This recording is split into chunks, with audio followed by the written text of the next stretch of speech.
Hey everyone, welcome to Firescale Audiobooks. If you enjoy the audiobooks, don't forget to subscribe to the channel. If you'd like to support us further, consider becoming a Patreon member.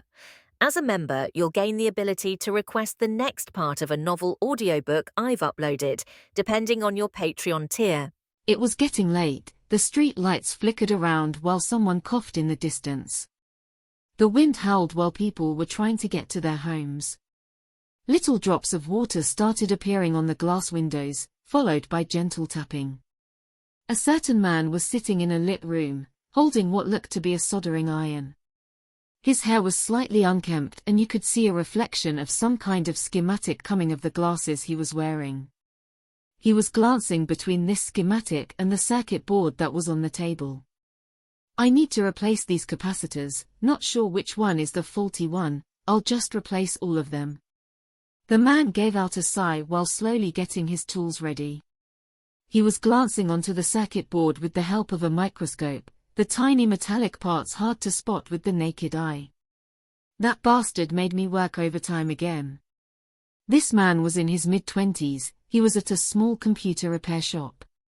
He was yet again forced to stay late into the day, being the new kid in this place apparently put a bullseye on your back. The older workers always found a way to push their overdue workload on him, always giving him the excuse that he needed more experience and he should work harder. "Damn fuckers only do this shit because I can't refuse." He was still new, he was still in his trial period, so he was expendable. He made the decision of trying to get along with his co-workers and play the nice guy. This was the result, he was stuck working and would probably be home at 8. "Well, not like I have any plans anyway. At least they don't force me to clean all those dirty laptops. What do those people do with them to get them so dirty anyway?" The sound of sizzling filled the area while the man continued with his work. The capacitors were replaced and everything was checked again. The circuit board he was fixing was in working order once more. "Finally, just need to clean this shit and I'm done." He wasn't alone here though. The whole repair shop was the building that his boss was actually living in. The bottom level was just the shop while the upper was the living quarters. He peeked through the door leading upstairs and shouted out, "I'm done, I'm going home, boss." He heard some kind of grunt that was muffled by the sounds of a TV. He just shrugged and grabbed his coat to go. Luckily he took his umbrella today. The moment he walked outside he was hit with a sudden gust of wind that almost snapped it in half though. "God damn, if I left normally, I wouldn't be stuck in this damn storm." He kicked a pebble while his umbrella shook from the pouring rain and strong winds. He felt dejected with his whole situation but not like he could do anything about it. He was living alone and needed it to pay rent. He barely had enough for an internet connection and food and was living from paycheck to paycheck. If I ever get out of this shithole I'm going to open my own store. Working for others sucks." He arrived at a crosswalk. The howling wind was smashing into his face and the lack of earphones and music to listen to was making this whole ordeal even harder to last through. The only thing making him power through this was the warm bed waiting at home. While his mind was elsewhere, the light at the crosswalk turned green and he took a step forward. Luck wasn't on his side yet again. When he was about halfway across the street a large truck appeared out of nowhere.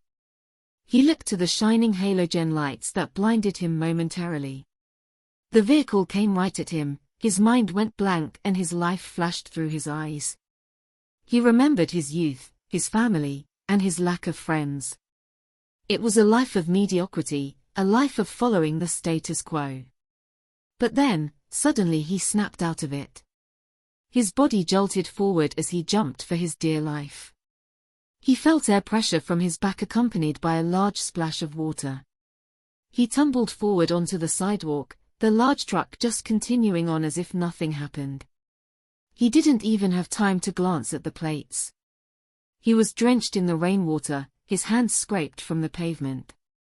"Fucking psycho." He cursed while standing up, his palms were bloody and he was all wet. But luckily he was alive. His umbrella was in the middle of that street, flattened by the truck that almost killed him. His heart was pounding and he needed some time to calm down, but the pouring rain was making things hard. I need to get home. He turned around while gritting his teeth, the fear replaced by anger as he headed home. He was drenched, his body was hurting and he still wasn't back home. There was a possibility that he could catch a cold. The only thing on his mind now was to take a warm shower. Sometimes I wish I could afford a bathtub. It always comes down to money. He moved forward, his apartment wasn't far away from where he worked. This was the only saving grace of his job, he could reach it on foot within 30 minutes, which saved him some money. Suddenly he felt a shiver run down his spine. It wasn't the cold rain, but more of a premonition. He could hear an engine revving not too far away from where he was. He slowly turned around, his eyes bulging slightly as he saw the exact same truck that almost turned him to meet paste. What? The truck was progressively getting louder, its front lights turned off. By instinct he started backing away, the halogens turned on and shone at the street that he was in. There were buildings on both sides and no space to duck to the side. When the truck that had it in for him took off, so did he, running for his life like never before. Holy shit! Who is this fucker? He bolted forward, there was no one beside him in the streets, no other cars in sight besides the honking truck behind him. The street was eerily empty, only one scrawny man running away from a big truck that went faster and faster. I need to call the police, where is everyone? He continued running, his gaze focused on the end of the street, a small alleyway there. He didn't look back, he didn't falter as he just kept running, mustering everything that his gamer body could muster. With a last-ditch effort, he dived forward, a gust of wind felt behind him as the truck barreled past him while he jumped into the narrow passage. He landed on his face, his hands getting scraped even more and blood running out of his nose. He quickly rolled up, trying to see if he was safe, the truck vanishing seemingly into thin air after clipping part of the building that connected to this alleyway. Fuck, it shouldn't be able to get me here, but what if the driver chases after me instead? He was sweating bullets, tired, and afraid. This wasn't over, he didn't think so. He turned around and quickly escaped into the alleyway, nothing in it besides trash and rats. He jogged forward, exhausted from the previous sprint. The other side, there is a police station on the other side. He saw the light at the end of the tunnel, not far from here there was a small police unit. He only needed to get there and report this fucker and everything. But as he was treading forward, the lights in the vicinity started to flicker continuously. Abruptly all of the light bulbs that lighted the way forward shattered into pieces and everything went dark, and then he heard it again, the revving of the engine. And no. Stay away. In front he could see the damn truck, it was barely able to fit into this narrow passage, scraping the walls as it slowly drove forward. He quickly turned away, to his surprise he heard the same engine noise, another truck blocking his path was there too. The area filled with the screeching noise of scraping metal as the two trucks drove at him, each second increasing in speed. Ha ha ha. He started laughing, his face showing a shaky smile as he lost it. He looked to the sides, walls blocking his path of escape. Screw you. He moved to the wall, his fingers digging into the hard concrete wall as he tried climbing up.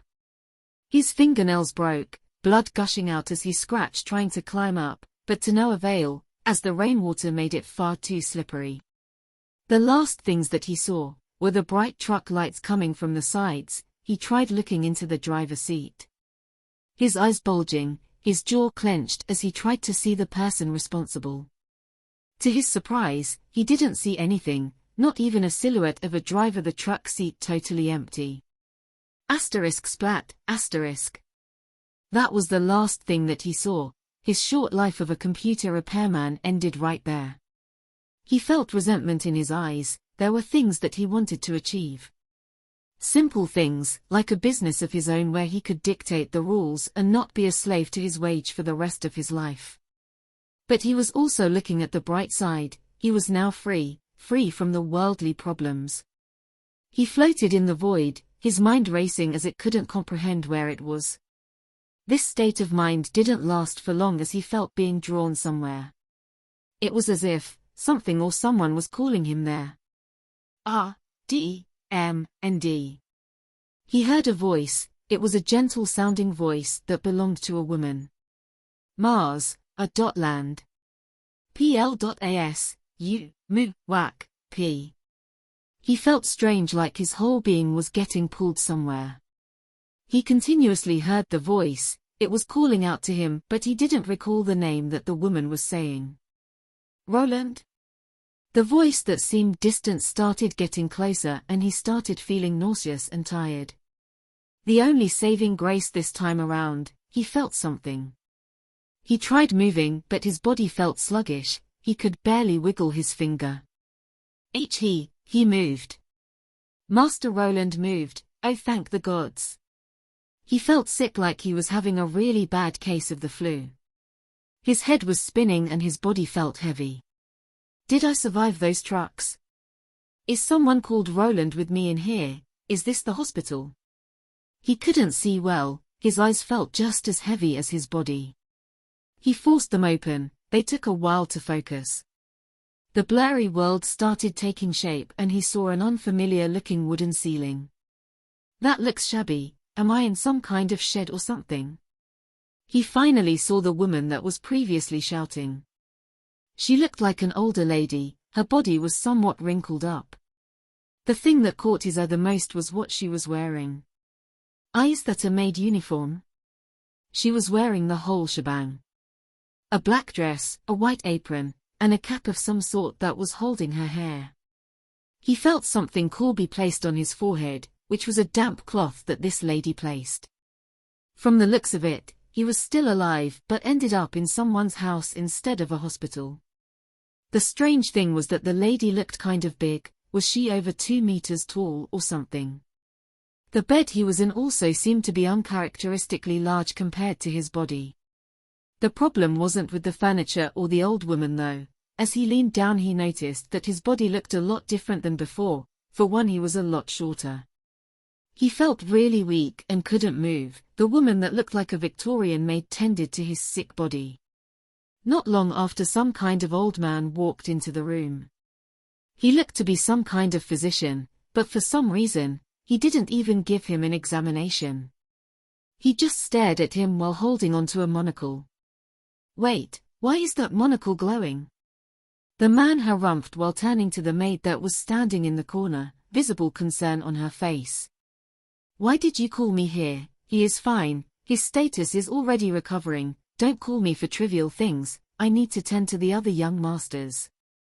The old man shouted at the maid as if she did something wrong. The old woman just bowed and took the verbal abuse, but the moment he left her face looked a lot brighter. Thank the gods, young master, you had me worried sick. She smiled while replacing the damp wet cloth for a new one. She didn't stay there for long though, saying that he should sleep for now and that she would be back in a couple of hours to check on him. After the coast was clear, Roland managed to raise his upper body. He looked at his hands, they were soft and small. His body looked thin and slightly malnourished, but that wasn't the main problem here. What is this? Did I become a kid? Everything in this room wasn't big, he just was small. He had turned into a child for some reason. Wait, am I really this Roland? What is this? What's going on? Who is this? Where is this? My status is recovering. While he was desperately clamoring for answers in his head, something happened. A screen popped up in front of his face. His eyes bulged wide as he started reading what was written there. This wasn't all. The moment the window popped up, he felt information rushing into his brain. It was as if thousands of needles poking his head. The information that he was receiving concerned the boy named Roland Arden that he was occupying the body of. So that's how it is. Name, Roland Arden. Strength 4. Agility 5. Dexterity 15. Vitality 4. Endurance 4. Intelligence 35. Willpower 18. Charisma 6. Luck 5. Bonus to intelligence +3 and willpower +5.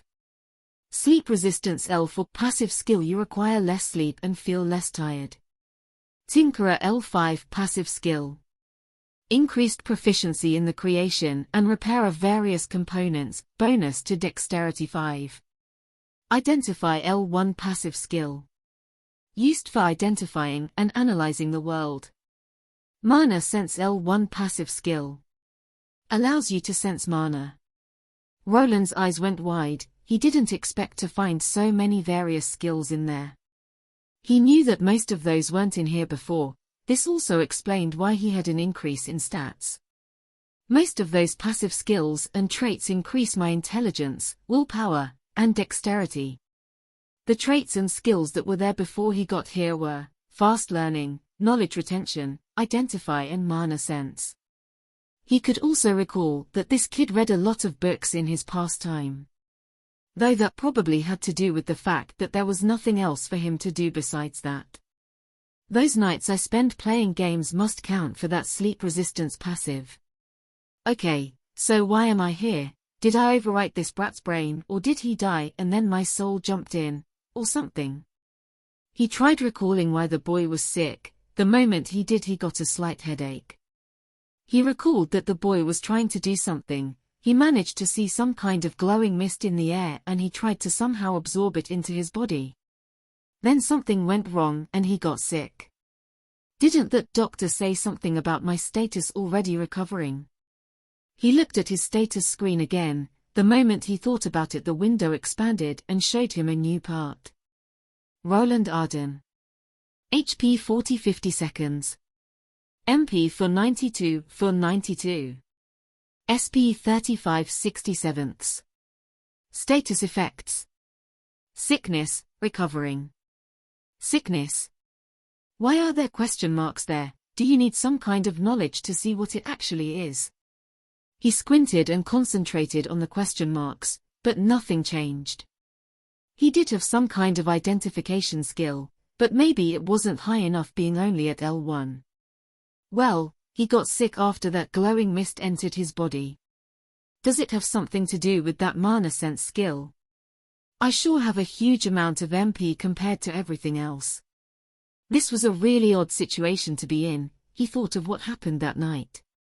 2 murder trucks turned him into a bloody pancake and now he ended up in some place with a game system. From the kid's memories, he was sure that he wasn't the only one with this system. Everyone had it with them since birth.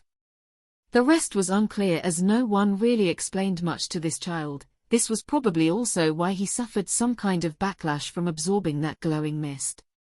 While he was at it, he looked at his stats and then compared the bonuses from the passive skills that he was receiving. Most of his intelligence came from his passives and traits. If he removed them all, then he would end up with 11. Still over 10, though. Is that even a lot for a 5-year-old? Still, with those 2 traits that he had, it would put his int at 19. Maybe his weak body couldn't handle the excess mana. He started doing some mathematics in his brain, trying to count how much his stats affected his HP and MP. It didn't take him too long to figure out that he gained 10 MP for every 1 intelligence, and 4 MP for every point in willpower. The surprising thing came afterward, as after he was done with his calculations. You have learned the basic mathematics skill. What? The sounds belonged to a woman and she sounded quite gentle. He looked around to see if someone came into this room, but there was no one to be seen. So, I've gained a new skill. He checked the description, but it didn't say much besides it being an indicator that he knew mathematics. It didn't even increase his intelligence stat at all. Guess you don't get stat bonuses for every skill. He had no reference point. The boy's memories didn't answer many questions about these skills. The identify skill was something that apparently showed up after time passes. Maybe it was something everyone had. He really needed more information about his situation, but he was only a 5-year-old child that wasn't taken seriously around here. Maybe that maid will answer some questions. He thought back to the old lady that showed concern when tending to him. Her name was Martha, and from the looks of things, she was the only person that tended to the young boy's needs. He had a vivid image in his mind of the woman bringing him food, helping him put on clothes, or cleaning around the room that he spent the most time in. He remembered something. There was a certain book that the youth was reading before succumbing to the sickness. In the corner, there was a large desk with a chair.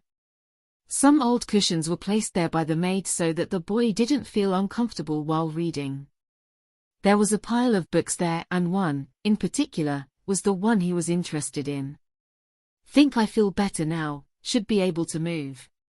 He wasn't sure if it was due to his willpower stat that supposedly helped with status effects, but he was feeling better with each passing moment. He wiggled down his bed and moved over to the desk which had the book in question. The Basics of Magic.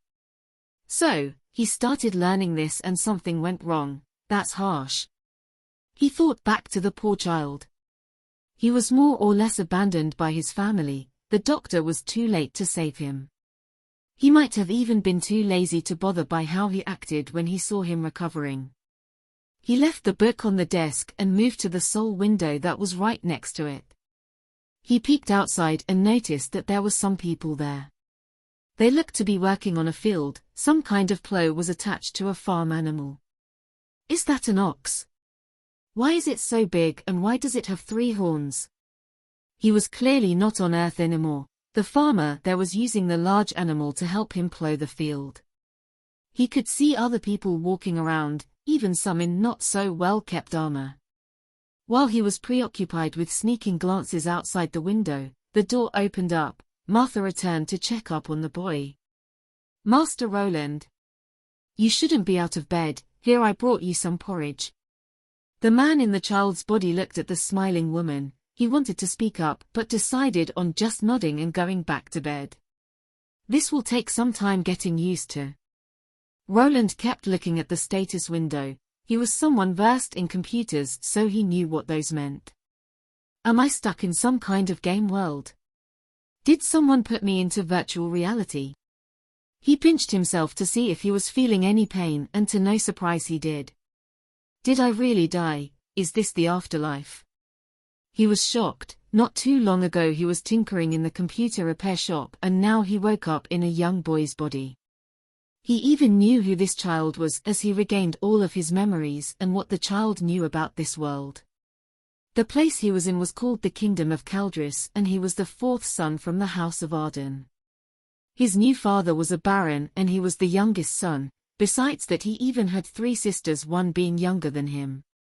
This kid, his family doesn't really think much of him, does it? He looked at the shabby room he was in.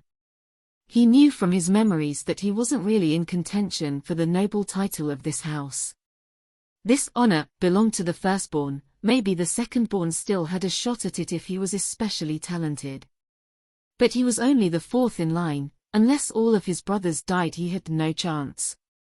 He wasn't sure what this boy's fate would be in the eyes of his family. He was too young to know how the political structure in this world worked. He only knew that he was the son of a noble, so it was probably still better than being a commoner. I should be safe here for the time. Not sure what the age of adulthood in this world is, but the bigger question is. He looked to the hovering window in front of his face. It looked like some kind of status screen of an RPG character. It had things like strength and endurance, just like in games that he used to play. Most of his stats were low, but some of them stood out. My intelligence is quite high, so is my willpower and dexterity. Aren't the first 2 mage stats? He needed more information first. He needed to figure this status screen out. This was something that the people leaving in this world saw as natural. The boy's memories reflected that as he could recall him using it. Okay, I need to think status and it should show up. He strained his thoughts, the game-like screen appearing in front of him again. He could see all of his main stats. If he guided his gaze to the desired option, he could even get some flavor text to give him an explanation. Name, explanation. Strength indicates the physical power of an individual, increases attack damage, and stamina slightly. Agility indicates how agile and nimble a person is, increases speed, quickness, and stamina slightly. Dexterity indicates skill in performing tasks, especially with the hands, increases attack damage with finesse weapons and attack speed. Vitality increases health points, defense, physical resistances, and the lifespan of an individual. Endurance increases an individual's stamina regeneration, and health points slightly. Intelligence increases an individual's mana points, magic attack, and learning speed. Willpower increases an individual's resistance to elemental attacks, status effects, and mana points slightly. Charisma indicates an individual's charm. A measure of personality, persuasiveness, leadership. Luck increases the chance or critical attacks and other various skills related to chance. He started reading the short explanations for the attributes and looked at his own to see what he was good and bad at. Most of his stats were quite low, but some were uncharacteristically high compared to the others. For one, his intelligence stat was really high at a whopping 35. Followed by willpower at 18 and then dexterity at 15. Intelligence increases my mana and magic attack. Am I a mage or something? I'm resistant to status effect and good with my hands. Besides those three, everything else was below 10. He had no idea how the stats of an average person's in this world looked like. He tried recalling something from the memories that he got from this child, but there was nothing concerning this. The boy left a boring life without anyone really telling him anything. This was due to how low his social standing was in this family. He was the lowly fourth son, and he wasn't even the child of the main wife, but came from a mistress that wasn't even allowed to live together with him at this estate. He tried recalling how the boy's mother looked, a face or even the shape, but he couldn't. Don't think he ever saw his mother.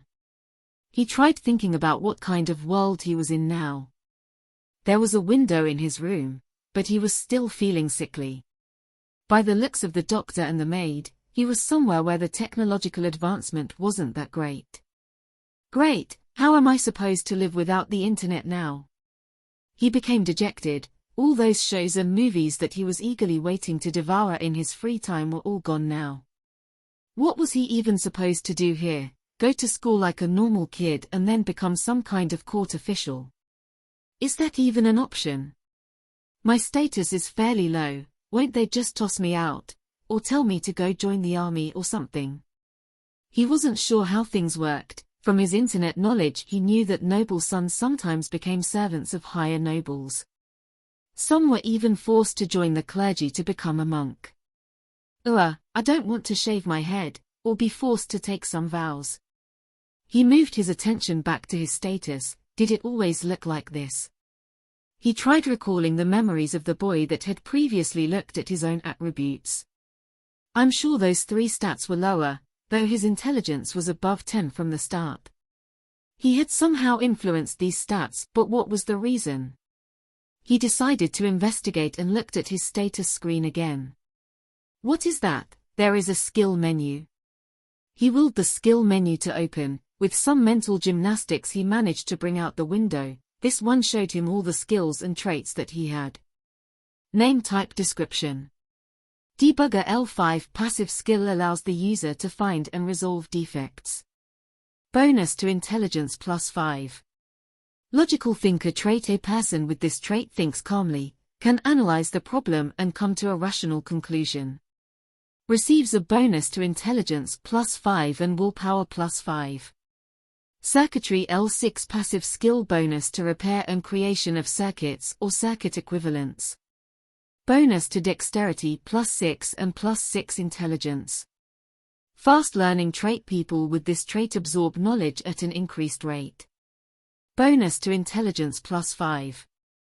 Knowledge retention trait. A person with this trait is able to retain more information and at a faster rate. Roland looked up at the ceiling. It was the same shabby ceiling that was there yesterday. He gave out a sigh and looked around, his mood dropping even further. It wasn't a dream after all. Just to be sure, he thought about bringing up the status window. It appeared in a flash.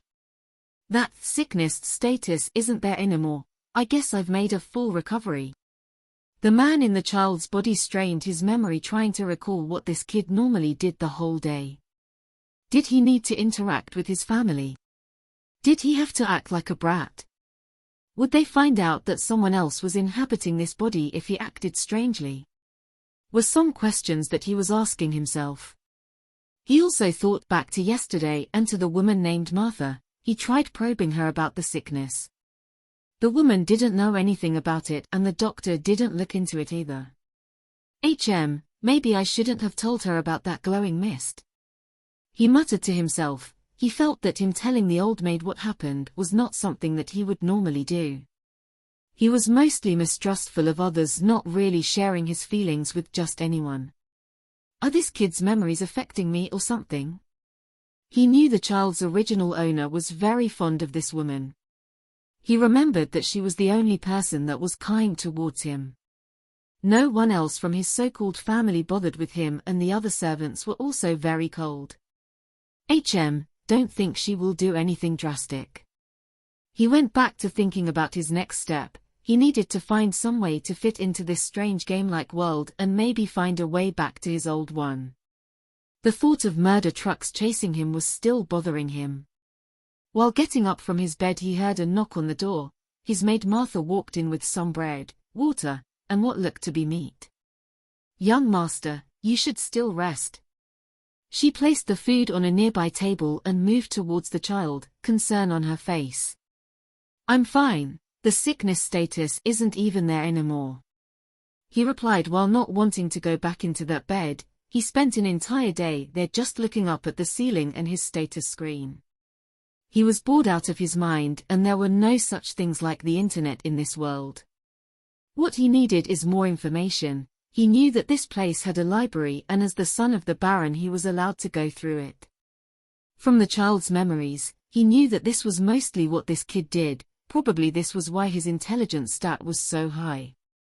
"Is that so, young master? Your father wants to see you later in the day, keep that in mind. Let me help you get dressed first." That was a quick change in attitude. The mention of no status effects was enough to deem a person cured apparently. "He wants to see me. What was this about?" He racked his brain and couldn't recall any recent memories where his father paid any attention to him. Could he be worried about Roland's health? But why now? Did he mention why? Martha placed her hand on his head and patted his hair. She was also helping him put on some clothes. It looked like some kind of tunic and pants combo, quite plain looking. He probably just wants to see his youngest son. "Be happy, young master, you have a chance to meet your father." The maid sounded really happy that the Baron wanted to see him. It made it seem like it was some kind of big honor that he was even allowed to see that man. Is there some kind of etiquette for things like this? There is nothing in this kid's memories about these things. Finally master decided this is your big chance, young master. The maid named Martha was quite happy. In her eyes this was a joyous occasion. Roland, on the other hand, was quite skittish. He feared that he might act out of line and get himself in some kind of trouble with his so-called father. "He won't order some kind of lashing if I act out of line, will he?" The only thing about nobles that he knew was from history. They were rumored to be snotty and prone to violence and took their reputation very seriously. While Roland's imagination was pushing him into a certain direction, he finished eating and getting dressed. The food was quite plain, just some white bread, water, and a large sausage which tasted funny. "Martha, I want to go to the library." The books in his room weren't what he was looking for. He wanted to see where he was. He needed some history books or ones about geography. A map of where he was would be nice too. He wanted to know where he ended up. Besides knowing the name, he had no idea what this place was. "The library?" "Think that's okay, but be sure not to spend too long. You have to remember the Lord's order." By the looks of it, this meeting couldn't be avoided. His maid would probably drag him there even if he refused. He finally left his room and could stretch his legs. He was on the top floor in a side wing of the Arden family mansion. He was someone that had spent his life living in small apartments and lofts, so this place felt huge. Think a baron is on the bottom of the noble ladder. I guess a noble is still a noble. He stepped outside, the door that led out of his room creaked as if he was in a haunted house. Thanks to the original Roland's memories, he knew exactly where the library was located. The boy was quite smart when it came to studying, but he felt like he had holes in his knowledge. The process that passed the memories of the original Roland wasn't perfect. He could see some servants here and there, but no one really paid any attention to him. He thought that as a young noble he would be greeted or receive a bow. This didn't happen. The people looked in his direction but went on their way as if he wasn't there. I guess that's how an illegitimate son would be treated. He remembered that he was a bastard, someone that was born from a commoner that the Baron had his way with. He still had no idea what his mother was up to, but he was sure that she wasn't in this mansion. They finally arrived at the library. The doors were large and old and screeched when he opened them up as well. Inside he saw shelves with various books. The place looked very old and was dusty. The servants didn't take care of it as the Baron focused more on practical things like swordsmanship. Yes, the only bookworm of the family. Martha left. This was a place that the young Roland visited frequently. Most of the time he just took some books that were interesting, like fables and tales about legendary heroes. No one bothered him here, and he didn't need to fear his older brothers that didn't seem to like him all too much. Okay, I need to find some kind of map. Where am I and how big is this country? He was short at about 105 centimeters, which was normal for a child his age. Due to this, he needed a chair if he wanted to reach the books that were placed on higher shelves. Why do they have this library if no one even uses it? He rummaged through everything and managed to find some history and geography books. There was even a map with the names of the countries. The country I'm in was called the Kingdom of Caldris. The map was a bit dusty and the ink was slightly faded, but it was readable. So I'm here. The map that he was able to procure wasn't a world map, but just of the continent that he was on. This was enough to get a general idea. His country had 4 other countries around it, which wasn't good from a military standpoint. Hope those countries don't decide to invade us. He went through the books that he grabbed and soon found out the power of his fast learning and memory retention trait. He could remember most of what he had read on the previous page. His learning speed was astonishing. I could have used this back at the college days. Maybe I can become a scholar or a court official in this world. If they have anything like that. He was unsure of his future, but he would rather be a researcher than a knight. Damn, these history books are too vague. How old is this even? The books weren't helping that much without a reference point. He forgot to ask his maid about the era he was in. He didn't know what year it was either. The geography books were more helpful though. From them he found out that the kingdom that he was living in was fairly large. It was even larger than the largest country that he knew back on Earth, surface-wise. This is only a partial map. Is this the only continent? If not, then this planet could be a lot bigger than Earth. He continued with the reading and finally found the name of the world that he was now on, along with its size. The planet's name is Terra. Think I've heard that somewhere before. The size, this isn't the metric system anymore. Do I need to find a math book now? He had the world name, but the size was unknown to him. He shrugged as it didn't really matter, knowing that it was big was enough. While he was rummaging through the books, he heard the large door opening up. Martha stepped through them, probably here to remind him about the appointment with his father. Young master, it's time. The new Roland felt nervous for some reason. He had a hard time remembering the Baron's face. The man didn't really visit him that often. The last time he saw him was on the boy's 4th birthday. On the 5th one, he didn't even receive a present from him, just a quiet party with his maid that brought him some cake. This is going to be awkward. Do I need to call that guy father? Will he hit me if I annoy him? He was sure that he was the lowest-ranked person from the whole family, and he remembered that his older brothers didn't take him seriously either. He had to do it though, so he followed after his maid that guided him to the dining room. "Are we going to eat dinner together or something?" He racked his brain. He couldn't remember the last time Roland was invited to dine with his family. He mostly spent his days alone in his room reading books and dreaming about fun and adventure like any young boy his age.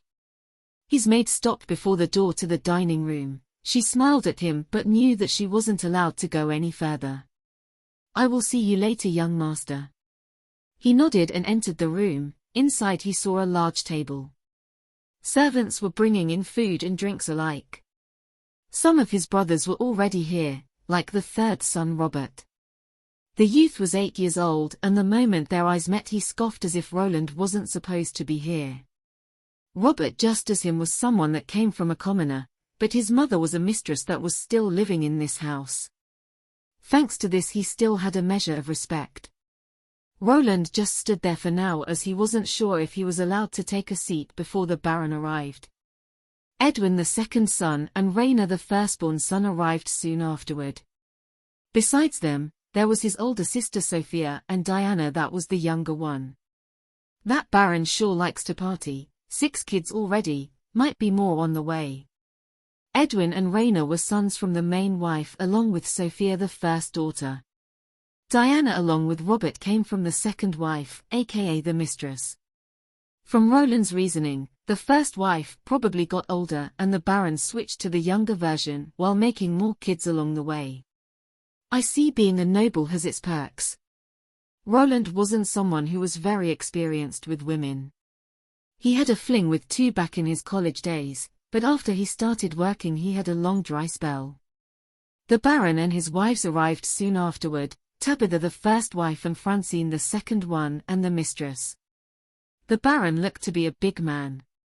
He had a nice gentleman-like mustache and a large scar running down from his left eyebrow all the way to his lip. He exuded a certain aura of a warrior. The noble clothes that he was wearing couldn't hide all the muscles underneath all too well. "Damn, my dad is jacked." Everyone waited for the Baron to arrive. He sat at center stage, and then one by one, starting from the main wife, everyone sat down. Roland was sure to follow everyone's example and sit the furthest back right next to the third son. He could see the snarky 8-year-old glaring at him the moment he did that. "What you staring at, you little shit?" was the thing he wanted to shout out, but he remained quiet. Would be best if he didn't have to talk with anyone in here. The Baron was quiet and everyone just waited for him to start eating. The food on the table didn't taste all that great. The cuisine on Earth was a lot better compared to this bland meat they were having. "Rainer, how is your sword training going?" the Baron asked. "My basic sword mastery is already at level 6, father." The Baron started asking his kids about skills and the progress in their training. Apparently they were training and unlocking skills. They even mentioned the warrior class and something about it being tier 1. He wasn't sure what this meant as he himself didn't have anything like a class.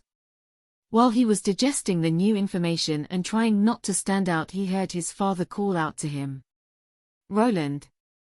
He flinched and looked up. Everyone was looking at him for some reason. It was more a look of surprise, some of his family members almost having forgotten that they had a 5-year-old sibling. "The doctor said that you contacted the mana sickness, also you saw some glowing mist, is that right?" "Glowing mist? Did Martha rat me out?" Why yes, father." He tried imitating his older brothers but stuttered slightly.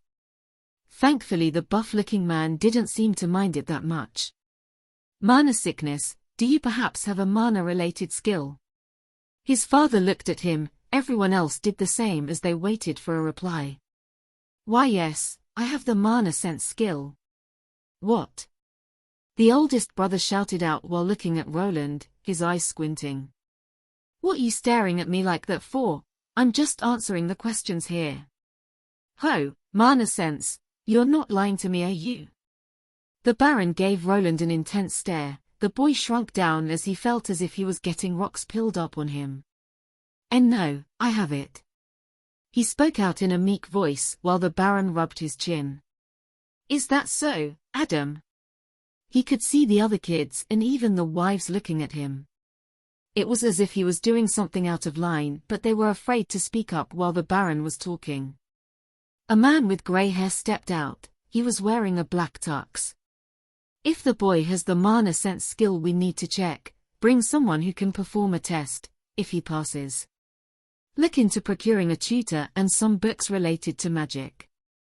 Roland looked at the large man that was asking the butler-looking fellow for some test.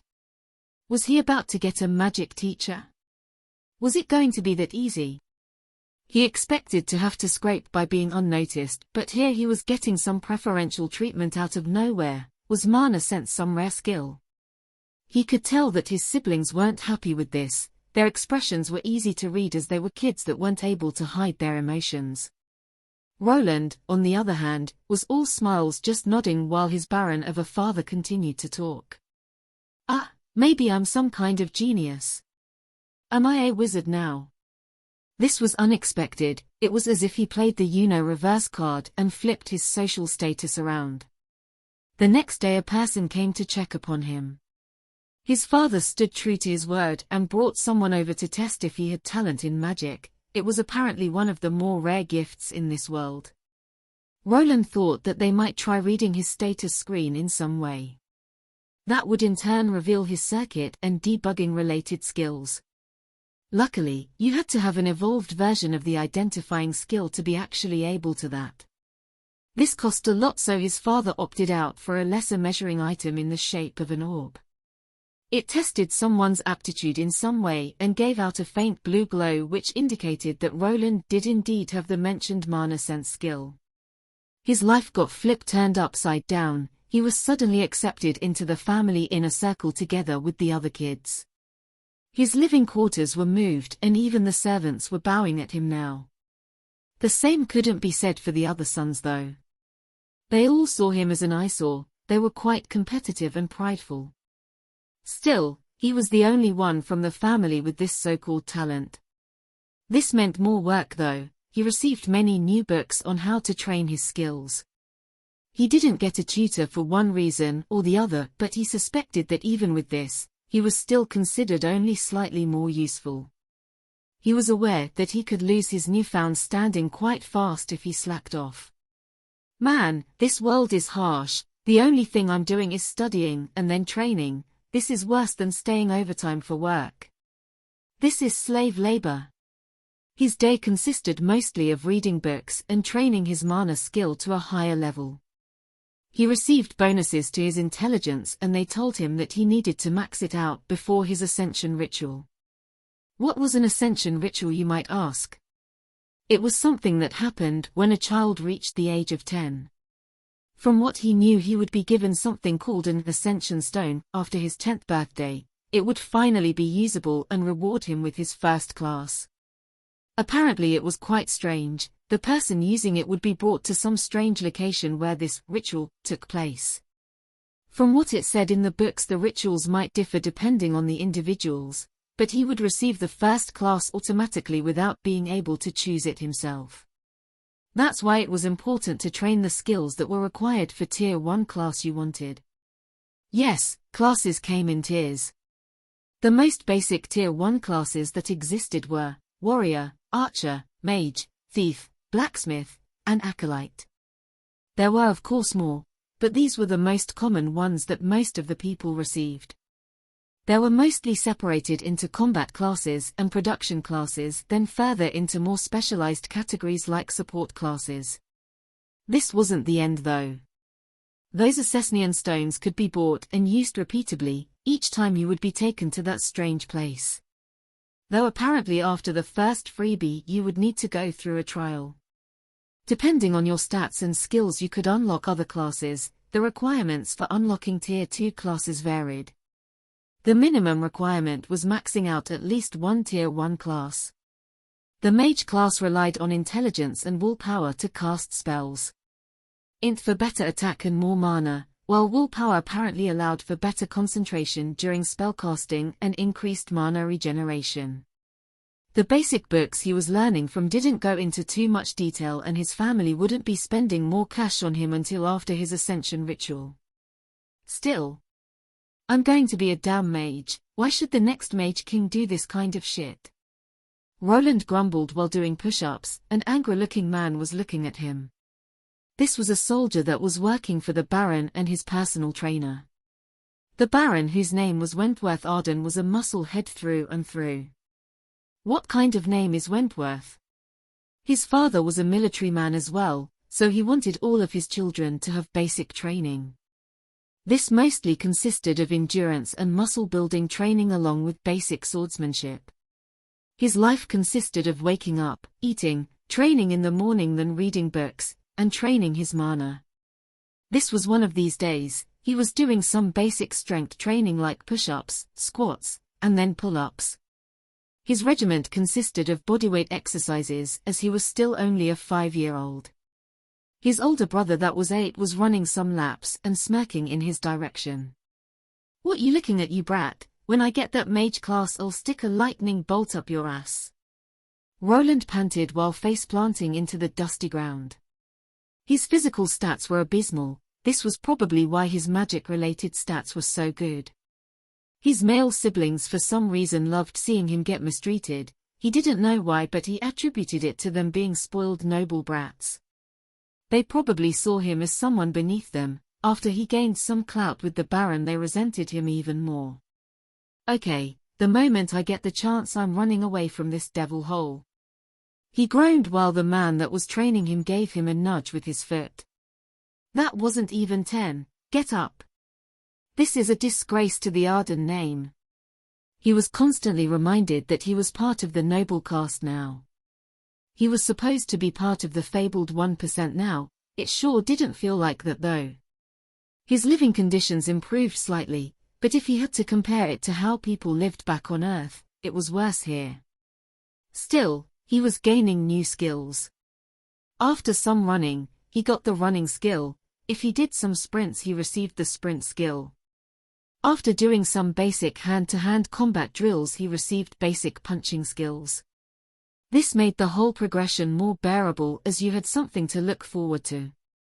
He was a gamer back in his older life, so this gave his dopamine receptors a nudge, which in turn made him want to increase those basic physical skills. What more, the higher the skills, the better he became. The moment he received one, he instantly felt the change. He could run faster, jump higher, and punch harder. He would even receive bonuses to his endurance and strength stats if he leveled up these skills high enough. "This is slightly addicting," he said while looking up in the air. He was sitting on his bed and looking at the glowing fog around him. His mana sense skill was already at level 3 at this point. This skill didn't do much besides letting him see the mana around him. It looked like a faint blue fog, but he couldn't really do anything with it. Leveling this skill only widened the range of his mana sense and made the fog slightly more distinct. "Well, from the books I read, I should get this to level 10 before the Ascension ceremony, and I'm almost guaranteed a mage class. I will gain some skills directly from the mage class at L1, ones that will help me shape mana and expel mana, or ones that will let me absorb more and raise my mana regeneration." He balanced a pen between his nose and upper lip and looked outside. There were 2 moons shining brightly. One was red and the other was blue. This was a reminder that he was really in another world. His family was gone, all of his old friends too. Everyone here felt like a stranger. He didn't feel like he could bond with them either. His so-called parent was distant. He only gave him attention the moment he found out that he had a rare skill. He knew people like that back from Earth, the ones that only stay with you while you are useful to them. When your usefulness runs out, they will drop you like a sack of potatoes. "I really need to get out of here. This mage thing is supposedly very prestigious, so if all goes right I will be able to pave my own path." He wanted nothing more than to leave in peace. He was starting to hate being caught up with others. He just wanted to be left in peace and do things at his own pace. Wonder what a mage actually does for a living. Will I have to participate in monster subjugations, or wars? He tried thinking back to a couple of RPGs he used to play. In most of those, some kind of chosen one set off on a quest with a party of adventurers. The most basic one was the one where you defeated some powerful monster like a demon king. Me a hero her. That probably won't happen. He gave out a sigh and dropped the pen. He was tired and bruised. The idiot of a drill instructor had given him a couple of good whacks with a stick when he was taking his time while running. Will I need to do this for the next 5 years? He grumbled while fading away into dreamland, a life of peace and laziness on his mind. A dark-haired boy with green eyes was standing by a big tree. He was wearing casual clothes and his face was dirty. The youth took a large breath in and then tossed himself onto the broad tree trunk. His hands and feet started shuffling back and forth as he headed upwards as he climbed the tree. In a matter of seconds, he managed to get up to one of the larger branches. He wasn't done apparently as he quickly slid down and repeated this procedure about 10 times before he heard a familiar voice. Basic climbing level 3 reached. This was a slightly older Roland. Half a year had passed since he got here. He had been testing this skill and level-based system for some time now and came to some conclusions. From what he knew, a person couldn't get many skills before going through the ascension ritual. A vast majority of them were the basic type. 50 times her. I guess it's not a 10-time multiplier.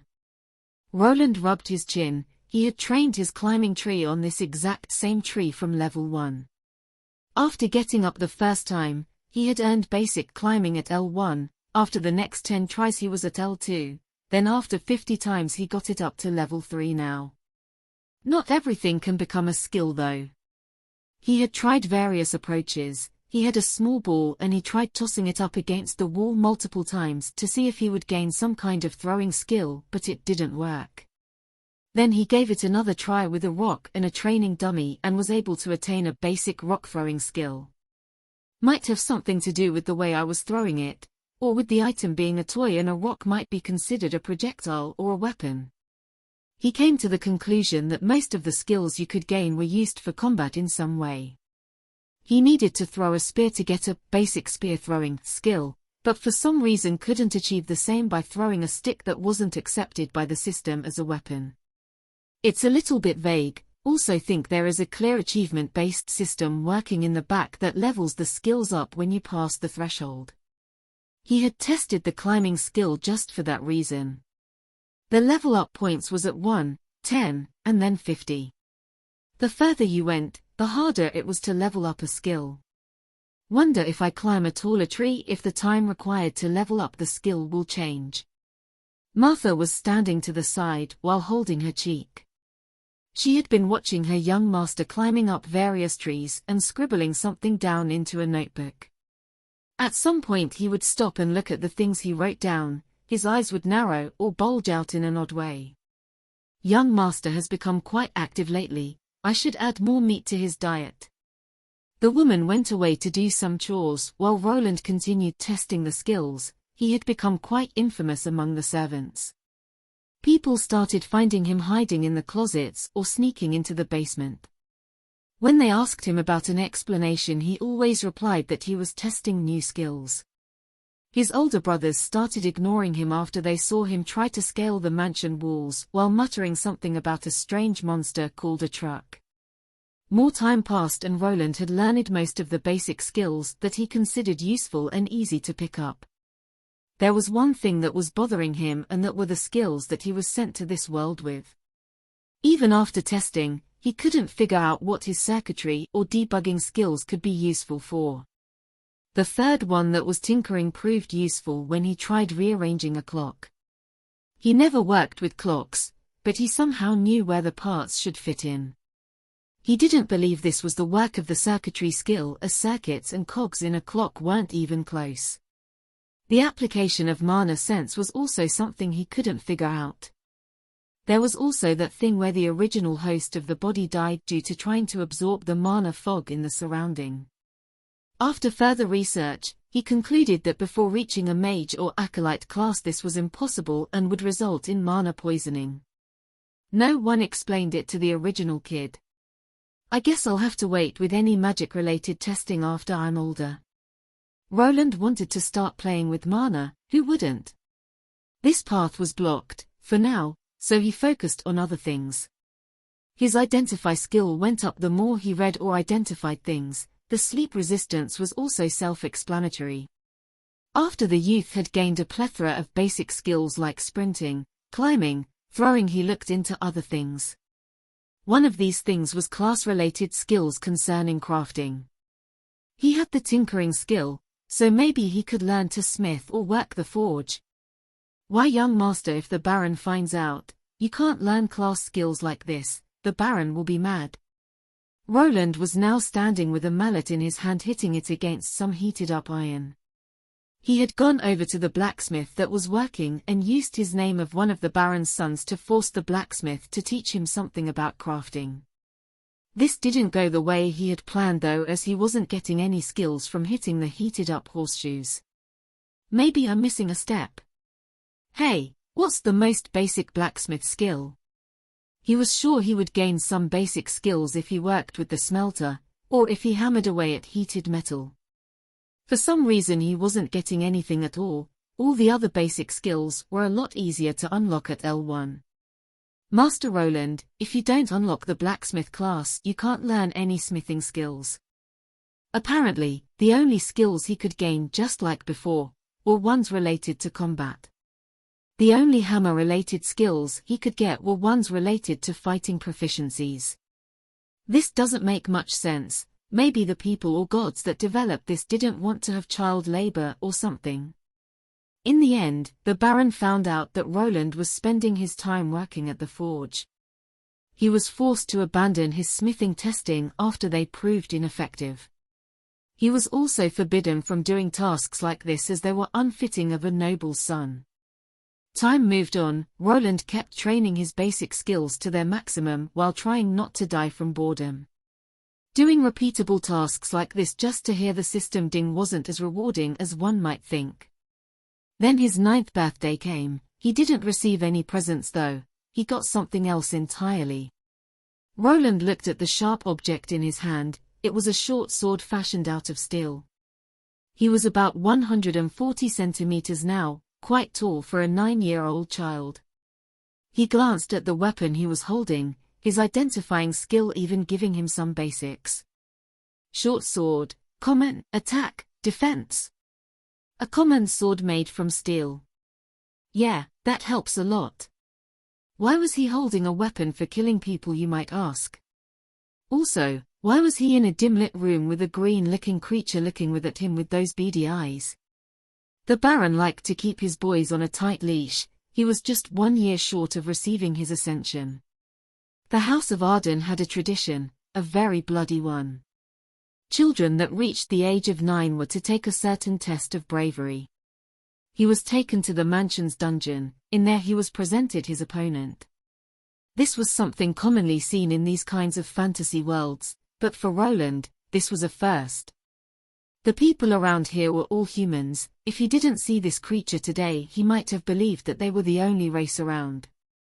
Goblin L1 HP 117. There it was, green and ugly, and even shorter than him at about 120 centimeters of height. It looked angry and was holding a short blade similar to his, just a lot rustier. In comparison, after 4 years of grueling training, his stats went up by a bit. Name, Roland Arden. HP 159. MP for 94. SP 205. Strength 12. Agility 13. Dexterity 20. Vitality 12. Endurance 13. Intelligence 41. Willpower 21. Charisma 9. Luck 6. He only had his HP to compare. His was higher, so he had to have higher vitality and endurance than this creature. Vitality gave most health points, while endurance was mostly for stamina but also rewarded some points to it. Roland, what are you looking at? Focus on your enemy. The voice came from the side. it was the same man that was responsible for his training. He was large and bald, scars all over his body. The Baron was busy this day but decided that it shouldn't be postponed, so he was here without his parent. In his mind, this was a trivial matter, and just like the other sons, he should be able to push through this little test. Wish that ridiculous instat that I have could be used for something. He had 3 stats over 20, dexterity was the only one that was helpful for this occasion, but it was mostly archery focused or for light blades like a rapier. The creature in front of him gave out a high-pitched screech and charged at him without waiting for him to get comfortable. It knew that this was a life or death encounter and it would show no mercy to its opponent. Roland was startled by the shout, but luckily his high willpower let him keep a mostly clear head in this bout. Get a grip, you trained for this. The man inhabiting the youth's body would be a bit over 30 years of age at this point. Still, he was never in a death battle before, so he was quite nervous. There was no strategy to the way this monster acted, it just charged at him with its weapon in hand. It delivered an overhead chop that could be easily read, prompting Roland to dodge to the side. This was a good chance to retaliate. He swung his short sword at the creature but faltered at the last second. He didn't put all of his weight into it. This resulted in a shallow cut to the goblin's arm. The monster swung back randomly, managing to deliver a cut to the boy's side. You have taken 10 damage. What are you doing? Go for the throat. Roland backed away, sweat running down his forehead. Luckily, he was wearing some leather armor that managed to protect him from the brunt of the attack. The bladed weapon of the green monster was of lower quality, so thanks to this he was spared from bleeding. Still, it hurt and would probably leave behind a nasty bruise. His own attack was quite shallow as well, resulting in a similar 10 horsepower decrease to the goblin's health pool. The wound wasn't deep enough to cause a bleeding effect to go through, and the goblin screamed out again while charging. The creature seemed to go into some kind of berserk state. Its eyes went red and it started swinging its blade around like a maniac. In the face of danger, Roland's mind went blank momentarily and he started backing away. What are you doing? It's only a small goblin. The man kept insulting him. He wanted to go over there and give him a slap. He might have been an adult on the inside, but this man thought he was a 9-year-old child. He was still shouting and edging him to face the monster head-on. Should have given me a shield, you prick. The egging worked. Roland gritted his teeth and dived forward. His opponent was weaker, had no training, and was slower. Between the random slashes, Roland saw his chance and jabbed his short sword into the creature's shoulder, jumping back the moment it tried to hit back. This was a massive hit as the goblin's HP dropped by 50 points and it only had half of its health left. The monster screamed out, but this time around Roland was unaffected. The monster didn't relent and continued charging like an idiot. He took his time and just kept countering, finally ending it with a killing blow to the monster's neck. It dropped almost instantly. Black blood gushed out of its body. You have gained 10 experience points. You have gained the first kill achievement. You receive a bonus of 50 experience points. He felt a strange tingling feeling like something wanted to enter his body. The strange phenomenon stopped almost instantly as if being blocked by something. This feeling was the act of gaining experience, which was blocked due to this world's restrictions. This experience couldn't actually be used for now, as he needed an actual class. Any experience gained before the Ascension ritual would be added later on, but with a penalty. From the books, people speculated that this was put in place to prevent people from having kids kill monsters before the Ascension. Roland looked down. The stench this monster was giving off was making him nauseous. He managed to power through it and not vomit. His only reward for killing this monster was smack to the back of his head. His so-called teacher berated him for doing badly and not being able to just overpower a weak level 1 goblin that had no skill at fighting. Roland was far too tired to respond to this and just nodded. His 9th birthday ended with a blast, with him killing a humanoid creature followed by some nightmares. More time passed and finally, the day was close, the day of becoming a mighty mage. Roland was sitting in his room. Tomorrow the ascension ritual was supposed to take place. It might be called that, but it wasn't anything that grand. He would be given an orb and it would supposedly somehow bring him to another place. In this place, he was going to receive his new class. Everyone said that the ascension space differs for each individual. Roland had gone through books and procured as much information as he could. Supposedly, the first time you used this class-changing crystal or orb, you got awarded a class. It was more or less a freebie. The fun part began afterward. The next time you used it, you had to go through some kind of trial. These trials ranged from your normal battle scenarios all the way to crafting items and solving puzzles. Some people said that they find themselves in a cave with many doors. The classes that they can use are behind those doors. Roland was holding onto a book that was related to classes and how you unlocked higher tiers. His tier 1 class of choice was the mage. If what the book said was true, then he was certain to get this one. My mana sense is maxed out and I have truckloads of intelligence and willpower, so there isn't really any other class that fits me. I am not religious enough for the acolyte class either. The other caster class that he had the stats for was the acolyte. From this one you could advance into a tier 2 priest. This was your general healing class, but unless you were some kind of believer you wouldn't get a chance at it. It says that you can sign up to the church and after you go through their baptism you can also attain this class. The boy that was close to 10 rubbed his chin. Through the 5 years he had been here he had grown a habit of talking to himself. Besides his maid Martha and a cheeky brat, no one really talked to him, even when they did it was more yes or no type of answers or questions. Soon I will be able to leave this place.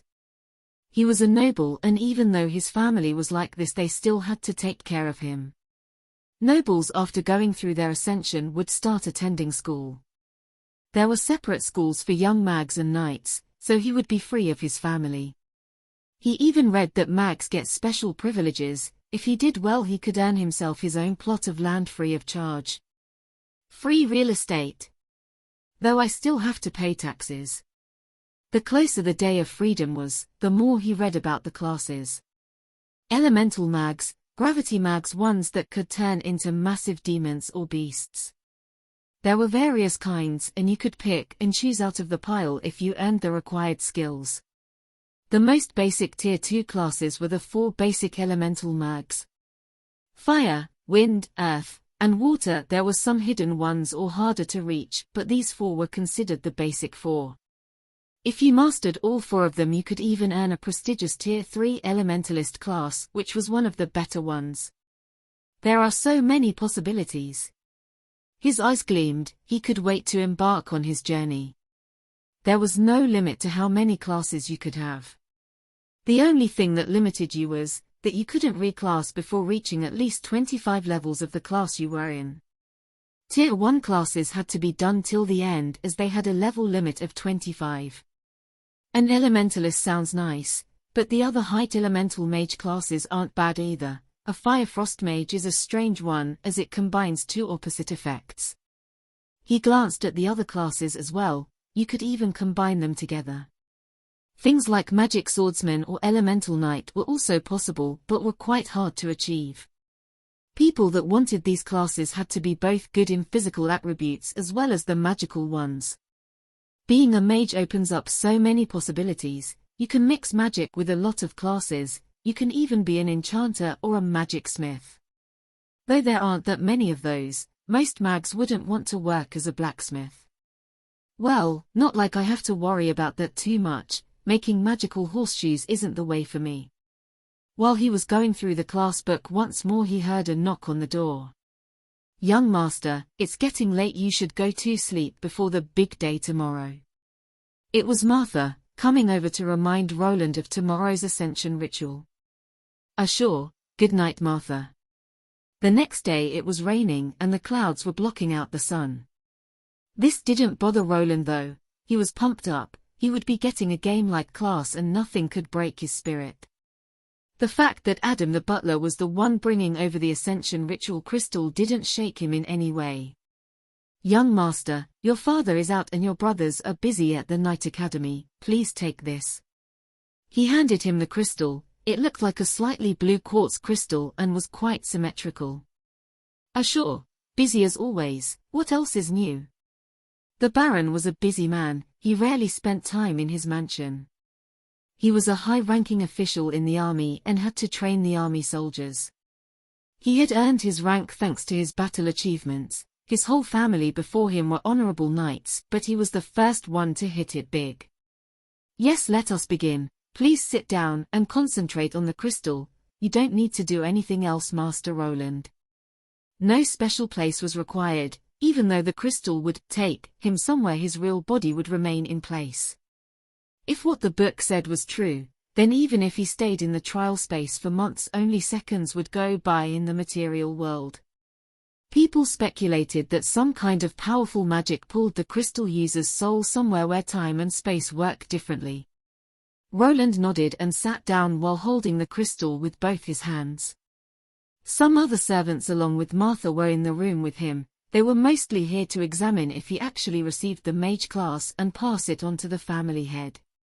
He read it in the book and it said that there was nothing special to activating this crystal. He focused on it and soon enough he felt a strange reaction. The crystal started glowing brighter and brighter and he felt as if he was getting drawn to it. In a matter of moments, everything went dark. He felt like someone had ripped him out of the spot he was sitting on and tossed him down a bottomless pit in which he was now falling down. What? The momentary darkness subsided and he found himself in some kind of building. There were stairs leading upwards and there were glass doors behind him. He glanced around, his eyes bulged out wide as he recognized this place. "Hey, I'm back.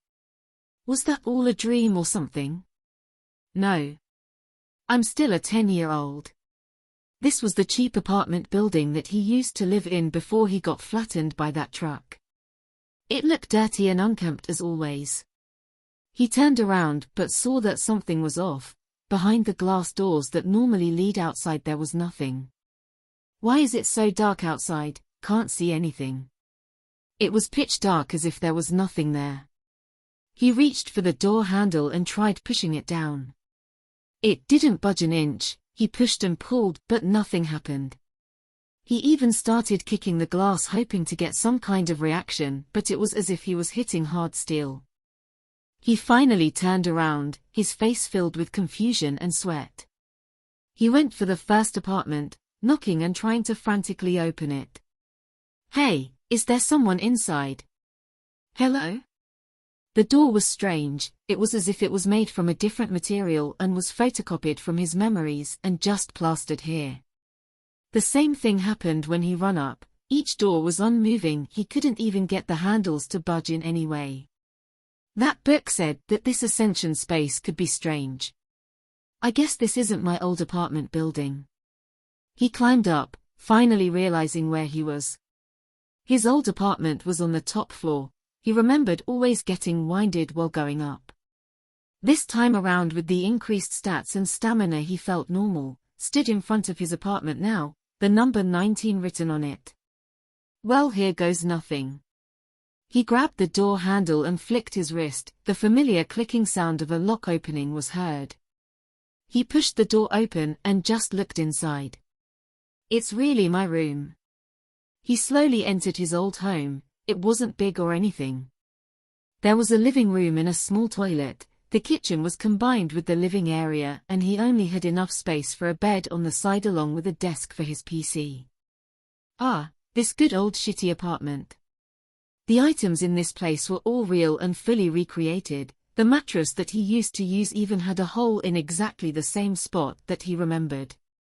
He sat down on his old bed, and even this old thing was better than the bed he was using back at the Arden estate. When he asked about a change, they just said something that it built character if he used a hard bed and that he shouldn't complain.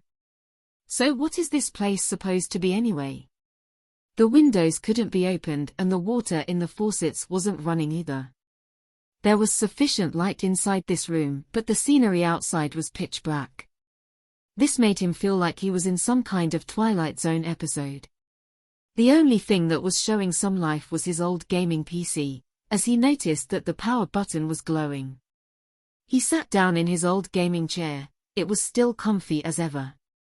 He pressed the button with a shaky finger and heard the familiar booting sound. The computer booted up into Windows 10 and even his old password worked. The only thing out of place was the blank desktop with only one icon right in the middle. I guess I'm supposed to click this. The icon was a drawing of a large shield in the back and a sword and magic staff in the front. He slowly delivered the double click and waited for this program to load up. He was greeted with a sprite of himself, or at least it looked kind of like him as the resolution was quite low. Is this pixel art of me or something? There was an arrow moving away from his sprite that was looping a 3-frame walking animation to the side. There was another grayed-out sprite that the arrow was pointing at. It looked like a pixel version of him in a robe. Could this be my Tier 1 class? Looks like a magician. He was kind of baffled about the way this ascension trial worked. Before clicking the mage sprite, he looked back and glanced at his old apartment room. He lived here for only a year, but he was closer to this place than to that noble mansion he was at now. He wanted to just turn around and flop on his bed. Maybe if he woke up he would be back on Earth and could go back to his boring job. I probably should get on with this ascension. He grimaced and placed his hand on the mouse. The cursor went over to the tiny sprite and he clicked it. The moment he did that he received a prompt. Do you wish to change classes to the Tier 1 Mage class? Yes, no. He hesitated for a while but finally clicked yes. The computer screen flashed for a moment and a little animation of the arrow filling up as an upload screen appeared. The tutorial will be initiated, please put on the VR headset. He received another prompt followed by a strange sound coming from above. Then a VR headset appeared out of nowhere and fell right into his lap. Heh. I never owned a VR headset. He looked at it and it was a model he was familiar with. He wanted to buy one of these in the past but didn't have the cash to spare. He decided to follow the instructions and put it on. The moment the VR headset was strapped in, something happened. He expected to actually see some instructions while getting a regular VR experience, but instead he found himself in a strange white room. There is nothing here. He couldn't feel that he was wearing a VR headset anymore and couldn't take it off. It was as if he dived into the Matrix. He looked around while wondering what he was supposed to do. After some seconds the whole place flickered and the scenery changed. Wait, is that me? The white room switched to a grassy plain. There was a wooden training dummy standing in one spot and opposite it was a person. This person looked like Roland. He was wearing a mage robe and his facial expression was non-existent. His copy raised his hand upwards and held his palm towards the training dummy. Roland had his mana sense skill maxed out, so he noticed the change in mana around that person. The Roland clone opened up his mouth, some words escaped its mouth. He stared at the talking person and he noticed the shift of mana around the clone. The mana moved through its body and towards its palm and something started forming. A small ball of energy was created. This ball gradually increased in size before it was shot forward. The wooden dummy received the hit, the wood splintering to the sides as if it was hit by a small cannonball. Whoa, was that magic? His copy didn't say anything but dropped its hand down and then turned to face him. The Roland copy had a blank expression and then started slowly walking towards him. This put the original Roland at attention. What was this clone of him trying to do? Wait. He tried backing off, but his back hit some kind of invisible wall. Out of surprise he turned around and tried hitting it with his fist. His sudden opponent didn't stop though and continued walking. Hey, you think I'm afraid of you? Roland took a fighting stance. He went through 5 years of training and knew basic hand-to-hand combat as well. He decided to take the offensive thinking that his opponent wouldn't have enough time to react. But his punch didn't hit anything but air, it literally went through his copy's head. What is this? The clone was apparently immaterial or a hologram. The moment it touched Roland's body it faded away. This wasn't the end as Roland felt a sharp pain, his head felt like it was getting a needle stuck into it. You have attained the Tier 1 Mage class, Basic Mana Shaping skill unlocked, Basic Mana Regulation skill unlocked, Mana Bolt spell L1 unlocked. Basic Incantation L1 unlocked. He heard the familiar voice announce that he had changed classes while the pain was subsiding. He shook his head and could feel that he had learned an actual spell and had his stats slightly raised. The skills he gained helped him in shaping spells and regulating the mana inside of his body. He wanted to test his newfound skills out, but before he could do that the space he was in started flickering. He wasn't sure if it was due to a time limit or if after a class up you got kicked out. Everything went dark once more and he found himself falling into the darkness again. He gasped out as he found himself back in the Arden estate, the servants looking at him from the sides. Were you successful, Master Roland? Did you receive the mage class? He grasped his head for a moment, the crystal that he was holding previously had turned into dust. He nodded while rubbing his head and slowly moved off the ground. Yes, I even learned the Mana Bolt spell. He smirked as he had achieved what he had set out to. No one in this family could deny him anymore. He could go to a prestigious academy and learn magic now. His life looked bright and if he studied hard he could go far. Congratulations, Master, but let us test your elemental affinities before we inform the Lord. Roland snapped out of his daydream and looked at Adam the butler. Ah yes, the elemental affinities, I forgot to check them. His servant moved over with a large glass orb. Roland placed his hand on the measuring device, not thinking anything of it.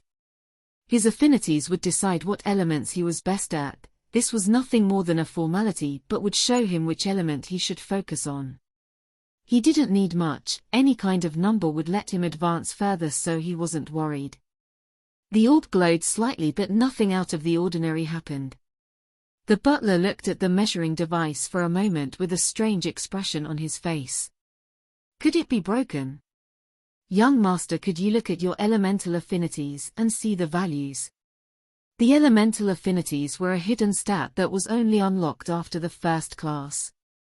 Roland shrugged and brought up his status screen. While thinking about his affinity, a window popped up. At Tier 1 only the basic 4 elements could be unlocked. There were more elements like lightning and gravity at higher tiers. Name, Roland Arden. Fire 0%.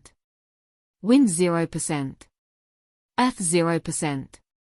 Water 0%. What, all at 0%? He spoke out clearly and everyone heard it. Adam looked at the orb and then to Roland, his brows furrowing. 0%, this is unprecedented. I must report this to the Lord. The other servants started whispering from the sides. He wasn't sure what was wrong. The books didn't say anything about people having 0 elemental affinity. He looked at his maid Martha. The woman had tears in her eyes for some reason. He has no magic affinity. Doesn't that mean that he won't be able to get any of the Tier 2 mage classes? One of the servants said while another one tried to shut him up. What? I have no magic talent. How could this be? Roland returned to his room. It was still raining outside and the thunderstorm wasn't letting up. The time spent in the Ascension space felt like seconds to the people outside, so not much time had passed. Martha had accompanied Roland to his room after the reveal that his elemental affinities were low.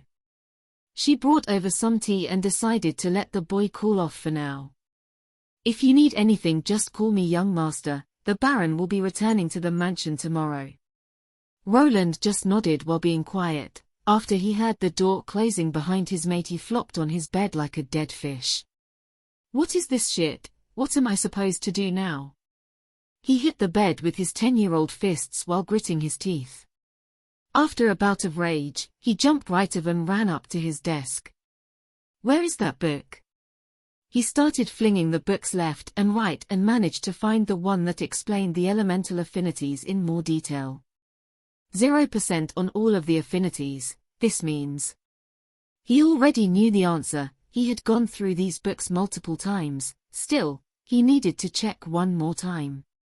He started reading, his eyes going through the information while his brain digested it with astonishing speed.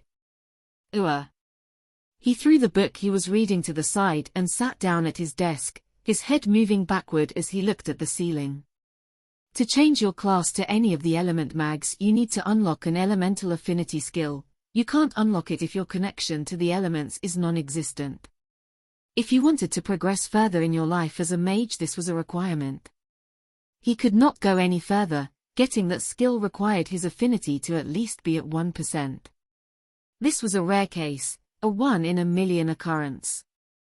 People like him were considered inept at becoming a mage and mostly strayed away from that path. He was a special case though. All of his stats made everyone think that he would be a talented mage. He had learned the mana sense skill at a young age and his intelligence was off the charts. In the book it said that most mags had an intelligence stat at 20 when they started out. He, on the other hand, had more than double of that. There was no reason to believe that he could be anything other than a mage. Something is playing a stupid joke on me. I can't even swap this class till I get to level 25. He decided to glance at his status screen. He had even leveled up to the 3rd level of mage due to the build-up of his experience. After the 9th birthday, his father arranged a goblin fight. Just as the first time, he would fight a one-on-one battle each week, earning experience along the way that could be then used when he ascended. The experience build-up wouldn't work for further classes though. This was a one-time thing before the ascension. He thought about his status. He wanted to see all the new skills that he had gained as well as their explanations. Mana Bolt spell, a focused bolt of mana energy that deals mana damage to one target. The damage done depends on the user's intelligence. Basic mana shaping skill lets the mage shape mana into spells, gives bonuses to intelligence and willpower. The higher the skill, the better the user is at forming spells. Basic mana regulation skill helps regulate the mana in the user's body. Increases mana regeneration by helping absorb ambient mana from the environment. Mage class increases mana by 20% and increases mana regeneration by 15%. Blessed by mana trait unlocked if a person has more than 40 intelligence after reaching the mage class at the first ascension ritual, gives bonuses to MP after each level up. Basic incantation skill increases spell chanting speed and proficiency. He then looked at his stats after he was done with reading those. His MP shot up quite high compared to the rest. Name, Roland Arden Mage L3. HP 185. MP 719. SP 237. Strength 14. Agility 15. Dexterity 24. Vitality 14. Endurance 15. Intelligence 47. Willpower 26. Charisma 10. Luck 6. He looked at his stats. People at L1 who specialized in a field mostly had their stats at about 20. For instance, a warrior would mostly have a strength, vitality, and endurance rating close to 20. He was a L3 mage and his intelligence was getting close to 50, but all his physical attributes were slightly below a basic L1 warrior. All my stats scream mage. I even got a trait that gives me more useless mana. Even if I respec later, I will be behind everyone. My physical stats are below average when it comes to warriors. My dexterity is high though. Should I switch to an archer? He started scratching his head and brought out the book that had some class and skill combinations. This was something that a noble title got you. Most of the people outside didn't have the luxury of planing and most of the class combinations were off-limits to the commoners. He had focused on the mage-related classes without much thought about the other ones for one reason or the other. He put all of his eggs in one basket and now they exploded at once. He needed to come out with a new battle plan. I must think of something plausible. If I leave it to that daddy of mine, I'll be working in the army for the rest of my life. All of his brothers were on a one-way ticket to the army. His father was quite the militaristic nut and didn't consider people that didn't work in that field as much. At least that was how Roland saw it. He couldn't be sure as the interactions with his father were limited. He also tried to avoid him most of the time along with the other brats from his family. He was banking on evading the military by becoming a mage. Mags were rarer than the other combat classes and was sought after. He would be able to choose his path if he became one. Apparently, that wouldn't be an option now. He would have to level up in this class, which was a dead end. I still have the mage class unlocked, but if I wanted to be a magic swordsman I'd need a tier 2 mage class to unlock this tier 3 class. He went through his book once more. Most of the better classes that synergized with the mage class required a tier 2 version. You even needed some tier 2 classes to unlock other tiers 2 classes that would let you get a better tier 3 class. The elementalist class was one of those that required all of the element tier 2 mage classes to unlock. Damn elemental affinity. I need this skill to even unlock a general upgrade to the tier 1 class. I would be okay with this shitty tier 2 superior mage class that doesn't really give many bonuses to anything, but it also requires those affinities. They are just lower. He wanted to strangle the person that decided that you needed to have one skill to unlock any one of those classes. The possibility of having this was super low, 1 in a million or less. Does it have something to do with me being from another world or something? Wait, do I really need to have a combat class? Wouldn't it be better not to risk my life and just make money in peace? He rubbed his chin. He had ignored most of the construction classes that were presented there. Mostly due to the only viable one at tier 1 was the blacksmith. He imagined himself stuck in a stuffy room hammering away on some ingots. Well, might not be that bad. Is there anything that works well with a tier 1 mage class till tier 3 at least? He went through the book. It had some combinations that could work with the blacksmith class. Blacksmith is the first and gives basic bonuses to crafting weapons and armor but nothing special. You can unlock a weaponsmith or an armor at tier 2. After that, the most common classes are tier 3 mastersmith and tier 4 grandmaster smith. He started going for the requirements for those classes. The blacksmith class used dexterity as one of its main stats along with strength and endurance. Those two later stats weren't so high, but he had high dex, so this was feasible. Plus he would gain more strength by leveling up his mage class, so when he started anew as a blacksmith he shouldn't have any problems. I need to find something that combines with those first. He looked for the page that described good combinations with these manufacturing classes. He knew that enchanted weapons were a thing, so there should be a class that was primed for that. Here we go, tier 2 runesmith. It focuses on enchanting weapons and armor with words of power that are called runes. He looked at this class. The description sounded interesting. It allowed the placement of basic enchantments on weapons and other items. There was another class that was similar to this called enchantsmith. The two differed slightly due to the process of creating their items. Enchantments and runes used a different language. If you compared the two to modern-day languages from Earth, then the enchantment language would be akin to regular English.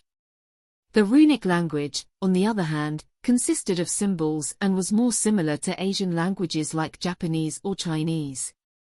From the two, the runic one was considered better but harder to master. Both of those tier 2 smith classes required him to learn the scribe profession. The mana scribe was a special tier 1 class and its requirement was the calligraphy skill along with the mage class. It allowed people to create one-use magic scrolls. The class sounded special, but in reality, it was quite trashy. You didn't get many skills and the only thing it was good for was for creating these scrolls. Leveling it up didn't give you many stat points and it was mostly considered a side job. Still, the scrolls that a person produced could be sold to adventurers. The higher tier of scrolls you could write, the more you got paid. Runesmith or enchantsmith, The first was better but harder to obtain as you had to gain a skill related to runes. It was something you only unlocked by actually learning.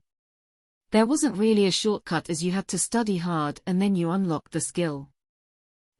Well, I have always been a grinder. Roland wanted to take it easy, but the thought of living in some shady barracks with some smelly dudes was making him debate on this option. The path towards it was quite convoluted and he would have to work hard for it. In the end, though, this was a money-making class. Even at Tier 2, he would already be able to earn massive amounts of gold and be free from this noble life. It was worth the risk. I'd like to go with this. These runes sound interesting and it says that the more intelligence and dexterity the crafter has the better the runes become. Also, the mana comes in handy when making or using them and mana is the only thing I'm good for. The only problem was convincing his father. This choice wasn't a battle class, he also didn't see any options that hinted about unlocking any combat-related classes after getting to Runesmith. It was still better than working as a soldier though. He'd rather make swords all day than stay on guard duty at some fortress. Okay, it's decided, I'm going with Runesmith. I can make this work, having money is the answer. He looked at the book and nodded. He had to prepare before meeting his dad. He needed to explain that this was a better idea and maybe even a blessing in disguise. He already had 3 sons that were good at fighting. He didn't need the 4th one to do the exact same thing as them. Yes, I bet he will let me do it, I hope. I need to find a location that I can learn blacksmithing and scribing, along with some magic. He concentrated. He had gone through all the books in the library and knew how the kingdom looked like. The main plan was to go to a magic academy that was located in one of the largest cities, but that went out of the window now. He needed a less costly option that would guarantee him safe progress. There is one. Lustal City fits the bill. It also has an academy where they train weaponsmiths and even have some facilities for mags and a nice library. The battle plan was set. He went through it for the rest of the day as he waited for his father to come home. He already had an appointment. His father was quite punctual, so he knew that he would be there. The next day Martha brought him food and a change of clothes. She made him look better than usual. She couldn't let Roland look bad when visiting his father all on his own. Everything is going to be fine, Master Roland, it's just a little setback. She smiled at him, her face showing some wrinkles as she was getting along with her age. Being a maid didn't really net her any valuable skills besides housekeeping. People needed battle classes to increase vitality that would then let them live longer and look younger. His father was one of those. He was someone that looked to be in his early 40s, but in reality, he was getting close to his mid-60s. The Baron will see you now, proclaimed the House Arden butler while opening the large white door that led inside Lord Arden's office. Roland moved forward. Even though he was an adult inside, he still felt uncomfortable. It was as if he was getting called into his boss's office for one of those talks. There he was in all his glory, looking at some papers that looked really small in those mitts of his.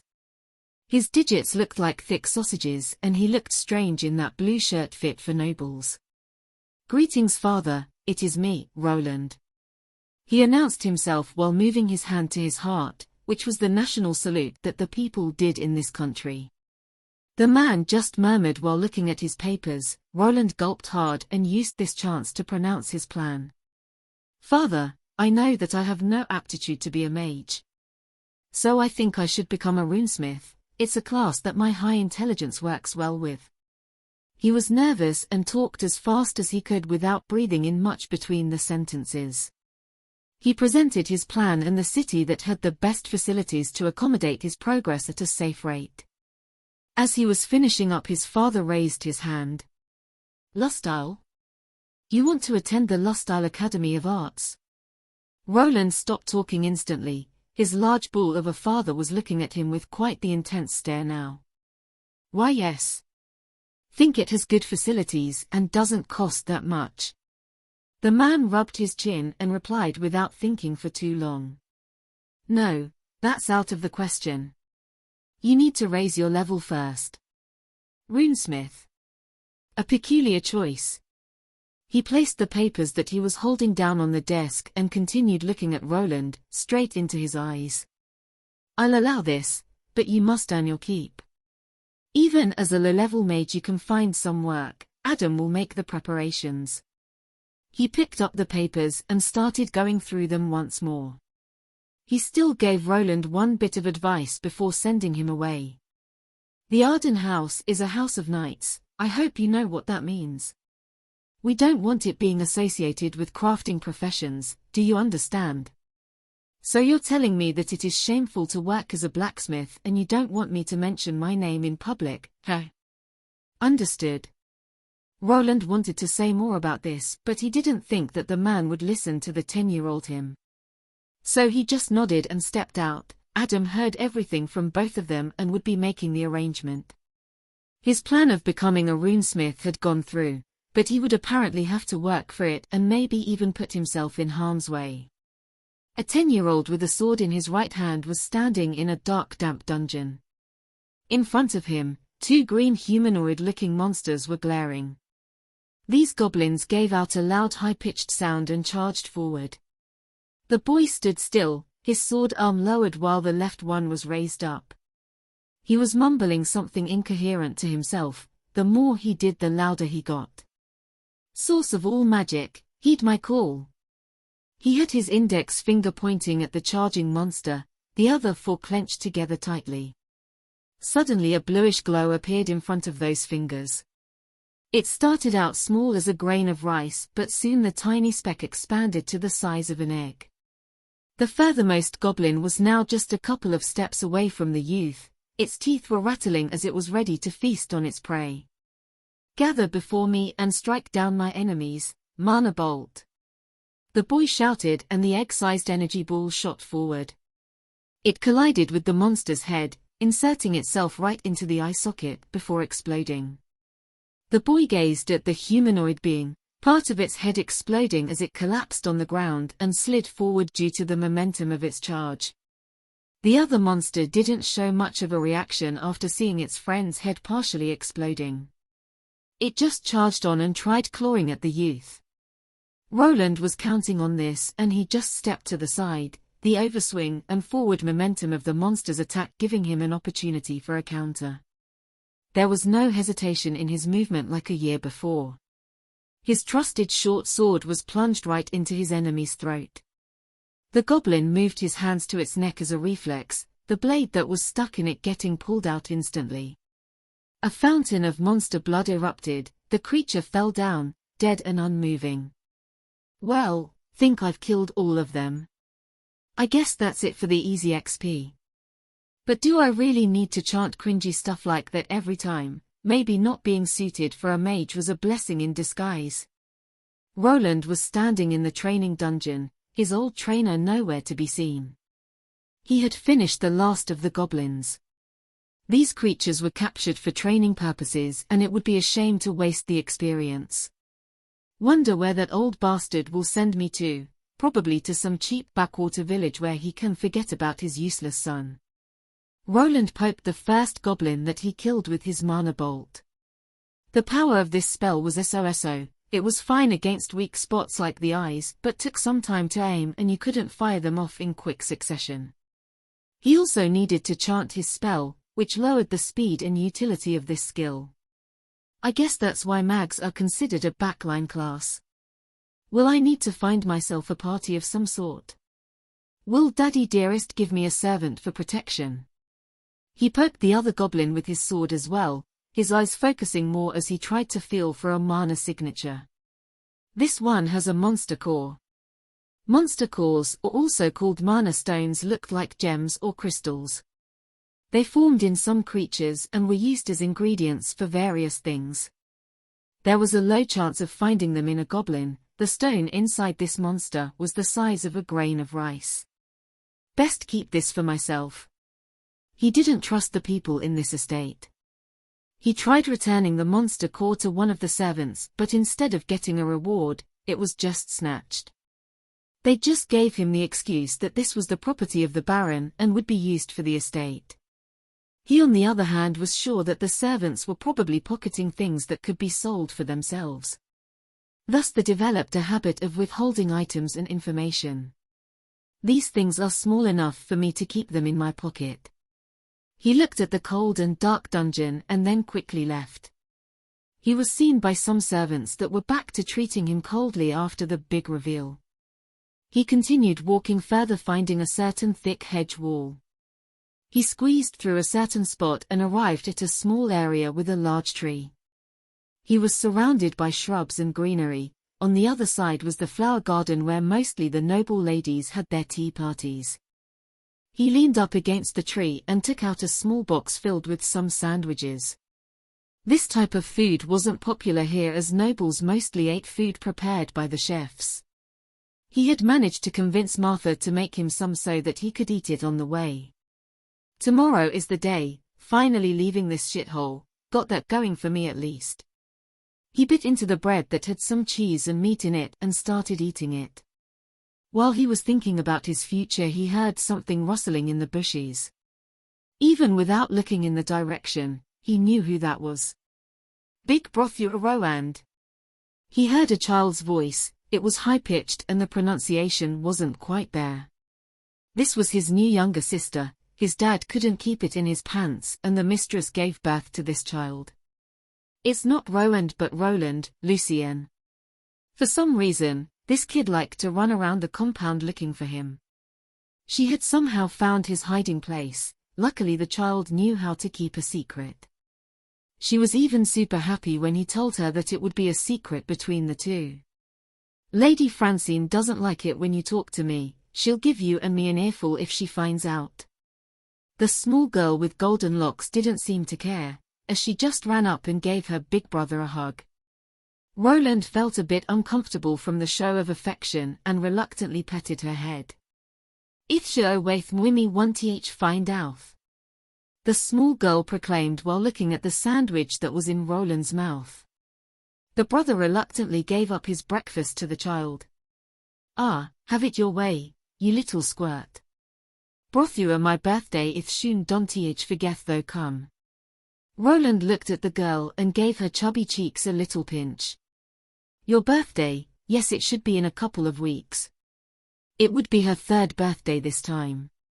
While he was in the family's good graces he was allowed to take part in it, even though he mostly just sat in the corner not doing much. "I will see what I can do, now run along before your mother catches you here." He ruffled up his sister's head before escaping her big green eyes.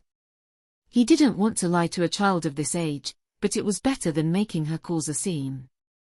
He would be leaving tomorrow and he couldn't do much about it. "She'll forget me after a few months, not sure if I'll ever return to this mansion after I leave anyway." He left towards his room. He was mostly packed all thanks to his trusted maid Martha. The same woman was now hugging while weeping. "Calm down, Martha, I will be fine." "No, young master, I will go to the Lord and ask for permission to come with you. How can he send you away unattended?" The woman was quite attached to him, but he wouldn't be allowed to take any servants with him. "Adam said that I will be looked after there, don't need to worry about anything, this was bound to happen." The woman dried her tears with a handkerchief while looking at the smaller boy. "Young master, be sure to write a letter if there is something bothering you. You're such a brave young lad, you never did cry or complain about anything, such an obedient child." She continued hugging him while sobbing. In the end, he had to push her out of his room. He needed to check if he took everything that he could. He decided to take some blank papers and some calligraphy books. He needed to heighten this skill to the maximum sooner or later. The night went by fast and he was ready to leave. The only person to send him was of course his personal maid that looked like she didn't sleep too well. She sure loved this Roland boy, didn't she? The new Roland didn't feel like this woman's affection was focused on him. She was probably just a gentle soul that cared for the child that once was inhabiting this body.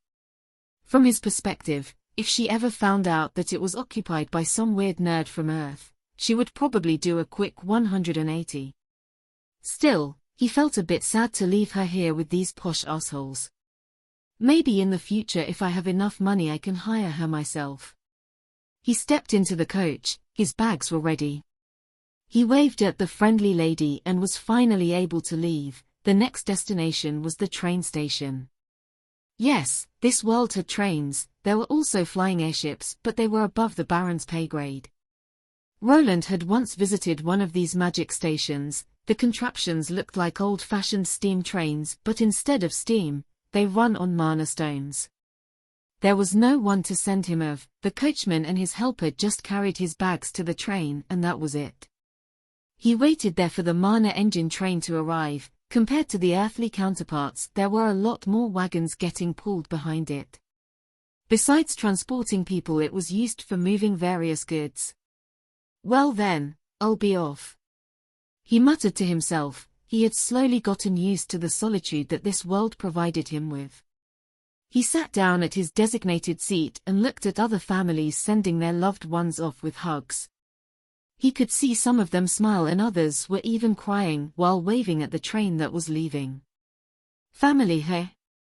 He turned away, not sure what to make of this, his eyes closing as he tried taking a nap. The ride was going to be a long one. Back at the Arden estate, Adam was getting called in by the Baron for a little chat. Did he leave? Yes, my lord. He didn't reject the offer. Did you make it clear? Yes, my lord, he knows the destination. The muscly man tapped the desk he was sitting on while looking out the window. He is surprisingly headstrong. His performance against the lesser monsters was satisfactory. The butler nodded. If you compared the boy to the other young masters, he lacked the stats of a warrior, but he was very resolute and clear-headed. Even during the first fight, he didn't suffer much of a setback. His brothers, on the other hand, mostly failed and had to be rescued by their helpers. With some training, he could pass for a knight. He wishes to be a lowly smith though. The man frowned. He couldn't let the other nobles know what he had a son working as a blacksmith. Don't worry, sir, everything was prepared. The boy will probably ask for assistance in due time. The Baron nodded and waved his servant away. He was smoking quite a large cigar. He blew out some smoke through his nostrils before speaking out to himself. If he doesn't, then so be it. It will be his choice. He is old enough to make his own mistakes. He placed the cigar to the side and then focused back on the military papers in his hand. He was still lagging behind schedule. Roland had no idea what his parent was plotting back home, but soon he would discover it. The train ride would take a couple of days. The speed of this machine wasn't great and it was pulling a lot of weight. The seats were uncomfortable and the constant sounds of heavy machinery were keeping the young man awake. He shook his head and looked outside at the constantly changing scenery. He also took a glance at some of the skills he had learned during the almost 5-year period he was at the noble house. Basic one-handed swordsmanship L9 gives a bonus to one-handed swordsmanship combat along with the basic knowledge. Basic hand-to-hand combat L9 gives a bonus to hand-to-hand combat along with the basic knowledge.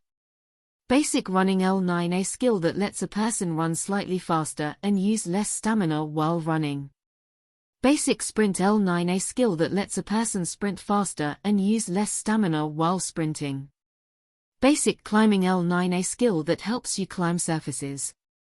Basic sneaking L9, a skill that allows the user to blend with the environment and avoid detection, lowers the noise produced by the user's footsteps. Basic leather armor proficiency for a person with this skill can move better in leather armor. He had gained many skills that began with basic. They filled out his skill menu and he even had to scroll down to read them all. I never could push them past L9, probably because of class restrictions. Had to sneak out during the nights to get that sneaking skill up. When will we finally arrive? What was that place's name again? Oh yeah, the city of Carwen. He only had the location of this city on the map. It was just in the middle of the kingdom without anything special about it. The only thing that was going for it was that it had a dungeon right next to it. The ride continued without anything happening along the way. Roland was half expecting someone to try to rob the train, but there were a lot of strong-looking people guarding it. Now arriving at Carwen, please take all of your belongings while going out. The technology in this world was strange, some parts were ahead of his old world while others were lagging behind. Like the flying ships, planes from his old world didn't compare to those flying fortresses. Supposedly if you are a high-level master smith you can work on those. Maybe I'll be making flying yachts in the future. He smiled to himself while departing from the train. There were many people in various-looking clothes, some were more Victorian-era looking, while others looked like medieval knights in full-plate armor. "Are you Sir Roland?" It didn't take long for someone to notice him. It was a man in his 30s with quite the large handlebar mustache. "Yes, that's me." "You must be the hired help." "Yes, please follow me, I have been instructed to take you to your lodgings." The man helped Roland carry the luggage and had a carriage prepared for him to ride on. He was slowly getting nervous, wondering what his new living place would be. He was counting on it mostly being some kind of barrack area with other people, maybe a room at an inn came with bed and breakfast. The two left the train station and they started moving. Roland could see the city through the carriage window. He saw some wooden buildings here and there, even an inn and the fabled Adventurers Guild building. Heh, guess you can really become an adventurer. But a better term for it would be a monster hunter or hired help, as you just do odd jobs. The coach started moving out of the city after the coachman told the guards something and headed forward. The more they traveled the narrower the roads got. After 30 minutes of heading God knows where, Roland started to get worried. He didn't bring me out here to rob me, did he? He knew that I was coming, so I didn't really ask for any identification. What if he wasn't hired by the Baron? What if he killed the real servant and I'm next in line? His mind raced and he moved his hand to the side. He had taken a dagger for a situation like this and was now clutching it while sweating. He had left his leather armor and short sword in his baggage, so this was his side weapon. Soon enough the journey ended and he heard the coachman getting off, his steps getting closer and closer. The door swung open, Roland ready to pull out his weapon, but he halted as he saw a bored-looking man with luggage in hand. "Sir Roland, this is the place I was supposed to take you. I also have a letter from your father, Baron Wentworth. I'm a bit too jumpy today. I must be tired after the long bumpy ride." Roland gave out a sigh of relief and finally stepped outside. What he saw there was a small cabin in the woods. There was a small porch with stairs leading up to it. It looked old and unkempt from where he was standing. Was this supposed to be his new home? Could there be some kind of mistake? Why would father prepare a run-down cabin like this for me? The servant handed Roland the letter he received and started unpacking. The youth quickly removed the noble seal that indicated that this was the real deal. This lodging has been prepared for you by the Arden House. Don't expect to get any more monetary aid in the future. If you find living here to be too challenging, you are free to return and enlist in the kingdom's army. Does he want me to do that noblesse oblige crap so the other sons won't have to? Noblesse oblige was more or less an excuse for the nobles to act as if they had a stick up their rear end. It was used to imply that with wealth, power, and prestige come responsibilities. Mostly ones that concerned military conscription. The problem with that was that when the time came for this, most nobles made a run for it. Most of the time when it came to this, the nobles sent away their sons that weren't an heir to the house name. Roland was just the person that fit that bill, born of a commoner, and with no backing at all. Roland crumbled the paper up, his eyes bulging and his face going red. "I will be leaving then, Sir Roland, or do you wish to return? I was instructed to take you back if you wish for it." Roland snapped out of it and glared at the coachman. "No, this is fine, just leave." "I will be fine." "Yes, sir. There is a well to the east if you walk for 10 minutes towards the city. There is also a spring to the west if you go deeper inside of the forest, but you must be wary of the animals." He was left alone, the sun was going under and he was feeling cold. He started carrying all of his belongings into the wooden cabin. Inside was little space and even less helpful items. There was a shabby bed with a mattress that was just cloth filled with straw and hay. There was something akin to a stove in the corner, some chairs, a wooden desk, and some animal pelts. He sat down on one of those chairs, the crumpled up note in his hands getting surrounded by his mana, which caused it to catch on fire. Mana was still a type of energy, so it was able to produce fire in some form if it came in contact with flammable items. So, this was it. He wants me to give up so that he has an excuse to shove me into his little army.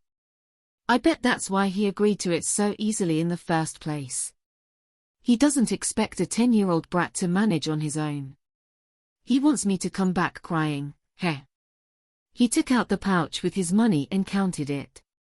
He needed to see how much it would last him, he needed food and water, the rest were all secondary. Think I'll have to pay that adventurer's guild a visit. Roland opened up his eyes, his body was stiff and sore.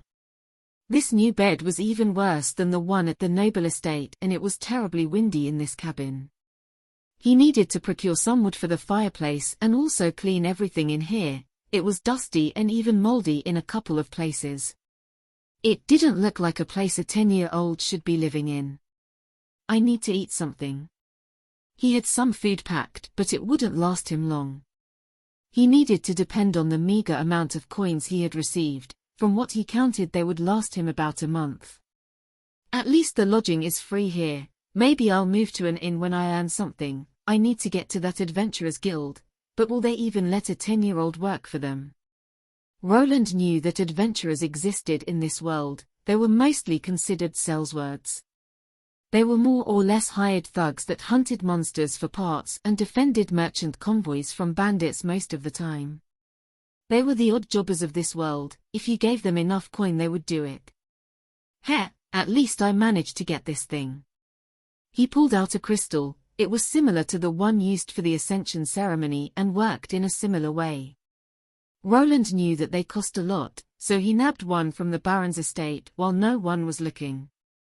With this, I will be able to respec to a blacksmith or mana scribe, not sure what is better. He nodded and hid the items. He was living in the middle of nowhere and there was a possibility of his house getting sacked while he was away. He couldn't be sure. From a logical standpoint, someone wouldn't put their son in a place that could get robbed. But it's the Baron we are talking about. He might even hire some goons to rough me up to prove a point. He decided to bury the class-up stone away from the log cabin, making sure that it didn't stand out. He had quite the memory, so he didn't need to mark the tree he buried it by, which could only alert someone to the buried treasure. How much money do I have? Not sure about the market value of food here. They never let us shop for ourselves. He returned to his cabin and emptied the coin pouch that he had. All of the coins were stacked on one pile. He didn't even need to count them thanks to his arithmetic skill.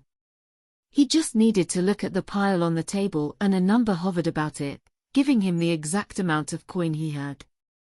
This comes down to exactly 1 small gold coin, or 10 large silver coins. What I have here are. In this world, there were 3 types of coins with 2 variations. Each coin had a small and large version. The cheapest one was the small copper coin. 10 of those made up 1 large copper coin and 10 of those were worth as much as a small silver coin. You went all the way up to golden coins. Above a large golden coin stood a royal golden coin that was larger and rectangular in shape. Some copper coins and silver ones. Wonder how much this will last. Should I cook for myself and save on money, or? He glanced to the side and looked at the shabby stove and some rusty pots and pans in the corner. The idea about cooking for himself went out of the window. At most, he would buy things like apples or sausages that he could eat without cooking. He looked at himself. He managed to take a small mirror from the noble house. He was wearing standard black leather armor. It consisted of a chest piece, pauldrons, a sword belt, arm guards, a belt with a pouch, and leather boots with some knee protectors. To the side, he had his short sword. He also nabbed a hunting knife from one of the workers while packing. this would save him money on skinning utensils. The knife could also be used as a last-ditch effort of defending himself. Alright, time to head out. He left the shabby log cabin. The thing had a small lock, but if someone decided to kick the door down it would snap in half. Roland had to move somewhere else. He was in the middle of the forest with no protection. In his mind, this was something that his father set up. He was probably getting watched by someone. I bet he told people in town to keep an eye out for me. Well, at least he cares, though I bet it has more to do with the House Arden reputation. Can't have some kid be loose shouting his noble name everywhere. He was convinced that his so-called dad didn't really care for him. He probably left some guards so that he wouldn't croak on the first day, but from what he saw in the letter the man probably wanted him to join the army. Roland on the other hand was set on never returning home. He had enough of living under the rules of other people. It was time for some freedom. Even back in his old life, he felt like he was too dependent on others. It was time for a change. Well, I just need to make enough money, then everything will work out. It was time to go back to the town he had arrived. He remembered the path that the coachman took and backtracked. He was slower on foot, but with some jogging, he could make it in half an hour if he wanted to. The first obstacle proved to be the guards at the entrance. They demanded a fee of 5 large copper coins right off the bat.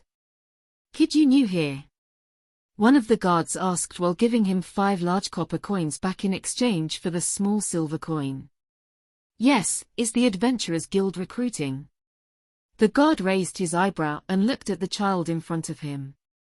Roland was a bit taller than other kids, so he could pass for being older.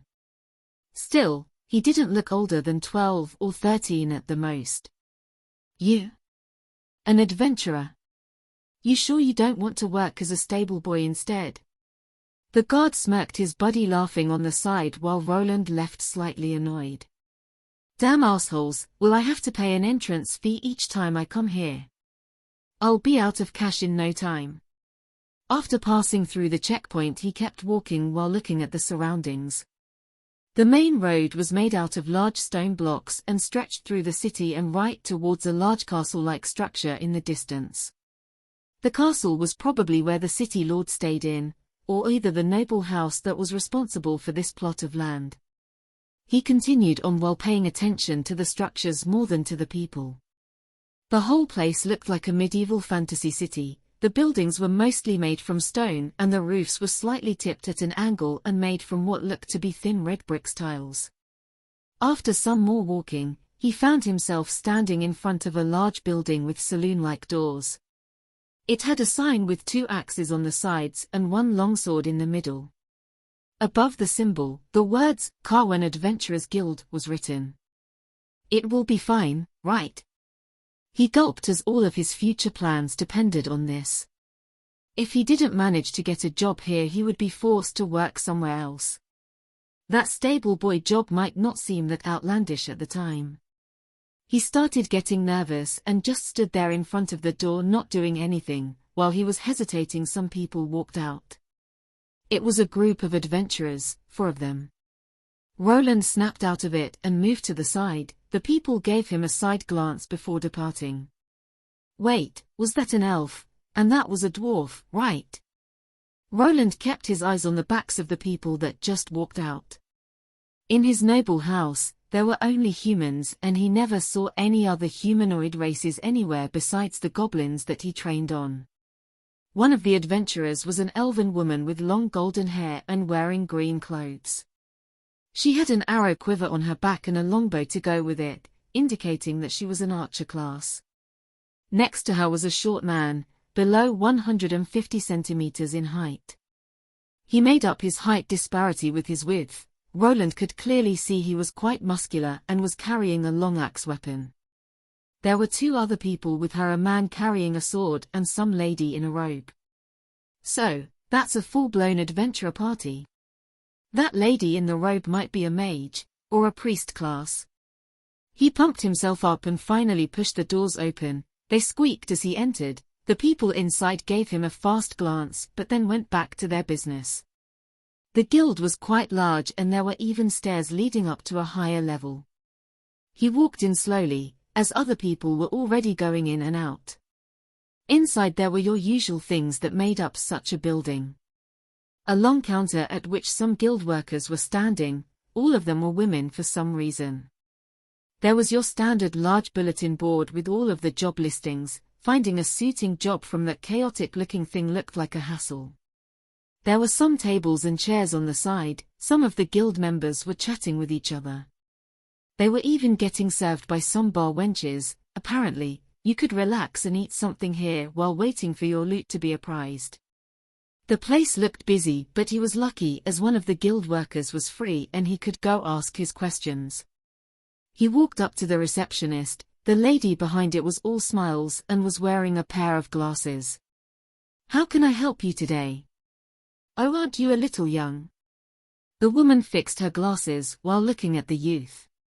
She saw a boy in full gear that was about 150 centimeters. What he was wearing looked like second-hand goods that saw some usage.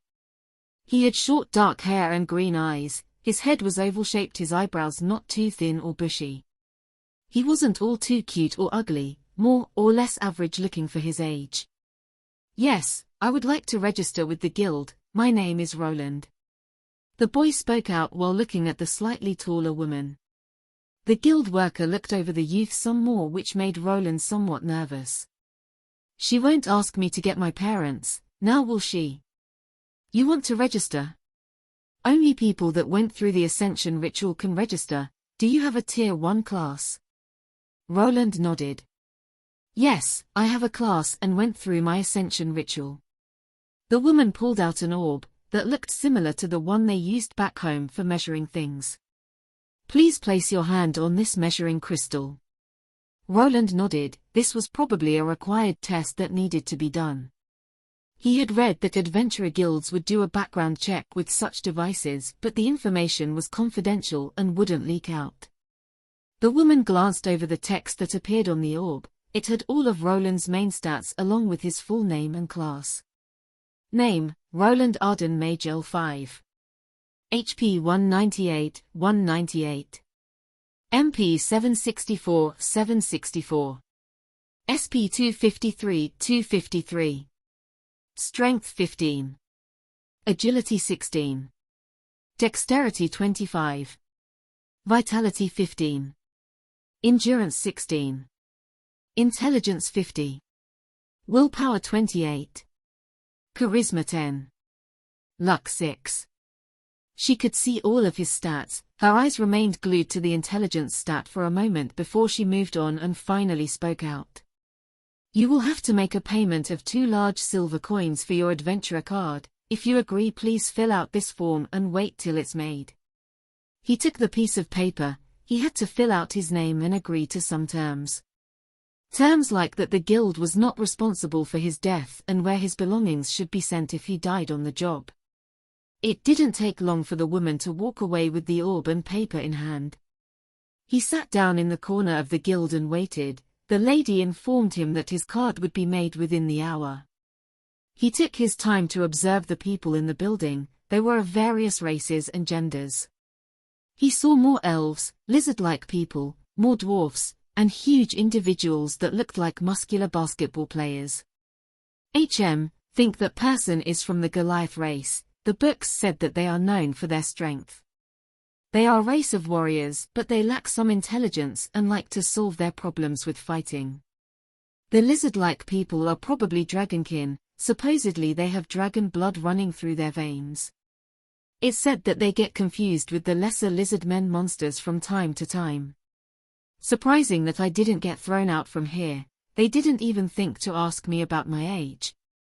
Roland was still someone with his old values. He didn't understand how people could let a 10-year-old just work as an adventurer. People in this world were different. If you had the ability to work, you could work. No one looked at the person's age. After going through the Ascension ritual, you were deemed worthy. He was handed his adventurer's card, but before that, he had to poke his thumb and let a drop of blood land on it. The moment it landed, it shone for a fraction of a second. His rank and photo along with the name Roland appeared. The adventurer cards only showed your first name, but you could add a family name or a title there if you wanted. Roland decided on keeping his noble title a secret. For now, only the guild would have his full credentials. He wasn't the first person in this world that wanted to leave his past behind, and last names were associated with noble houses. The registration process is finished. Congratulations on becoming a bronze rank adventurer. As a bronze rank, you are allowed to take on jobs at the bronze and steel rank. It is advised to take jobs at your own rank. You will find the job listings on the notice board.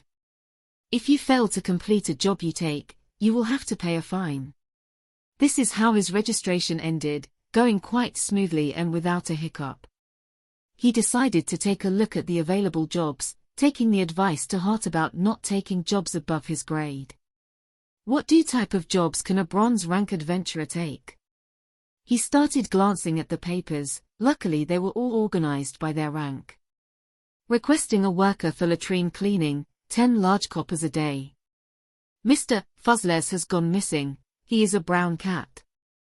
Requesting help in moving furniture and other heavy objects. Searching for someone to cut grass. He narrowed his eyes as he continued going through all the bronze grade listings. They were all odd jobs that didn't require any fighting power. Maybe that's why they accepted me as an adventurer so easily. They expect me to do these shitty jobs and not actually do anything dangerous. Roland didn't want to spend his day cleaning toilets or cutting grass. He needed to get his level up fast and earn more money. After going through most of the bronze grade listings, he moved to the steel grade ones. Goblins have been appearing close to the farms and are killing the livestock. 5 large copper per goblin, left ear needed as proof. He read and found a subjugation request right off the bat. More goblins here. Probably should stick to monsters I'm familiar with. There were other listings concerning monsters besides that. There was a nearby dungeon, but he couldn't enter it alone as a bronze rank adventurer. He would either need to find a party or get himself up to steel rank. He went through some other possible creatures he could hunt outside the dungeon and decided to stick to that for the time being. Think I'll go eat something first and then head out. There were also notices for bringing in monster deers and boars for meat. Guess you can eat those. He left the Adventurers Guild, identification card in hand. He wanted to do a small tour of the town, maybe find better lodging than that shady shack in the woods. Then it would be time for work. His adventure was only starting. Roland walked and walked. The place he was in wasn't that large. If he compared it to the cities from his old world, this was more of a small town.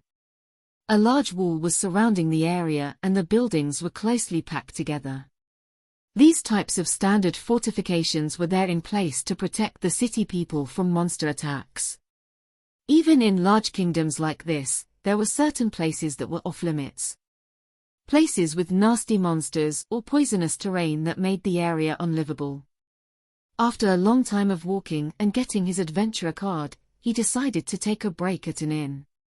Inside there were a lot of people chatting and a bard-like person was playing on some kind of lute instrument. Just like the Adventurers Guild, this establishment's interior was quite large. There were many tables that already had a bunch of individuals sitting in them.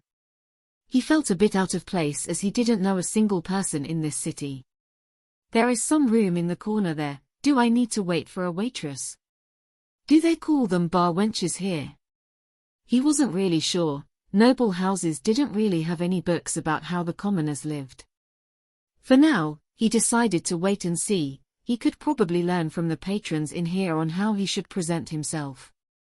He sat himself down in at the free table and looked at the people. Again he was greeted by a colorful array of individuals. The elves were just as he read in books and saw in fiction. They were tall and slender with pointy ears. Their hair color was either blonde or white. He didn't spot any dark elves though. While waiting, a waitress finally appeared and gave Roland a curious look. What will it be, little guy? He looked up. The woman was quite large and on the wider side. She was wearing one of those wench dresses that made him think of a German festival. Ah. I'll just have some water and something to eat. What do you have? For a charming little fella like you? How about some of the tasty porridge? or some grilled meat so that you grow big and strong? Roland thought about it for a moment and ordered both. He wanted to test the food here out. If it was abysmal, he would try a different place. The woman smiled and walked away. He saw her move towards the bartender. The woman was quite loud, so he overheard the two talking. One order of meat and some porridge for our young customer there. The man standing at the bar was quite large and muscular. He was even missing an eye and had a large scar in its place. What? You got someone to order that shitty gruel? Did you blackmail him or something? The woman frowned and tried smacking the man with the empty tray she was holding. Shut your trap, you idiot, before I make you sleep outside again. The man grumbled and went back into the kitchen. Roland, on the other hand, was deliberating on walking out. He didn't like the sound of that. Could this porridge be spoiled? Well, this was quite bland. He looked at the empty plates. The porridge was made from some unidentified grains. The meat was just dried jerky. Nothing was seasoned, nor did it taste like anything. The food here was literally hard to swallow. I'm already missing Martha's cooking. Is this what the common people eat? The whole thing cost him 7 large copper coins. So I need to kill 2 goblins to even have enough for a single meal. Guess life doesn't count for much here. I should have asked that guild attendant about how much I can get for a goblin mana stone. I'll ask her after I get this job done. He left the coins on the table. The large lady instantly swooped in to grab those coins of the table. Like a hawk diving for a nice plump mouse on the field. He asked about the lodging fees and was said that it was 2 small silvers for a night, and 5 large copper coins extra if he wanted breakfast to go with that. He could also pay a monthly fee that would save him about 10%. I have enough money to last me slightly above a month of lodging. He needed to go hunt some goblins first. Killing 5 of those a day would be the minimum amount of work.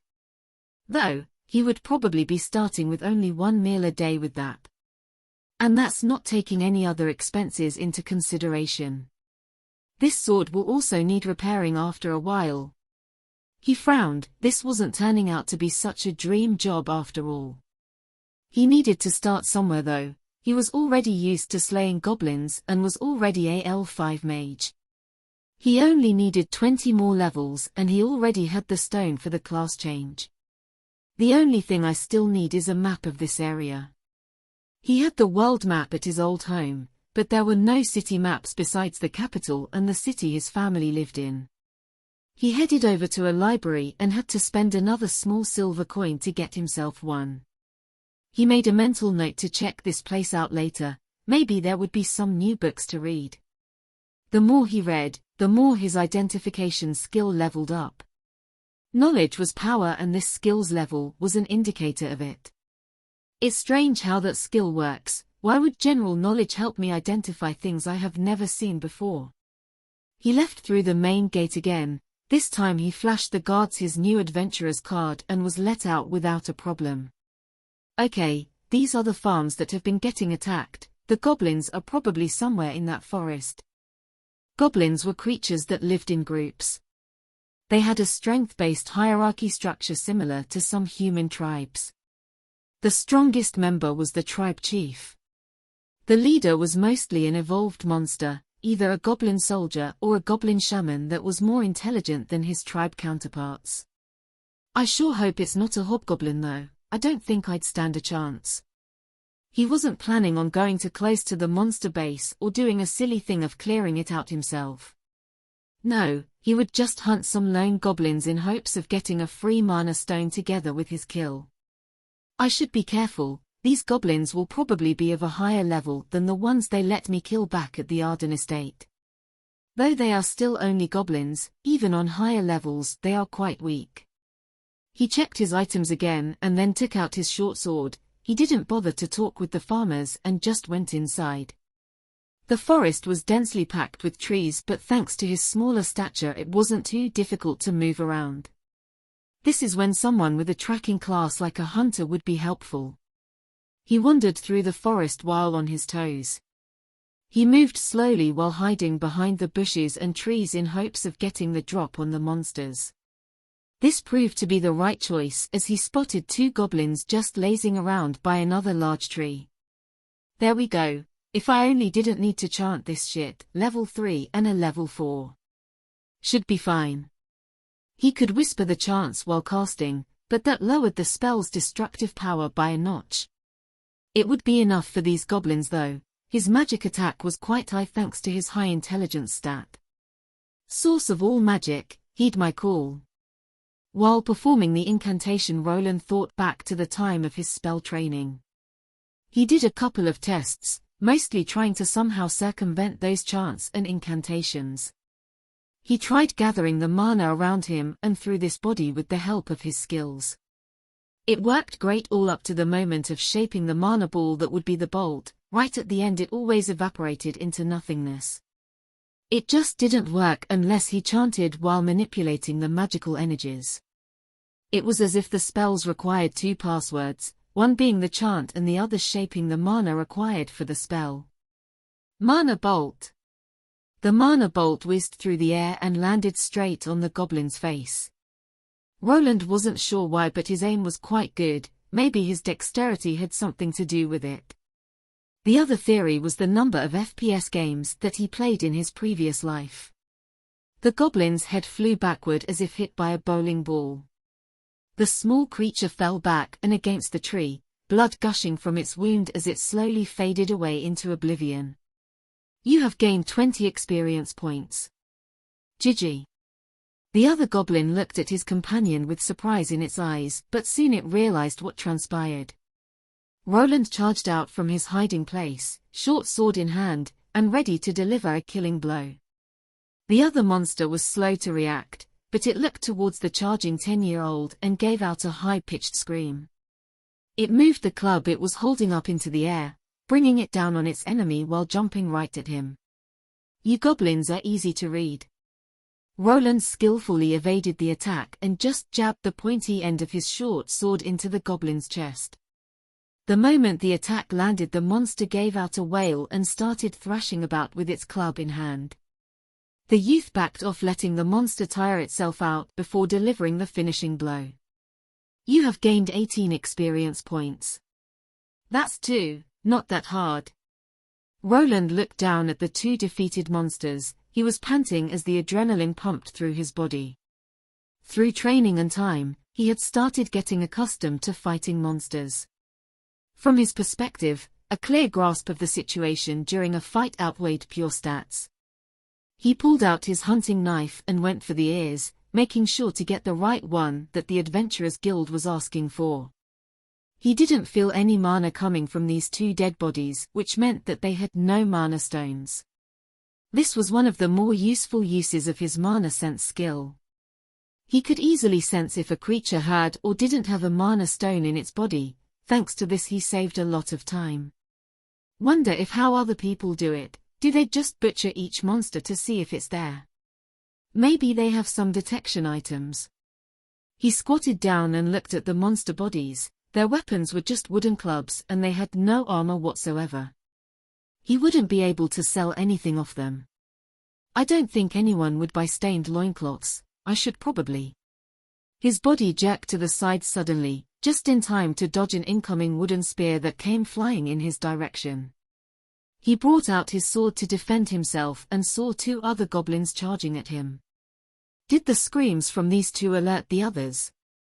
He had miscalculated and remained here for too long. He was used to killing monsters at a safe location, but these creatures were tribal. When one of them fell, the others would come to help. The high-pitched battle cries that these little monsters gave out were to signal their allies. Shit! He didn't think that he'd lose to these 2, but there could be more coming. He couldn't stay in this location for long, and his magic bolt spell that he used as a surprise tactic was a one-time thing before the battle. He couldn't use it while running either. If he panted during chanting, the spell would collapse. He ducked for the bushes on the side while the 2 angry green men chased after him. He wasn't sure how their tracking skills were, but they shouldn't be all that great. He was also faster than the 2 buggers. If he gained enough space, he might have been able to recast his spell. This class isn't good for solo leveling. He found himself running away just to stop and chant his incantation. When one of the goblins arrived before him, he would send a mana bolt spell right at their face. He wasn't concerned about being quiet anymore either, so his spells were packing a lot more this time around. This had the adverse effect of alerting more goblins to his location. Mana bolt. You have gained 19 experience points. Another goblin fell. The mana bolt came from somewhere up in the trees. The other green midget didn't know where the enemy was. He looked and looked only to hear a human's voice echo through the tightly packed forest. Mana bolt, you little shit. You have gained 15 experience points. Congratulations, you have leveled up. The goblin chest exploded as a large ball of mana energy pierced through it. Roland was sitting on top of a tree and just chucking his spells at the dumb goblins. After rowing away for an hour, he decided to climb up a tree. Luckily these monsters weren't too bright. Think that was the last one of them. Glad I have this climbing and sneaking skill unlocked. He used a new tactic of just hiding up in the trees and waiting for the goblins to arrive. He delivered sure hit kills from distance and disappeared the moment another monster appeared. Thanks to his sneaking skill, the enemy monster had a hard time finding him before they could react. They were hit by dense mana bolts. After waiting it out for 10 minutes, he finally decided to slide down the large tree he was hiding in. He hopped down and sneaked over to the blast zone. 5 dead goblin bodies were there. He had leveled up from killing all these goblins, and there were even some scattered bodies that he left behind while running away. I don't think it would be smart to go back for those. He grabbed the 5 ears from this group and even managed to nab a mana stone from one of them. He was tired and had wandered a bit too far into the forest area. This was the time for a tactical retreat. This is enough for today. I should go report and get my money, then take a bath. Roland's first day as an adventurer ended. He managed to return to the Adventurers Guild without a problem, and the guards didn't bother him either. The same lady that gave him the card was surprised to see him at the end of the day and with 7 goblin ears to boot. With this, he had earned 35 large copper coins from the monster subjugation quest. The tiny mana stone he acquired went for 4 small silver coins each. He had 2 more back from his training days. With this, he was 155 large copper coins richer. I can do this. The stronger I get, the more money I will earn. I'm not going back to that log cabin, or that stinky noble house. Roland clenched his fist tightly while looking at his coin pouch. He finally saw some light at the end of the tunnel. If he worked hard, he would be able to level up his class, gain money, and later achieve his goal of independence. A bunch of small, green, humanoid-looking creatures were shouting at each other. One of them was holding a large piece of meat that used to be a leg of some kind of boar. They gritted their teeth at each other until a larger goblin that had a darker tint of green appeared. The smaller ones cowered as the meaner-looking goblin swiped away the large piece of meat for himself. It shouted something out and opened its large mouth. The teeth looked yellow and quite sharp. Before the monster could have its feast, something odd happened. A strange sound of something whizzing was heard by some of the goblins, but at that point, it was too late. A glowing blue arrow shot out of the trees and embedded itself into the larger goblin's neck. It had enough penetrating power to pierce right through. The tip was even poking out on the other side. The arrow made from blue energy fizzled out into nothingness soon after. The monster gurgled while not knowing what had happened. It could only flail its arms around before suffering from hemorrhage. Soon enough it passed out and died. The larger goblin's comrades started shouting and panicking, not knowing why their leader had died just like that. About 100 meters away up in a large tree was Roland. He was already chanting another spell while pointing with his finger at the next victim. Mana arrow. Another blue arrow shot through the air towards the small goblin encampment. Roland had scouted it out after spending quite a bit of time hunting the goblins in this forest. The second mana arrow landed on the next enemy and he heard the female voice announcing that he had gained experience. I managed to get the leader on the first try. the rest are just small fries. Time to finish this up. He took his time finishing up the goblins from a safe spot. He descended only when the enemy numbers dwindled enough for him to engage them in melee range. The normal goblins didn't pose much of a threat to him at this point, and he knew their attacking patterns by heart. Now he just needed to pick up the loot and head back. The only problem was that he had to go to the Adventurers Guild again. The Adventurers Guild was bustling with people. There were various people of various races coming in and out of the building. Dwarfs, elves, you name it, there were even people with animal ears. Quite a bit of those people were focused on a small robed youth. This youth had garnered some fame for the past 3 months he had arrived in this town. Hey, it's the little goblin slayer. Did he wipe out a nest? I think he even managed to get a shaman last time. The people from the side gossiped while looking at Roland. He was one of the rising rookies here, mostly due to having a knack for killing goblins. Most of the adventurers didn't bother with those. They were busy with dungeon exploration that had more to offer than pesky goblins. Roland grumbled while trying to cover his face with the new robe that he bought. He didn't like the attention and didn't like to stick out. I've earned a strange title, it's even in my status now. Goblin Hunter title. A person with this title is feared by goblins. Goblins might suffer a fear debuff while fighting with a person with this title. Works only on goblins below the title holder's level. Might suffer, so it's just a random effect. Titles like this could be earned by hunting monsters.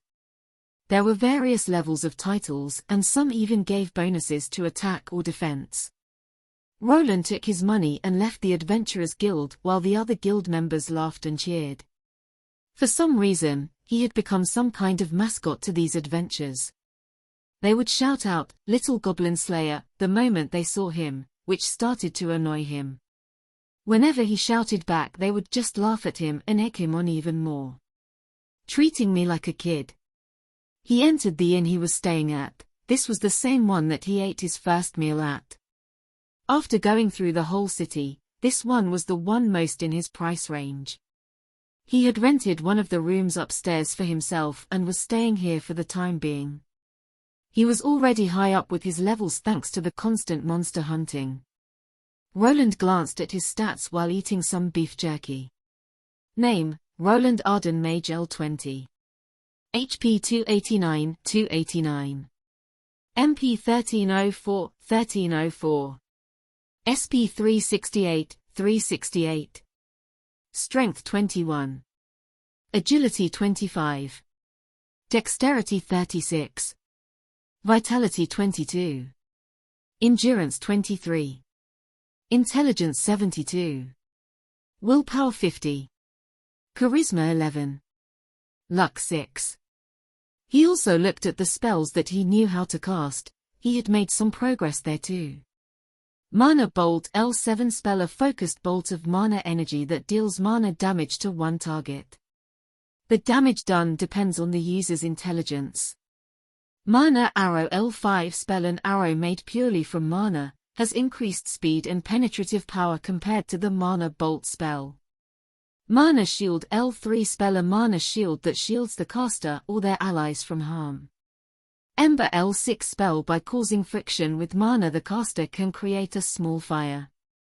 Mana Hands L5 spell, the caster can create hands made from mana. The weight and distance this spell can be used for is dependent on the intelligence stat.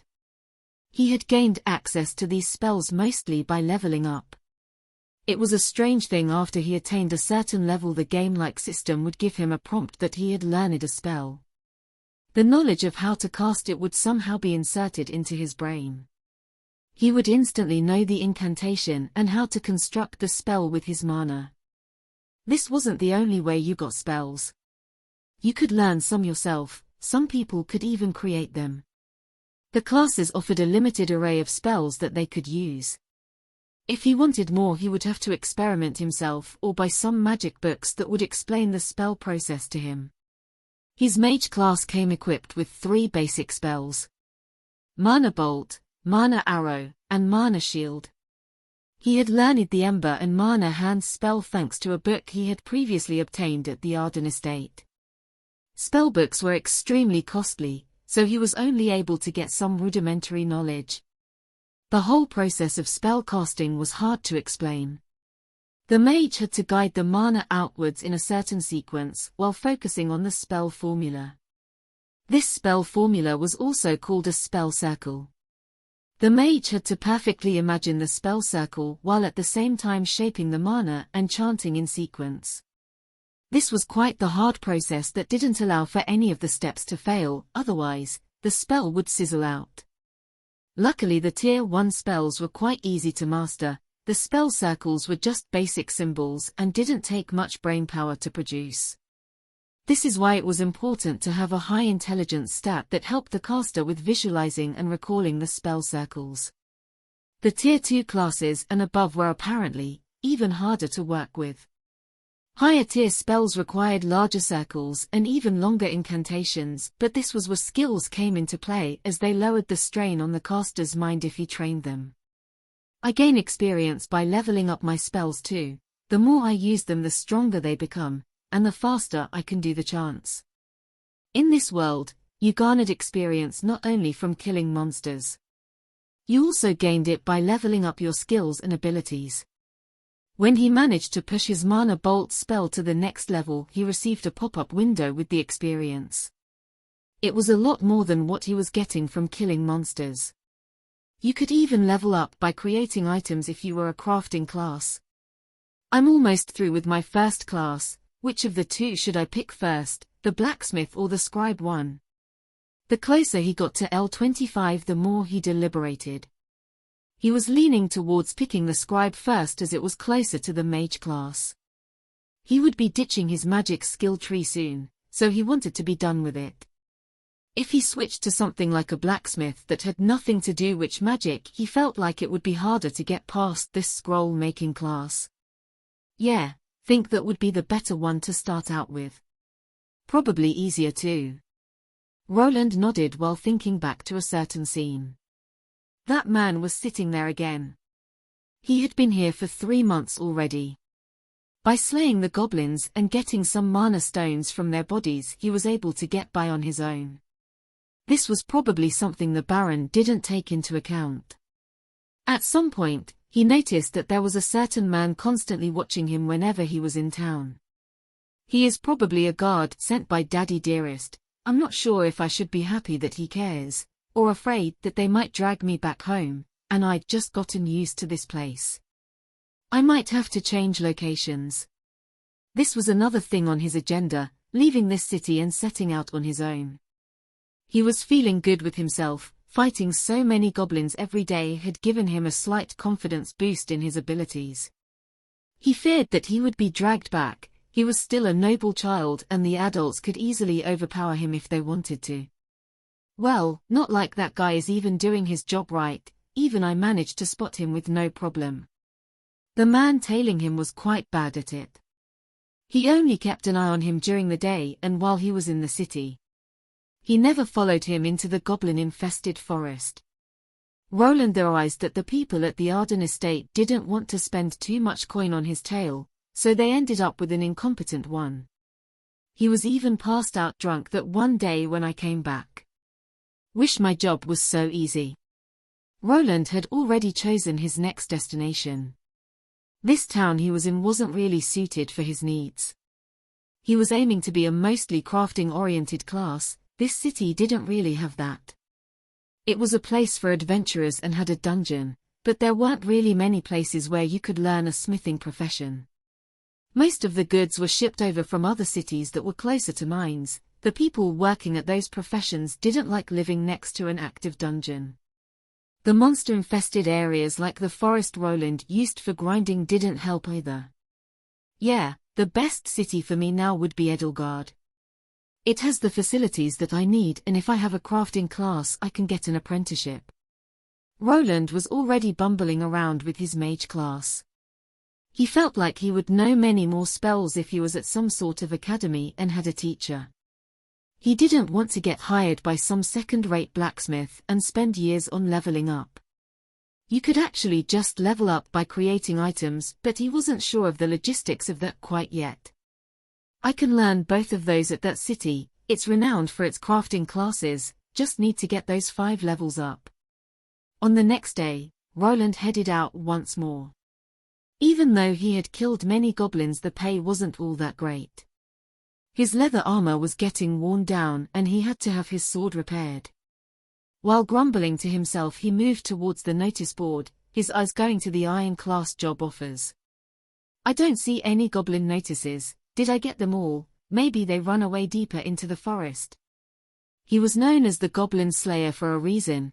He had cleared out quite an amount of nests in these past 3 months. He mostly used guerrilla tactics of luring a small group out for slaughter. He used the tall trees and thick bushes to his advantage and even managed to level up some of his basic skills to normal ones. While Roland was contemplating his next move, a person moved over to him. The voice seemed to belong to a girl. "Excuse me, aren't you who they call the Little Goblin Slayer?" Roland frowned instantly. He wasn't sure why, but that nickname ticked him off. The person who asked him was a red-haired girl. From the looks of her gear, she was an archer. Roland looked at her from top to bottom, coming to the conclusion that she was probably a young adventurer in her mid-teens. "I guess that's what people call me around here. My name is Roland though," he responded while grumbling slightly. The girl smiled and then continued with the conversation. "Great. It's rumored that you are a mage in training, is that true?" Roland raised his eyebrow and kind of figured out where this was going. The girl didn't look dangerous or nefarious, so he just nodded. He could also ask the guild staff about any other adventurers if it was required. "Yes. Here is the deal, our party is missing one person right now. We could use someone for the back line." The girl pointed to 2 other people that were standing in the back. With the archer, they would make a group of 3, which was slightly small for a full party. From what Roland could see beside the red-haired girl he was talking with, there was a warrior with a shield and what looked to be someone who used daggers, either a thief or scout. The only peculiar thing about this was that all of them were female. "Oh? Are you heading into the dungeon?" The girl nodded. This wasn't anything out of the ordinary. People constantly formed new parties or exchanged members with others. "Yes, we will of course do an even split, 4 ways." He wanted to rub his chin to think. He was running low on monsters to kill and he wasn't allowed to go into the dungeon by himself with how low his rank was. This group consisted of young girls that weren't probably much stronger than him, but he could very much use the help. He didn't really have a reason to refuse. He could also ask the guild staff about these 3 and if they weren't shady later on, then decline if they were fishy. "Are you sure?" "I'm still just on my first class." The red-haired girl smiled and tapped him on the shoulder. "No need to worry, we just need some backline support and you are quite famous around here. No need to be afraid, these big sister will protect you if something happens." He twitched a bit. He almost forgot that he was a 10-year-old here and looked like a little brat with some baby fat on his face. For the time being, he nodded and he and the red-haired girl moved over to the other 2. The warrior woman was clearly from the Goliath race. She was 2 meters tall and was quite muscular. Her skin was brown in tone and her nose looked like it was squished back by a brick. The other girl was slightly taller than he was, at about 160 centimeters. The moment he walked up, he noticed the large animal ears coming out from the top of her head along with a bushy white tail in the back. Her hair was gray and her eyes reminded him of a wolf. She was wearing leather armor and had 2 long daggers strapped to her side, indicating that she was probably primed more for agility. The last girl was the redhead. She was taller than the previous girl at about 170 centimeters. She was wearing a really tight uniform. Around her chest was some kind of belt, probably to connect a quiver too. "He is so tiny, you sure he can handle this, Rebecca?" The large warrior girl looked at Roland while leaning down, her mouth showing off those pearly whites as she grinned. "Hey, don't scare him, Sir Hilda. I had enough trouble convincing him to come here. The third wolf girl didn't say much, she just gave him a glance and then sat down at the nearby table behind them. Ah, let me introduce you. The large dumb one here is Sahilda, the quiet one back there is Raina, and my name is Rebecca. You can just call me Becky Tilda. The three were peculiar looking, but they had some charm to them. They all sat down by the table and started chatting. So, our fourth party member had left our party, and I think you would be the perfect fit, Becky proclaimed while looking at Roland with sparkling eyes. Ha, you mean she left us hanging and run away with some guy, that damn harlot?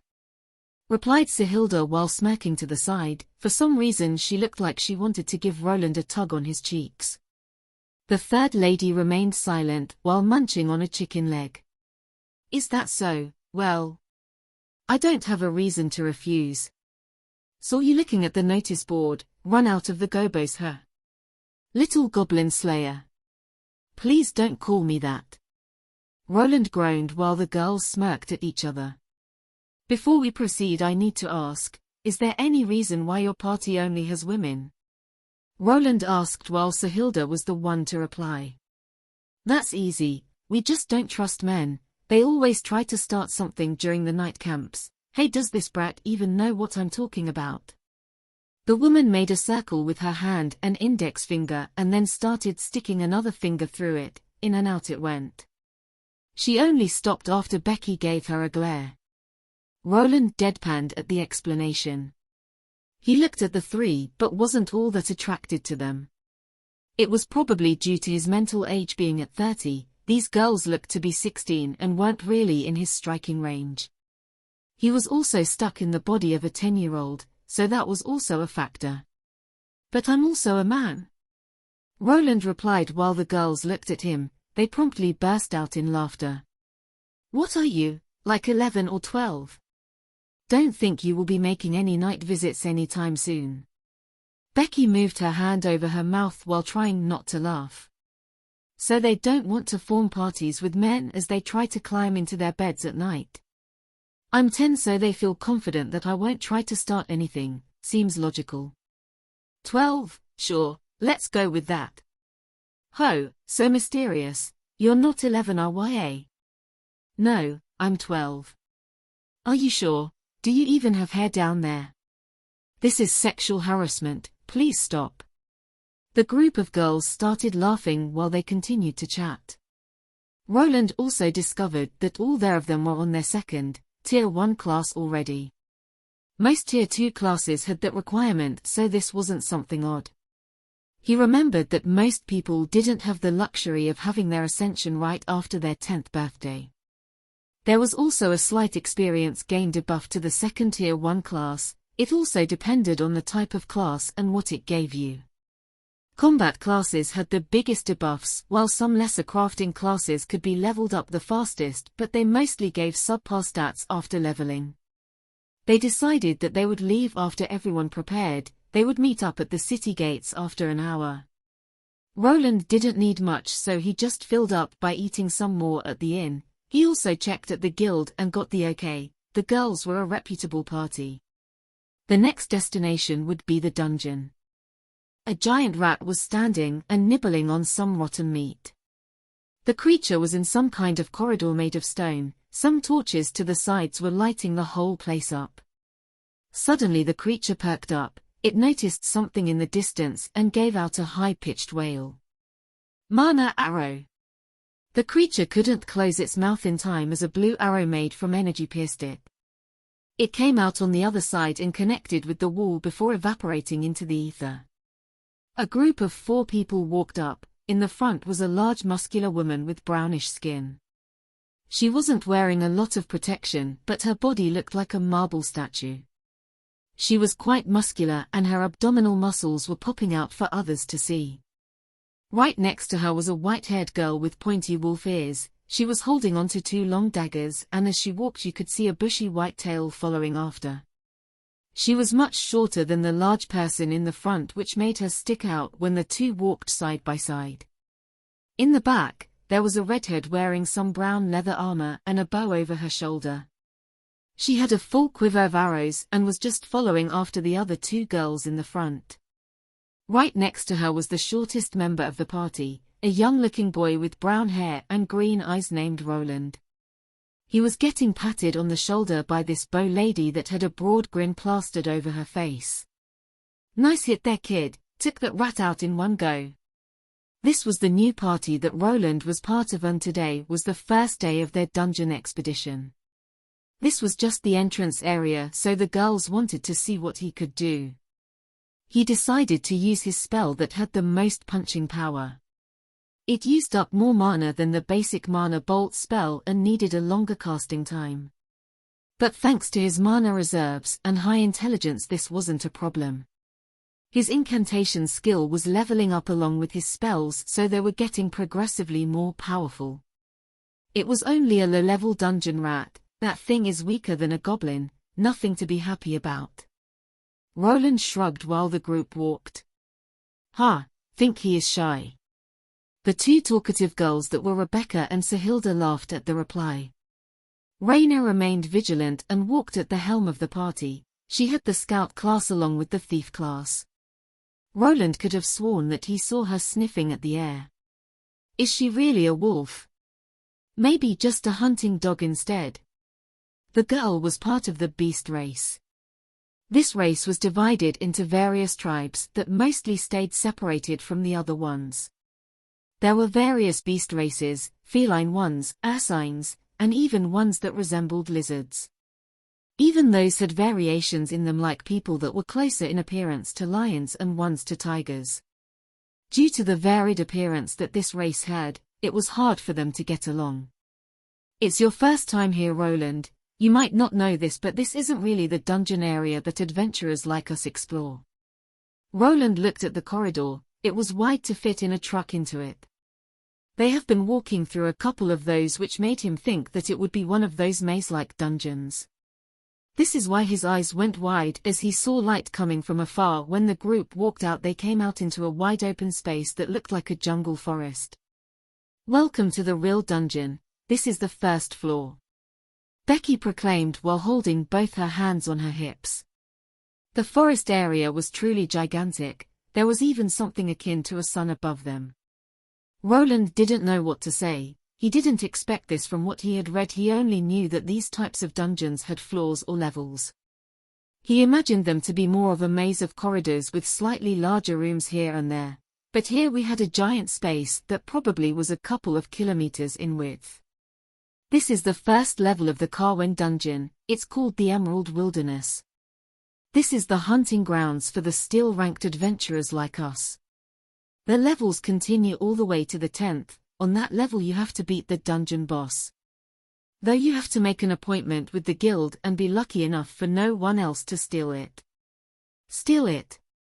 Roland asked while stepping into the first dungeon level. The ground and grass felt normal, like he was stepping onto a real forest, but he could feel that the mana here was a bit peculiar.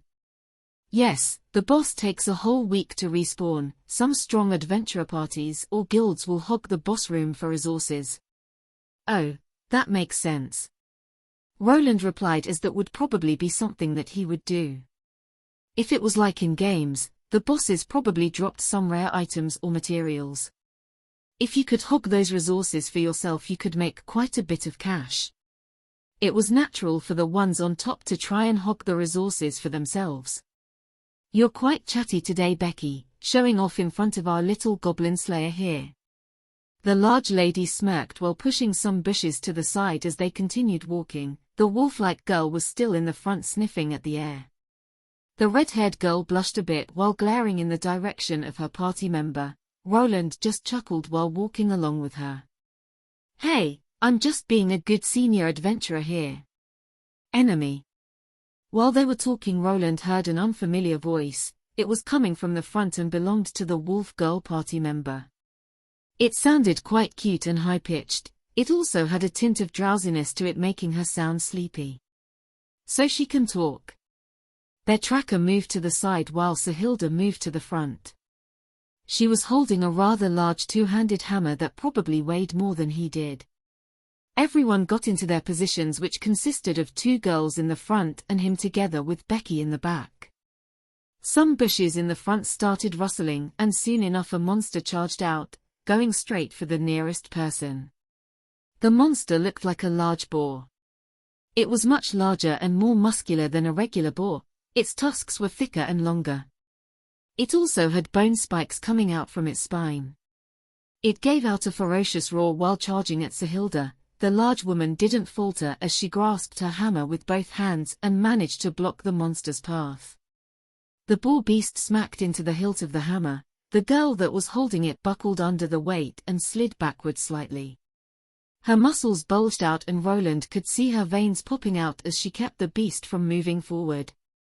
The others weren't passive. While the monster was busy with the party's warrior, a dagger plunged into its side. The moment the monster looked to the person inserting daggers into it, an arrow lodged itself into its eye. The finishing blow was delivered by a giant hammer that shattered the creature's skull into pieces. Its snout released a spray of crimson blood that coated the nearby bushes as the monster died. "You have gained 5 experience points." The voice announced that he had gained some experience. You didn't need to directly kill a monster if you were in a party. The experience would be distributed among the party members. There was only one limit: the party members couldn't be too far apart in levels or tiers. A Tier 1 person wouldn't get any XP if he was together in a party with a Tier 2 person. This game-like world apparently had some contingencies against power leveling. Even if someone at Tier 2 or Tier 3 cut off the limbs of the monster and let someone of a lower tier perform the kill, that person wouldn't get any experience. It was as if the system knew how to distinguish between this. This was also why Roland also gained only 5 XP points this time. He didn't really do anything in this battle besides staring at the girls swing their weapons around. Due to this contribution system, people mostly partied up with others at the same tiers. "I guess that I don't even get a turn," Roland said as the 3 girls quickly took care of the enemy in a matter of seconds. He looked at the dead body with his mana sense and pointed to a spot at the chest before speaking. "It has a mana stone right there." The girls looked to the young boy and then to the monster. The wolf girl plunged her dagger into the spot he was pointing at and discovered that it was indeed there.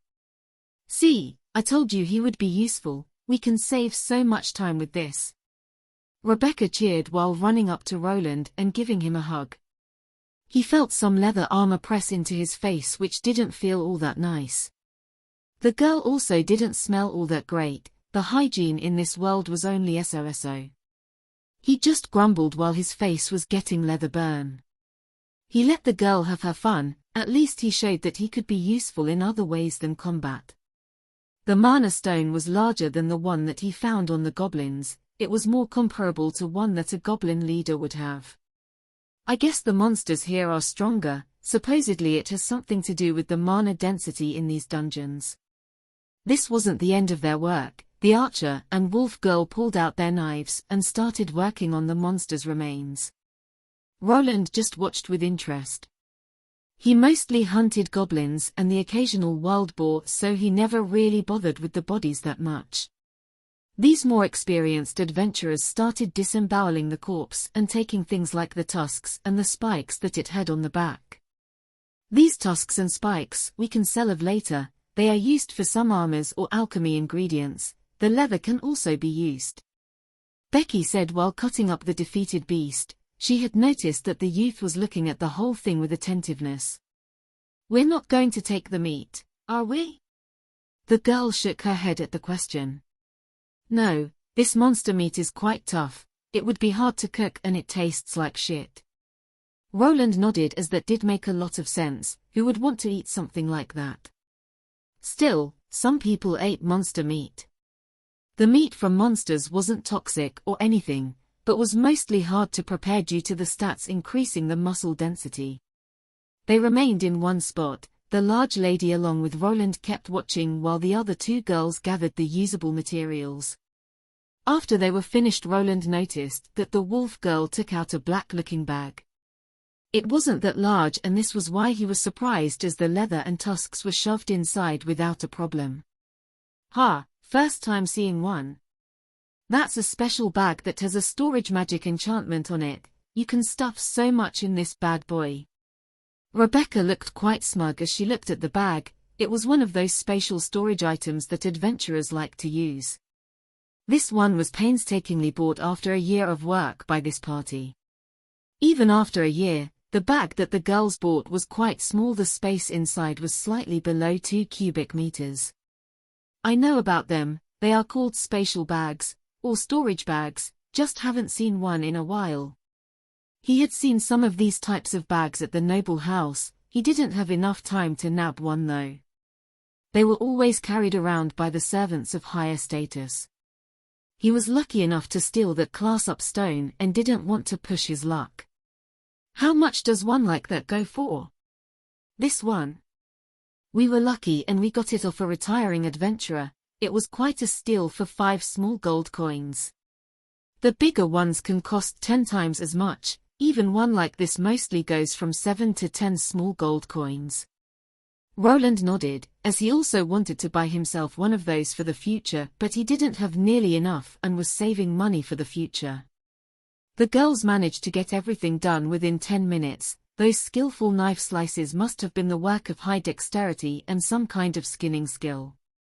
The group moved further into the dungeon. They encountered more of the same-looking boars, and this time around even Roland was able to chip in.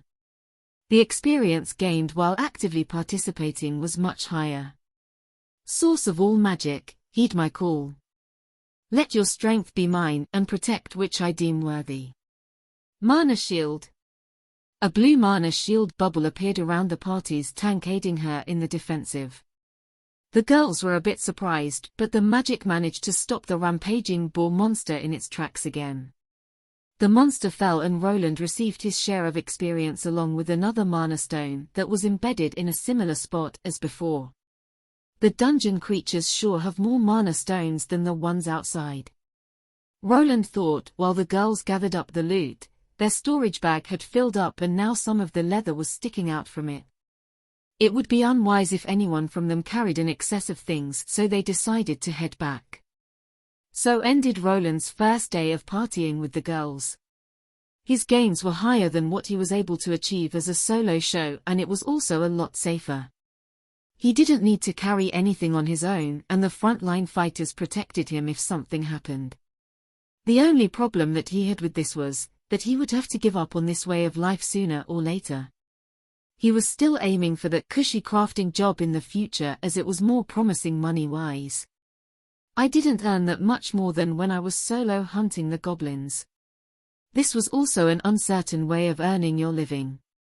Sometimes more dangerous monsters could appear and you could just die like that. He was already lucky to have survived the goblin-infested forest on his own. Those girls don't seem so bad. They at least didn't try to rip the 10-year-old off. They also said that we would go down to the lower floor after I get used to their party dynamic. His new party was smart enough to not push ahead into the unknown with a new untrained party member. The red-haired party leader earned some brownie points with Roland thanks to this decision.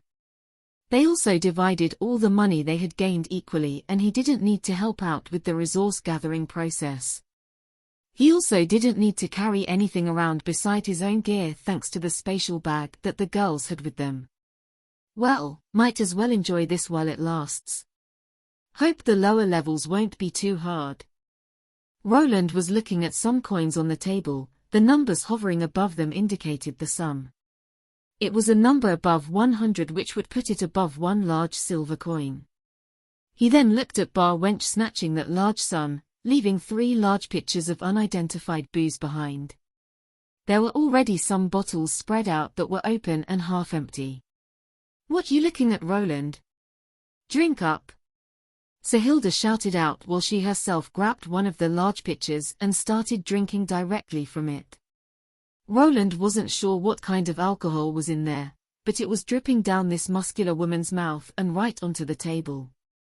He had been doing business with the girls for a couple of weeks now and they were having a little party at the local tavern.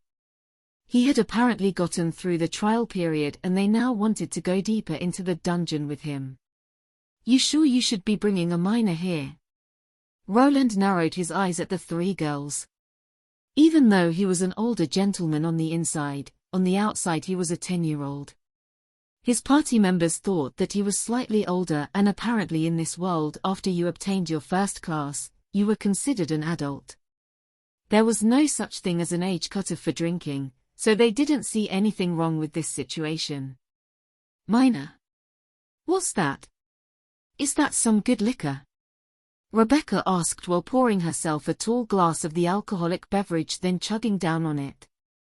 Roland was amazed at how well these two girls were handling their alcohol. Even if he thought back to his old college days, he couldn't recall anyone being this much of a binge drinker as these two.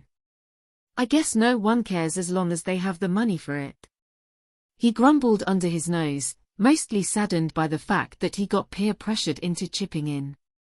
He lost a whole 20 large copper coins that were worth close to 4 goblins. He suddenly felt someone's hand on his shoulder and spotted the third-party member looking at him. It was Raina, the wolf girl. Her face was all red and her wolf ears were twitching all over the place. She had an uncharacteristic shit-eating grin plastered all over her face. Round what a do time, drink with bingshers. She was already quite drunk and pushing a glass of booze against his face.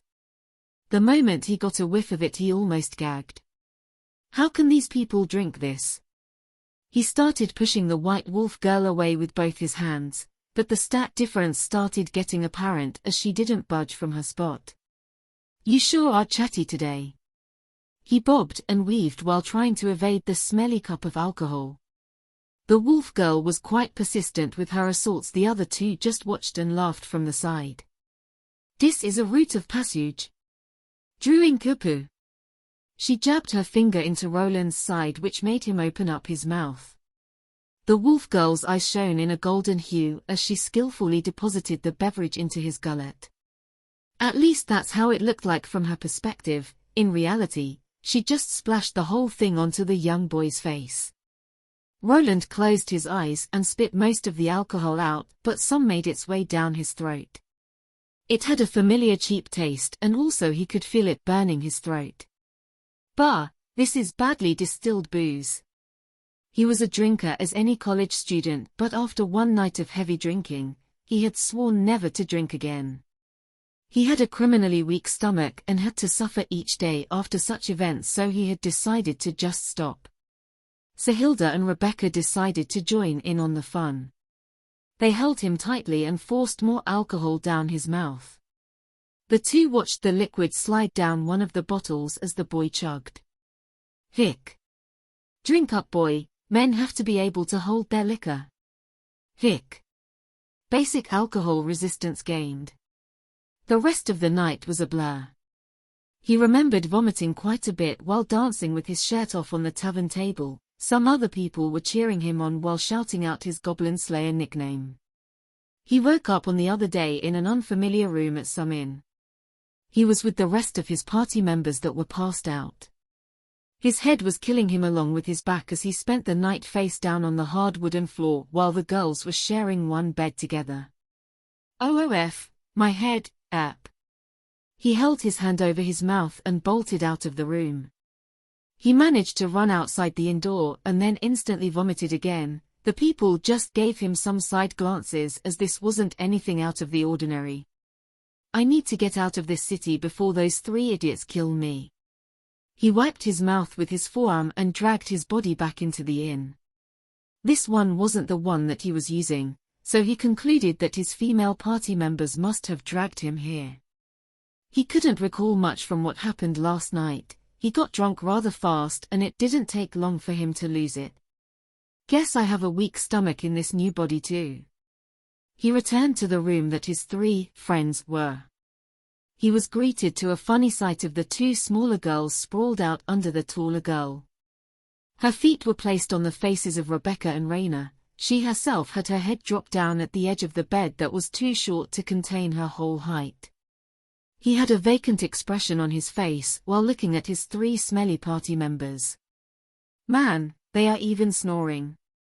Roland didn't drink all that much and passed out fast. His party members continued drinking into the night. This was why they were still passed out while he himself was already on his feet. Roland's image of how girls were cute and beautiful creatures was shattered this day. The smell in this room was also something to remember. He grabbed his clothes and removed himself from the room. He needed to drink some water. There were also special potions to alleviate hangovers. He was just too stingy to buy it and would rather use the money for something else. He returned to his own inn and flopped on his bed, still hungover. He had noticed that he had gained alcohol resistance, which made him think that he could probably get some other resistances in a similar way. Do I really want to eat poison to get more resistance? The first thought was to eat some mild poison and get that. Having poison resistance could prove quite handy, but he wasn't in a safe enough place to test this out. He also would need to spend some cash on poison cures if he ever attempted it. He tried resting after drinking some water, but his stomach was still rumbling. He and the girls were supposed to head into the lower floors of the dungeon this day, but from his standpoint that would have to wait till the next day. To his surprise, he heard a knock on his door followed by the voice of the party leader, Becky. "Hey, Roland, why didn't you come to the Adventurers Guild? We were supposed to meet up half an hour ago." The girl burst into the room looking just fine. She didn't look like someone that had drunk herself to sleep the night before. They were going to meet up, but he had thought that the small expedition would be put on hold. The girls had other plans apparently. After getting forced to get into his armor and robe, he was yoinked outside and carried over like a sack of potatoes to the dungeon entrance by Sahilda. He realized that the three females had built up alcohol resistance over the years and made a full recovery the next day. "You need to learn how to hold your liquor, Roland. Don't worry, Big Sis will teach you." Sahilda smacked her chest with gusto while grinning at the smaller boy. Roland just shook his head side to side before grasping it with his hand as he still had a mild headache. "I'd rather not, let's just get this over with, Don't worry, you'll sweat it out in no time." Rebecca smacked Roland's back while they headed inside the dungeon. The boy almost keeled over from the force behind it. The long corridor was infested with some rats that were quickly dispatched or they'd just run away. Inside the first level, they followed a route that they had been taking for the past week. It was very rare to encounter more than one monster at a time on this level, and the large boar monster was the only type that roamed this jungle forest. Mana arrow. An arrow of mana flew and collided with the monster boar's side. It lodged itself into the flesh and caused the beast to wail in pain. Even though his aim was a bit off, the creature didn't pose any threat to them and they defeated it in a matter of moments. Feeling good about themselves, the group headed down to the second-floor entrance. They were greeted by a large gate and stairs leading down. The stairs were 5 meters in width and everyone could walk side by side. "Want to hear something interesting, Roland?" He just nodded at the redhead leader while they walked down. He was starting to feel slightly better after moving now. For some reason, the monsters can't enter these stairs that separate the levels. "If you ever need to run, be sure to head for the stairs and wait for us." The youth nodded while looking at the corridor. The torches lit up the area to the next level. Roland was wondering if they were magical in nature, as he didn't think anyone replaced them. They didn't meet any other adventurer party on the way to the second level, and it wasn't any different than the first floor, as it was also a forest area. This floor is similar to the first, but the probability of more monsters appearing together is higher. While talking, Roland noticed that Raina raised her hand. The party stopped and pulled out their weapons while waiting. The girl sniffed at the air and then pointed to a nearby tree. "Two, one there, and one over there," she said in a monotone voice while Rebecca nodded. She turned to Roland and while pointing to the left side. He nodded and started chanting his magic bolt spell at the enemy that was on the right. He tried pinpointing the position of the monster as he could see something green and slimy wiggling on the branch he was looking at. "Mana bolt." The ball of condensed mana flew at the enemy and exploded after meeting its target. Roland saw the thing that he was aiming at exploding into chunks. The creature on the left side suffered a similar fate by receiving an arrow to the face. The two monsters slipped from the branches and Roland could finally see what they were. Big spiky caterpillars. He looked at the corpse while using his identification skill. It gave him the creature's name, that was needleworm. The large caterpillar-looking monster was covered with spikes and the mouth part had some nice chompers. The blood that these creatures had was apparently green and the smell was also very interesting. Good going, those buggers like to hide and then throw themselves at you with their spiky heads. They also smell like Sahilda's armpits. Rebecca chuckled while looking at her party member that shook her large fist at her from the side. My armpits do not smell. She narrowed her eyes at Becky and gave her pits a good whiff. She grimaced and looked back at the red-haired girl that was grinning from the side with an "I told you so" look. The girls spread out and went material gathering as everyone got back to work. These bugs were apparently one-trick ponies and could only fling themselves at you head first. Roland pointed out that one of them had a mana stone while thinking. This type of monster could prove troublesome if it managed to attack while they were busy with one of those boar types. I guess this isn't a lower floor for nothing. He glanced at the bugs again. They weren't very resilient and could probably be taken out with his short sword. The problem was that they were leaf green and blended with the forest, which made them troublesome to spot. He glanced at the wolf girl and realized the importance of someone who could spot the monsters before the battle started. A scout might be even more important in the party than a mage. What good is firepower if you get shanked in the back? This mana stone is tiny. Roland thought while looking at the wolf girl pocket the small mana stone into the spatial bag. The expedition continued. Thanks to Raina, that proved to be the MVP of this dungeon run, they managed to slay every monster with low to moderate difficulty. If there were too many of those needleworms in one spot, they would just evade them. The party roamed around the second floor for a while before their spatial bag got filled up with monster materials and herbs. They were standing at the entrance of the third floor, the girls wondering if they should proceed. If we had another spatial bag we could visit the next floor, but we are already full. Those monster spikes don't even sell that well. The large muscular lady pouted while holding her large hammer over her shoulder. Ha, you probably just want to test out that hammer of yours on the wereballs, don't you? Rebecca said while narrowing her eyes at Sahilda. New hammer? Wereballs? Roland looked at Sahilda's hammer. He did notice that it was different than the last one, but didn't she already swing it against some of the regular boars? Yes, look at this baby, it has runic enchantments. I spent my monthly savings on this. The large lady hugged her battle hammer like she would a lover and even gave the square hammer part a large smooch. Roland cringed a bit at the display of affection before asking. Oh, it has a runic enchantment. I read that those let you perform some spells. The girls looked at their young companion. The boy's eyes looked a bit wider and he looked interested in the weapon as he was inching forward. The large lady didn't mind and presented the large weapon towards the youth. He noticed that the metallic hammer part did have some strange symbol engraved into it. It has a lesser impact rune. I bet I can make a wereball's head explode with it. See, Roland understands how badass this baby is.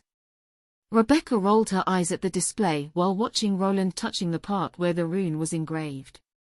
The boy's gaze seemed vacant, as if he was really enamored with the weapon, just like his warrior companion. This wasn't the case though.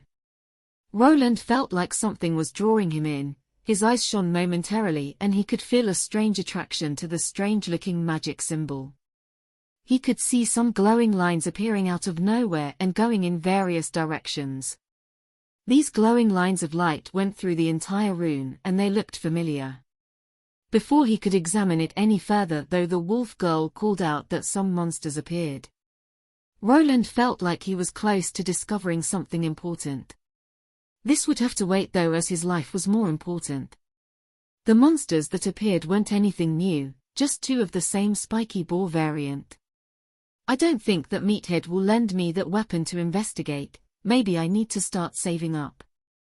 The battle soon ensued. Roland's mind was preoccupied with the future though. He was close to reaching his cap and then he would need to decide on his next class. More time had passed. Roland felt like his adventure was slowly coming to an end as after about half a year he had hit his level cap. Their adventurer party had ventured to the 3rd floor of the dungeon. They decided on not moving past this level as the monster attacks began to be more vicious and troublesome. The monster types increased and with those the defensive tactics had to be changed. They couldn't just keep doing the same thing over and over again. The strongest monsters around that level were the wereboars. They were creatures with gorilla-like bodies and the head of a boar. Roland also finally saw Sahilda's large magical hammer at work. The rune was activated by her mana and when she connected with the target a small explosion would occur. If she timed it well it was able to take out a wereboar in one hit or at least incapacitate it. The problem was that it required a lot of mana that a warrior class didn't have much of. I guess a weapon like that is situational, have to make it count, unless you have enough mana to spam it constantly. Roland was sitting in the room that he had rented while thinking to himself. The candlelight danced around while the youth was looking at a piece of paper.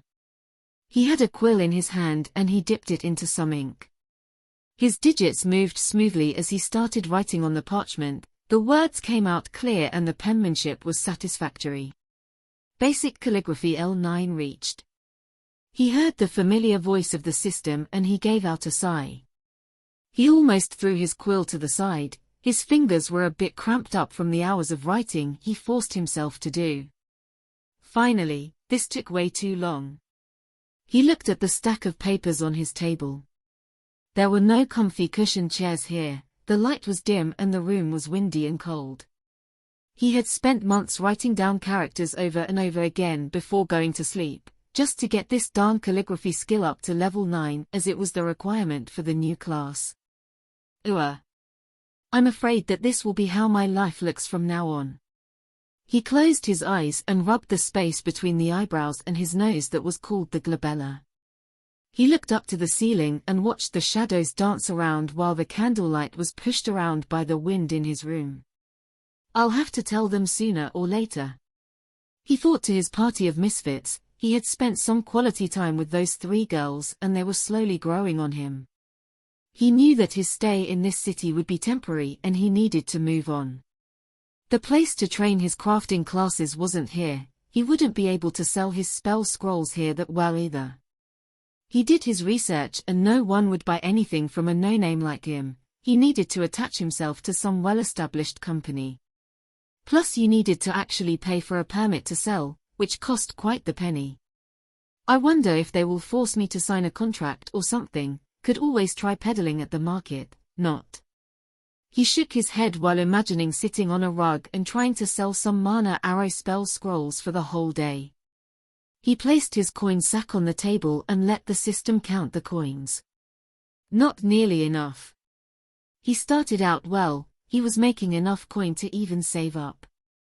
Later on, the repairing costs came biting him back with a vengeance. His short sword didn't last past the 5th month and his leather armor was already broken in a couple of places. He had to replace his boots and other various things. Adventuring as a bronze or steel grade adventurer wasn't a high-paying job. From what he had gathered he wouldn't really start earning more until he became a silver rank. At that rank the better-paying jobs opened up. The requirement was having a tier 2 class though, so that was still a long way off.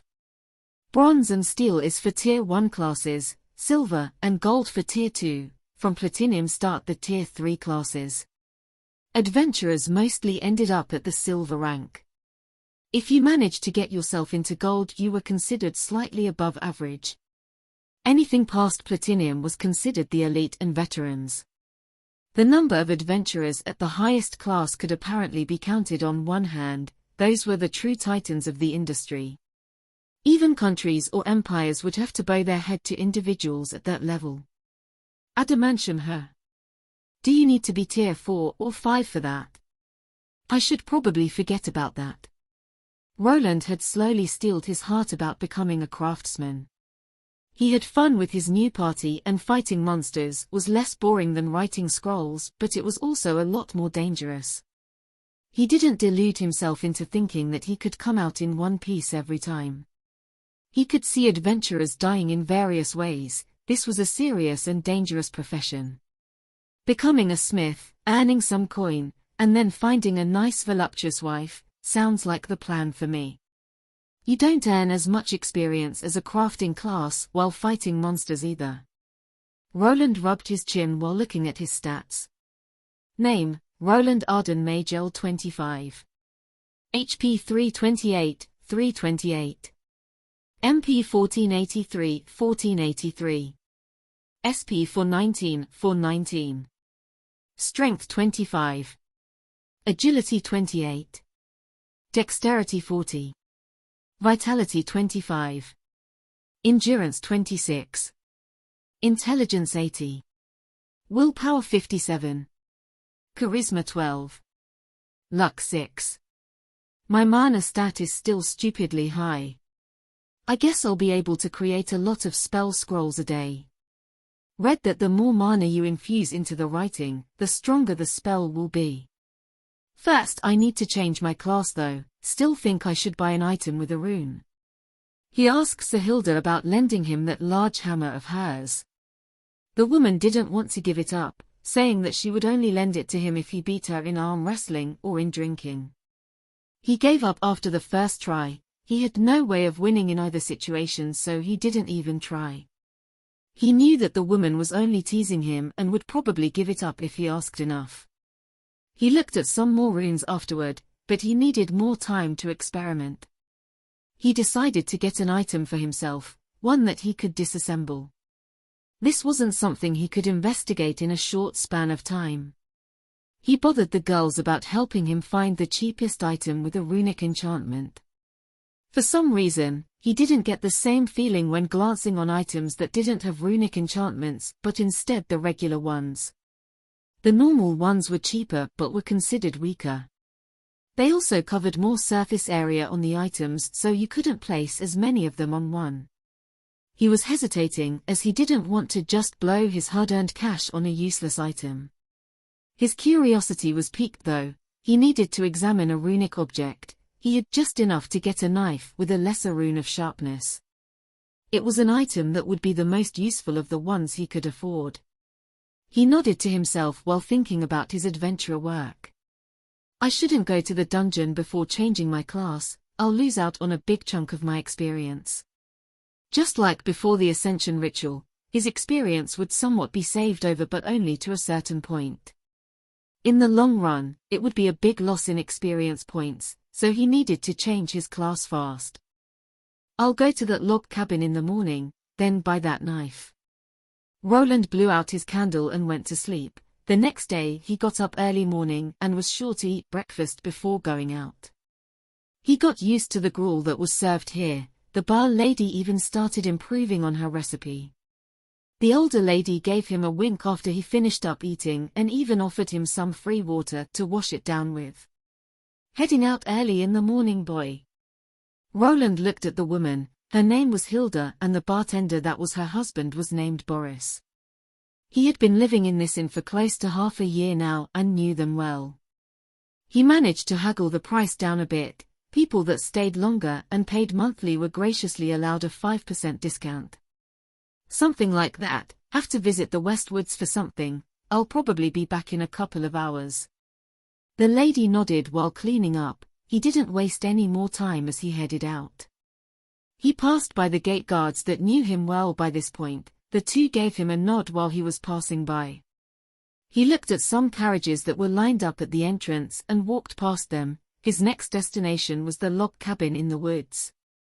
Unbeknownst to him, a certain person was watching. The figure walked past the gate guards and watched from afar as the boy disappeared into the distance. The person clenched his fist while looking down to the ground as if he was deliberating on something. He soon left not long after. Should I run there?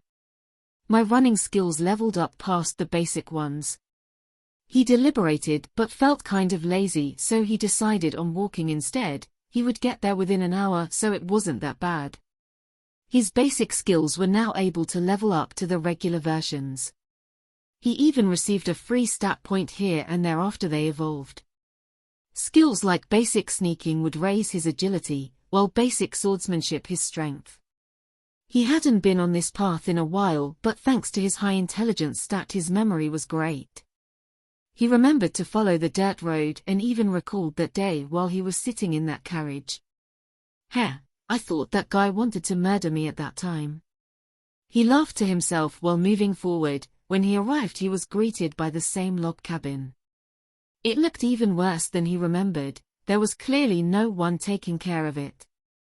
Man, why would you leave a kid here alone? He crossed his arms over one another while thinking back to his family days. He wondered if they even remembered that he was living here. He didn't think that his siblings would care much about him. They avoided each other like the plague back in the day. He was glad that they all left after attaining their classes and only came back sporadically to the mansion. What was his plan anyway? Well, I should probably get my things and get back. No use staying here. He didn't leave anything inside of the log cabin as he had carried everything over to the inn within the first couple of days of him moving. He entered the wooden house. The wooden door creaked open. I'm sure there was one here. Ah, there it is. He grabbed a rusted shovel. It was in the same place that he had left it. This place looked abandoned, didn't look like even bandits would ransack it. There were just old rusty pots and pans left here. The dust had piled up and made Roland think that no one besides him had visited this place in a long time. He glanced at the cabin one last time before leaving and heading into the woods to get to his hiding place. It didn't take him long to find the tree he hid it next to. Doesn't look like anyone did any digging. I guess it was the right thing to do. He hesitated about taking the class change stone sooner. They were quite costly at 2 small gold coins a pop. This was the price of more than a monthly income of a whole commoner household. Most people were only able to earn 1 small gold coin per month. Of course, if you were a high-level adventurer, a merchant, or a noble, then it wasn't such a big price to pay. I'm lucky that I swiped it. I wouldn't be able to class up this soon otherwise. I have barely half of that saved up. Roland smirked while finally managing to dig up the blue quartz-looking crystal that was used for changing your class. He held it for a moment before placing it into his pocket. He was done here. He placed the rusty shovel over his shoulder while intending to bring it back before heading out. He strolled through the forest and kind of underestimated the sheer amount of branches in the way. His shovel got stuck on some of the trees and he came to an abrupt stop. This was the thing that saved his life. The same moment he heard something flying in front of his face and embedding itself into the nearby tree. He looked at the item that flew and discovered it to be a throwing knife. It was still wiggling back and forth on the tree trunk. What the? He quickly became alert and ducked behind another tree. He could hear some rustling in the distance. Someone was there and he was trying to hurt him, probably even kill him. He gulped hard while tossing the shovel away to the side. He had come with this adventurer gear. He grasped his short sword but didn't pull it out from the scabbard just yet. Was it a goblin? I don't remember them sneaking up on people like this. It wasn't strange for goblins to use throwing weapons. The strange part was that there was no high-pitched scream following the knife throw. A regular goblin would charge in right afterward and not hide. It might even be some kind of evolved variant. I should probably escape. Don't know what I'm dealing with. He looked up to the trees. He deliberated climbing it, but then gave up on the idea. That was a good tactic for waiting in hiding, but not really if you wanted to escape. He dropped down and started slowly sneaking away. His basic sneaking skill had leveled up, so he was now much harder to spot. His steps shuffled around without making much noise. The only problem was that he couldn't go back the same way that he had come from. His enemy looked to be coming from the direction of the cabin. He might have been followed here. I need to get back into the city, or shit. While thinking, he stepped onto a small branch that made a snapping sound. The moment the sound occurred, he could hear some rustling behind him. Whatever was there had started running towards his position. Fuck it! He stood up and started running with all his might. His smaller stature allowed him to slip between the branches and the bushes, but in his slightly panicked state, he was getting scratched up. He couldn't see his opponent, but by the sound of his or her steps, he could tell that it was someone heavier and bigger than he was. Who is it? Is it really a bandit or a robber? He wanted to look back and see, but he was worried that if he did, that the person would catch up to him. He continued running, heading towards the main road. He wasn't that far away from the city. Maybe if he made it far enough, this bandit would abandon his robbery attempt. He continued running, but he could tell that the person behind him was coming closer. Even though he had trained his sprinting skill and running past the basic ones, the person behind him was much faster. In no time he felt someone's gaze on his neck. He dodged to the side as another throwing knife flew past him. It grazed his shoulder and managed to cut open his leather armor slightly. Roland tumbled to the side. His opponent was finally revealed. The man was taller than him, at about 183 centimeters of height or close to 6 feet tall. He was wearing the usual black hood to cover his face. In one hand he had another throwing knife. To the side he had some kind of long thin-bladed weapon. On further examination, it turned out to be a heavy rapier. What do you want? I don't have any money. Roland left most of his cash at the inn. It was safe enough to stash it there. He was only carrying some pocket change and the class-changing crystal. Did he see me dig it up and now he wants the crystal? How did he know that I was even here? The man moved in closer while finally speaking up, his hand still gripping the throwing knife while ready to throw it. Who said I wanted your money? Like a little bastard son like you even has anything I want? Roland became confused. If this wasn't a robbery, then what was it? Then he realized something strange about how the man referred to him. Bastard son? Wait, did the Baron send you? Why would he want to kill me now of all things? Roland asked while backing away and keeping to the trees. Luckily those made it hard for him to get hit by those knives. Heh, I guess you aren't that dumb like you look. It doesn't matter though, I have enough of staying in this forsaken town. The man finally removed his hood and revealed his face. This was someone that Roland was familiar with. This was someone that after being here for half a year he had forgotten. It was the man that he saw keeping tabs on him before. For some reason he was now trying to kill him. The two looked at each other. On one side stood a boy that wasn't even 11 years old, on the other side was a tall man with long chestnut brown hair. He had a bushy beard that didn't look like it was trimmed in months. His eyes were bloodshot as if he didn't get a good night's rest in quite some time. Wait, you're the one that the Baron sent to keep watch over me. He didn't order you to kill me, did he? The man furrowed his brows at what Roland had said. He straightened out a bit while snorting, the throwing knife dancing between his fingers. So you knew. It doesn't matter, no one has to know. There are a lot of dangerous beasts in this forest. Roland kept backing away while the man continued to approach. He was clearly going against his initial orders and wanted to kill him for some unknown reason. Are you sane? Do you really want to kill a noble's son? Even if I'm a bastard, I'm still a noble. You will hang for this. There was a clear rule against killing nobles. If a commoner attempted such things, they would be imprisoned and maybe even killed, even if the noble was guilty of a crime.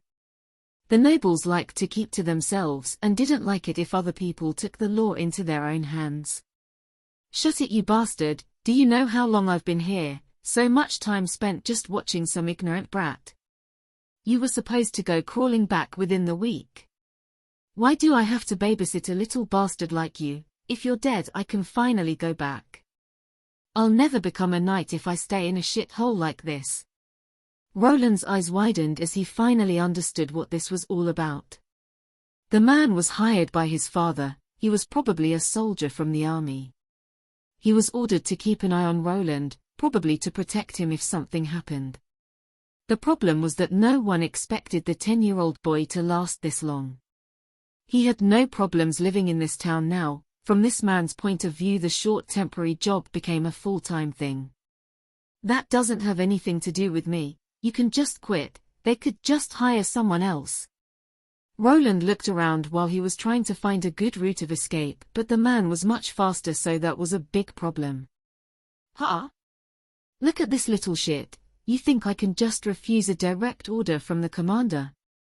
If I return without a good reason, he will just send me right back or kick me out. On the other hand, if there is no reason for me to remain here anymore. The man grinned while licking his throwing knife. There was one thing that didn't make sense for Roland in that statement. Why was he not afraid of getting made an example of if he let his target die? Wait, won't you get punished if I die?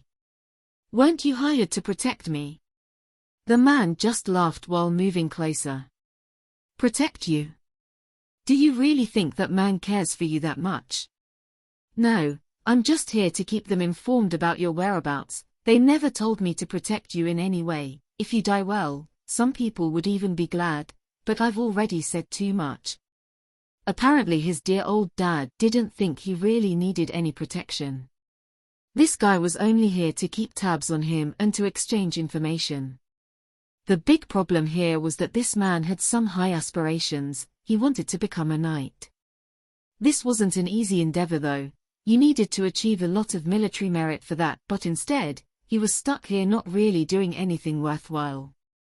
The last sentence that the man muttered echoed in his mind. Did someone coax this man to do this? He made it sound like he knew who that person was. Maybe the man didn't go crazy after spending half a year in this small town. Maybe there was more to this than meets the eye. It was also strange that the man wasn't afraid of hurting a noble's son. Maybe he had someone backing him. Why anyone would want him dead was quite a surprise. He didn't think he had enough worth for someone to go out of his way for something like this. You have taken 8 damage. Roland moved his head to the side as the man threw his throwing knife. It grazed his cheek while slicing his flesh apart. The man charged forward, his hand going for his rapier. The pointy weapon's tip shone in orange light as he plunged it forward. Luckily for Roland, there were many trees to duck behind. The moment the tip of the heavy rapier was inserted into the tree, the area around the weapon's tip exploded. Splinters of wood shoot out into all directions while the man continued with his assault. Roland could only duck down and run, hiding behind large trees in hopes of getting away. Dodging skill level 2 reached. Goddammit, not now. One level in dodging wouldn't aid him too much, and the sound of the system announcer was just distracting. He was sure that there was no reasoning with this person anymore. His only way out was to escape. He didn't have enough time to chant a spell, as the man would use this chance to throw a knife at him or stab him with that enchanted weapon of his. It didn't look good for him at all. He wasn't even sure where he was going anymore. He was busy with dodging everything. Thanks to his smaller build and nimbleness, he was able to survive for now, but it was mostly thanks to the trees covering his escape. That is when the problem arose, as he found himself in a clearing with no trees around and only green grass. He bolted to the side, trying to get back into the forest and away from the wide open space, but before he could, he felt a sharp pain in his leg. He tumbled to the ground while groaning, a throwing knife stuck in his calf. You have taken 31 damage. Finally got you. Nowhere to run now, you little runt. The man apparently had more of those throwing knives hidden in his robe. Roland looked at his leg and quickly yanked the blade out. The pain was intense, but he was pumped so full of adrenaline that he could power through it. He tried standing up and running again, but instead, he limped forward. He was now unable to make any reasonable space between himself and his enemy. In the last-ditch effort, he decided to pull out his short sword while turning around. He got into his fighting stance and faced his opponent. "Heh, well, at least you have some backbone, kid." The man approached while grinning, his teeth shone off as he approached. Roland wasn't idle. He tried backing off while chanting a mana arrow spell. his own short sword raised in an attempt to block any incoming attacks. The man was too fast though. He took a regular fencing stance and quickly plunged his sword forward.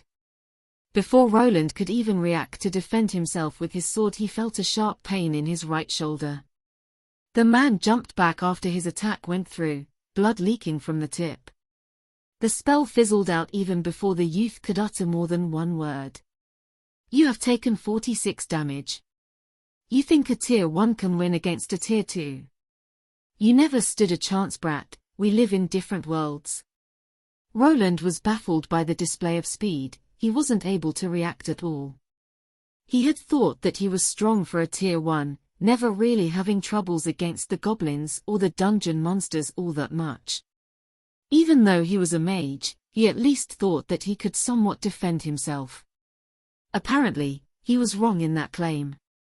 There was a big difference between tier 1 and tier 2. Mostly due to the fact that a tier 2 class received a multiplier to their stats. The moment they managed to get through the class up, a 1.5 times multiplier would be added to all of their stats. They would go through a qualitative change that would increase their power by a big margin compared to the lower tier 1 classes. Don't think you can get away with this. Someone will find out the truth. The man stopped while pointing his rapier at the boy. The truth. You overestimate your worth, brat. No one cares about you and those 3 adventurer girls. I'll take care of them soon enough. Hee. Adventurers get wiped out by monsters all the time. The man was really chatty. He had spent a lot of time in seclusion and without anyone to talk to. He just had to reveal his big plan like a villain of the week. As always, such behavior proved to be the downfall of most of those types. The moment he ended his sentence and was about to plunge his rapier into the boy's chest, he noticed something. He jumped back while an arrow whizzed past his eyes. Then, from another angle, a dagger came flying, aiming at the spot where the man had dodged the initial arrow. The man bent his body at an awkward angle and managed to stop his momentum and evaded this one as well. He propelled himself backward while turning, his eyes going to the spots that these 2 attacks came from. Who is there? It didn't take long for a small group of girls to appear. It was Roland's adventurer party that had come to his rescue. The first one to appear was the large muscular tank of the group. She charged at the rapier-wielding man while holding onto her great hammer, ready to split his head. Slightly behind her was the wolf girl. She was half a step behind her party member, one dagger in her hand, while the one that she threw was picked up along the way. Roland, you okay?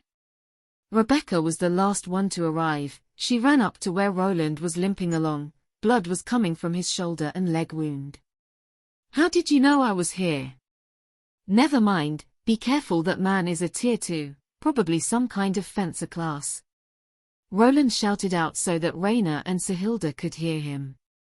He was worried that they would get themselves killed against someone with superior stats. I'll explain later, let's take care of this guy first. Can you fight? Roland nodded at Rebecca while limping a bit. He grabbed a recovery potion from the side and drank it fully. The rest was poured directly on the wounds. He cringed from the pain, his wounds sizzled slightly and started closing up. The potions were slow working and it would take some time for him to recover. His HP was now slowly going up while the potion did its thing. Why yes, just let me chant my spell. Rebecca nodded before knocking another arrow into her bow and firing it off at the man. Sahilda was about to get herself stabbed in the neck, but luckily the arrow forced the enemy back. Damn! What are you 3 doing here? Why would you be here of all places? The man's face contorted in a malicious way as he glared at the 2 front-line fighters that were circling around him. The large woman tried hitting him with the big hammer while swinging wide. Every time he tried countering due to Sahilda overswinging, the wolf girl was there to pounce from a blind spot, making the man dodge away. With the addition of Rebecca's arrows, the man was now having a difficult time. Us 3, do we know this guy? Sahilda asked while glaring. I'll explain it later, just focus on the fight, be careful. Roland shouted out from the back. Rebecca next to him as she was a bit apprehensive about leaving him alone. Even if it's 3, a tier 1 is still a tier 1. The man raised his rapier up while standing straight. Sahilda and Raina moved in, the larger one moving from the front while the smaller attempted a backstab. Suddenly the man's feet started glowing in a green light before any of the two could deliver a blow. His whole body blurred. Gale step. The two hit nothing but air while the man used some kind of movement skill. His movements became hard to read and his speed increased tremendously. He appeared behind the wolf girl that had tried stabbing him in the back. From his point of view, someone like her was the first one that needed to go. Die. He plunged his saber forward, aiming directly at her heart. The tip of his thrusting sword's tip glowed in an orange light while on a collision course with the girl's chest. Raina could only slightly turn around in an attempt to parry with her dagger, but she was far too slow to react in time. Before the attack could fully go through though, a semi-transparent bubble of mana appeared around the wolf girl's body and it took the brunt of the attack. Mana shield! Roland shouted out while trying not to mess up his magic chant. He poured more mana than usual into this shield to make it extra hard to penetrate. Even with that, it wasn't able to fully negate the fencer's attack. His thrusting sword bent slightly but then nonetheless managed to pierce through the magic shield. Thankfully this was enough time for Raina to react. She parried the thrust, making it move slightly sideways while she herself jumped to the other side.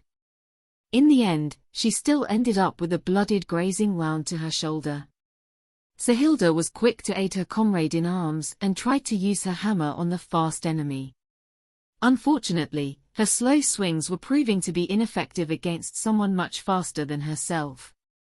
Luckily she wasn't alone in her struggle. Even though injured Raina threw her dagger forward, the man dodged like last time but had to activate his skill yet again just to get out of there.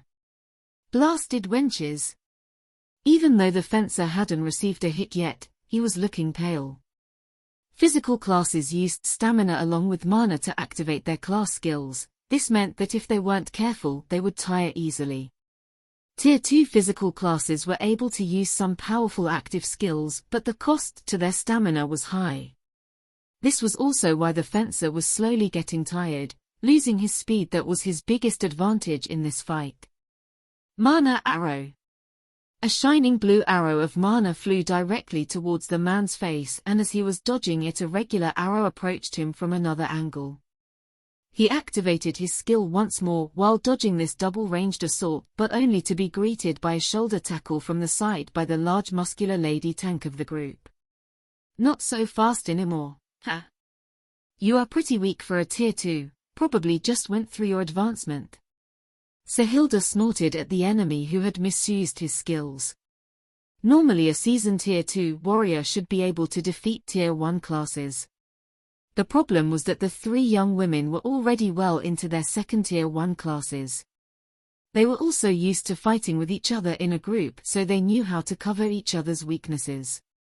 With the addition of a mage that could spam his spells for quite some time, he had met his match. The man had used up most of his mana while using his enchanted weapon, combined with no more stamina, and he was on the defensive. Mana arrow. Mana bolt. Roland had mana to spare, so he continued to cast his attack spells at this enemy. Rebecca that was next to him kept shooting till all of her arrows were gone. The 2 girls on the front line continued fighting while making sure not to let the dangerous close-range fighter approach their party members. The tide of the battle had turned. One of Roland's mana arrows finally managed to lodge itself into the man's thigh, taking away his biggest strength, which was his agility. He started cursing at the party of 3 girls and the boy. He was apprehensive about this loss and unwilling to accept it. In the moment of weakness, he finally fell to the large hammer that descended on his head. The strike combined with the impact rune caused the man's head to explode into many tiny chunks. The party could finally sigh out in relief as they had managed to bring down this tier 2 fencer. They had suffered some injuries here and there, but besides Roland's, the wounds weren't that bad.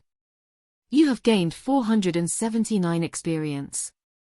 Finally, the bastard is dead. I need a drink.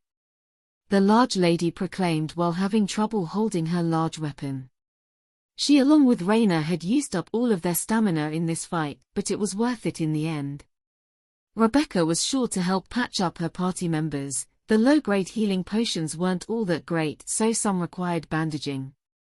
"Hey Roland, what was that all about? That guy seemed to know us," Rebecca asked while they all gathered over by the man's dead body. Rayna was looking at it with a vacant expression and poking it with her foot, but she soon turned to face the boy, probably also curious about the man's real identity. Roland just gave out a sigh while limping some. He sat down on the grass before speaking out. "I think I should probably tell you the truth. The thing is, the man that was supposed to be keeping his family informed about Roland was now dead. His cold body was lying motionless on the green grass that was now tainted with his blood and chunks of meat. Sahilda, his party member, had landed a devastating blow to the man's cranium, making it splatter everywhere like a ripe watermelon. The party was now reorganizing, wounds were being bandaged and the man's belongings were being examined while Roland explained his identity. "So, should we call you Sir Roland from now on?" Roland furrowed his eyebrows at the remark that Rebecca gave him. He had explained most of it.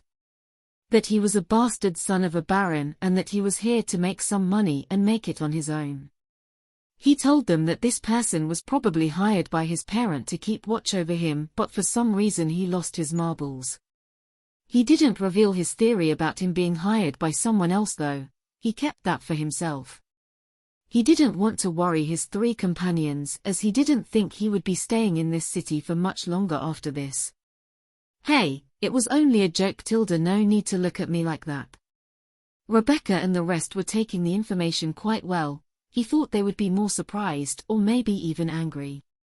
He reckoned that most commoners wouldn't like being involved in the dealings of nobles. Those aristocratic types didn't have good reputations with the common folk. "Mighty Lord Roland, the slayer of small goblins," Sahilda shouted out from the side while she leaned back against a tree. She did a little rough bow. He gave out a sigh while trying not to look at the idiot, and then he took the man's rapier. He examined it and noticed that it was indeed an enchanted weapon that had some runes engraved into it. It looked slightly more intricate than the weapon Sahilda used, and this was probably how the man managed to explode all those pierced trees. "I think I won't need to buy that knife anymore." "Well, at least Roland doesn't have a stick up his ass like most of those noble bastards have. Never get involved with those posh cunts is what my mom always said." The large woman spoke up while laughing. The moment she did, she could feel Rebecca's elbow in her stomach. "Ah, Roland is different." "It's fine, you're probably right, that's why I'm trying not to get involved with them either." He had to agree that the nobles in this world were a peculiar bunch. They cared about things like reputation quite a bit and also considered anyone that wasn't of noble birth not on their level. Still, they had a lot of money and prestige, so some would even kill if it opened the gates to noblehood. "By the way, how did you even find me?"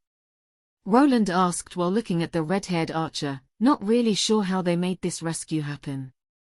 He had run towards the city gates, but even then, it would take them some time to reach him. They must have left sooner, so this meant that they probably knew where he was. "Oh? We asked the lady in the inn about you. She told us where you went. Rayna noticed some guy always watching you. Clearly an amateur couldn't hide his presence at all. But you seem to know that, so we never asked. So, Sahilda then forced us to come here as she was really were, blag." Before Rebecca could continue speaking, she found herself in a chokehold from behind. The tall girl had wrapped one of her muscular arms around her party member and was now choking her out. It was a coincidence. The tall woman pulled Rebecca away while Roland looked at the two, one of his eyebrows raised. Anyway, should we bury the body, or?" Roland asked while looking at Rayna, who was already undressing the man. The girl worked fast. She was also the one that always skinned the beasts and gathered up the loot. The man had some higher quality gear on him and also a spatial bag. His sturdy gambeson armor would probably fetch a nice price. This side of the forest doesn't really have any monsters, so we can't count on them to clean up. Becky said while looking at the man's spatial bag. She had wrestled herself away to safety and was now looking at the loot with sparkles in her eyes. Why do we need to bury him? Just leave the bastard to rot. Was the opinion of their tank that was now trying to clean the gore bits from her enchanted hammer. Won't someone question us if they find the body? We did kill a man here. Roland asked while slightly confused, were the girls not worried about going to prison? The man did attack them, but would the authorities see it that way? He was also someone contracted by a noble, so it wasn't odd if they took that side. Question us? Who would do that? Rebecca asked, not really sure about the problem here.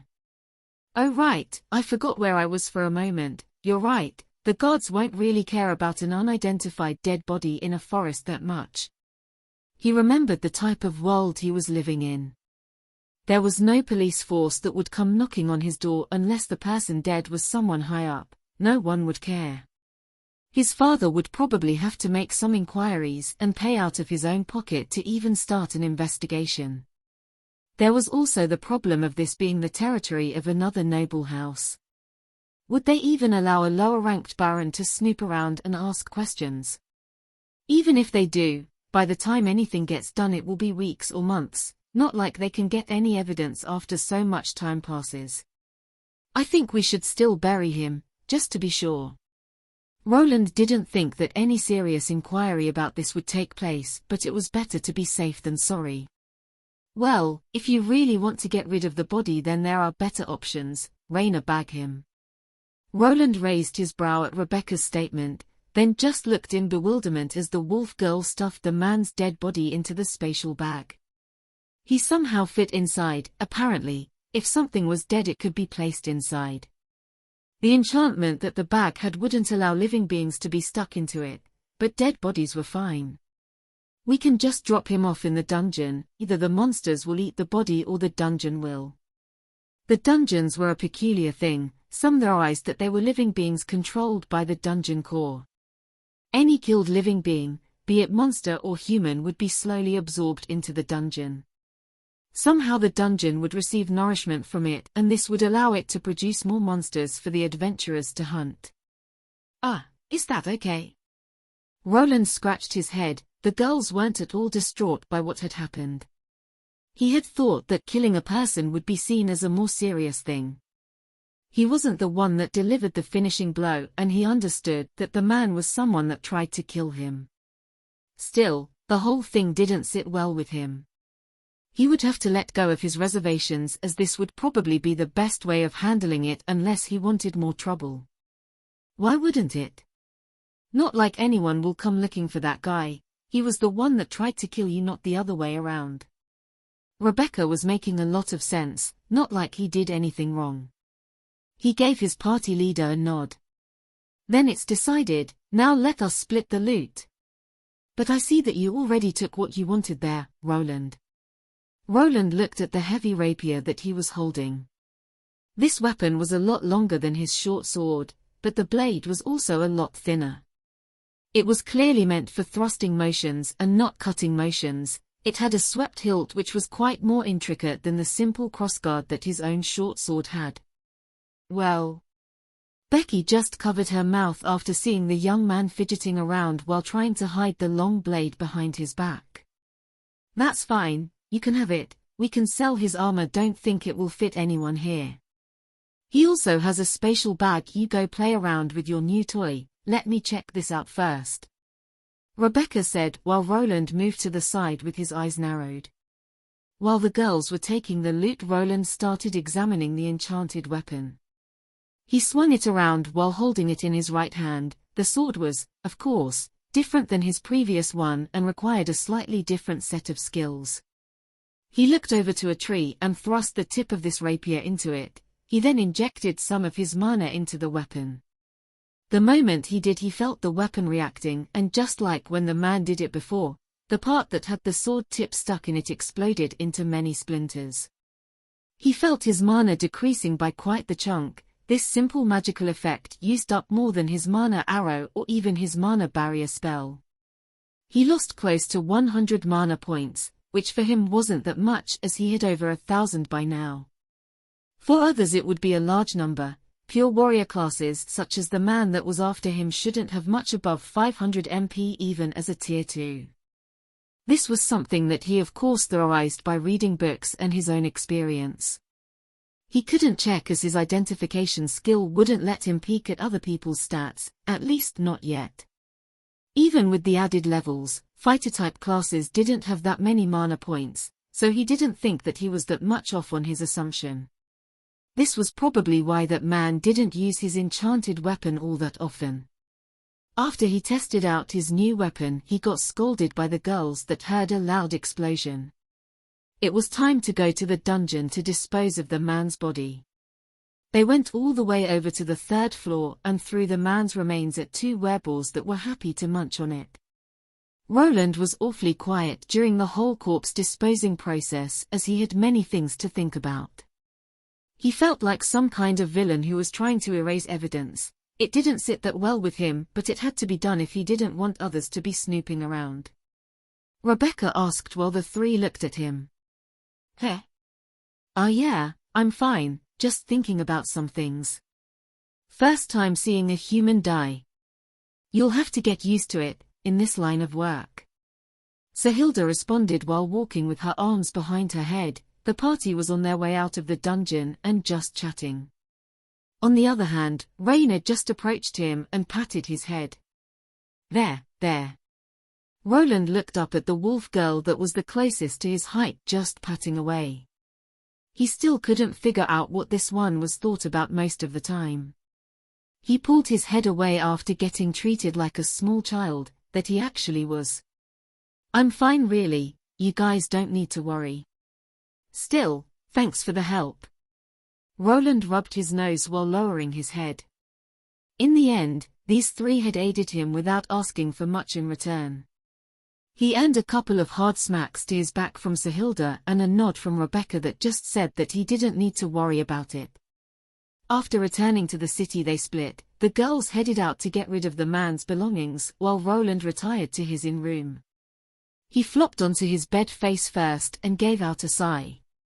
He recalled the battle that he just went through, but in reality, he felt like he didn't do much himself.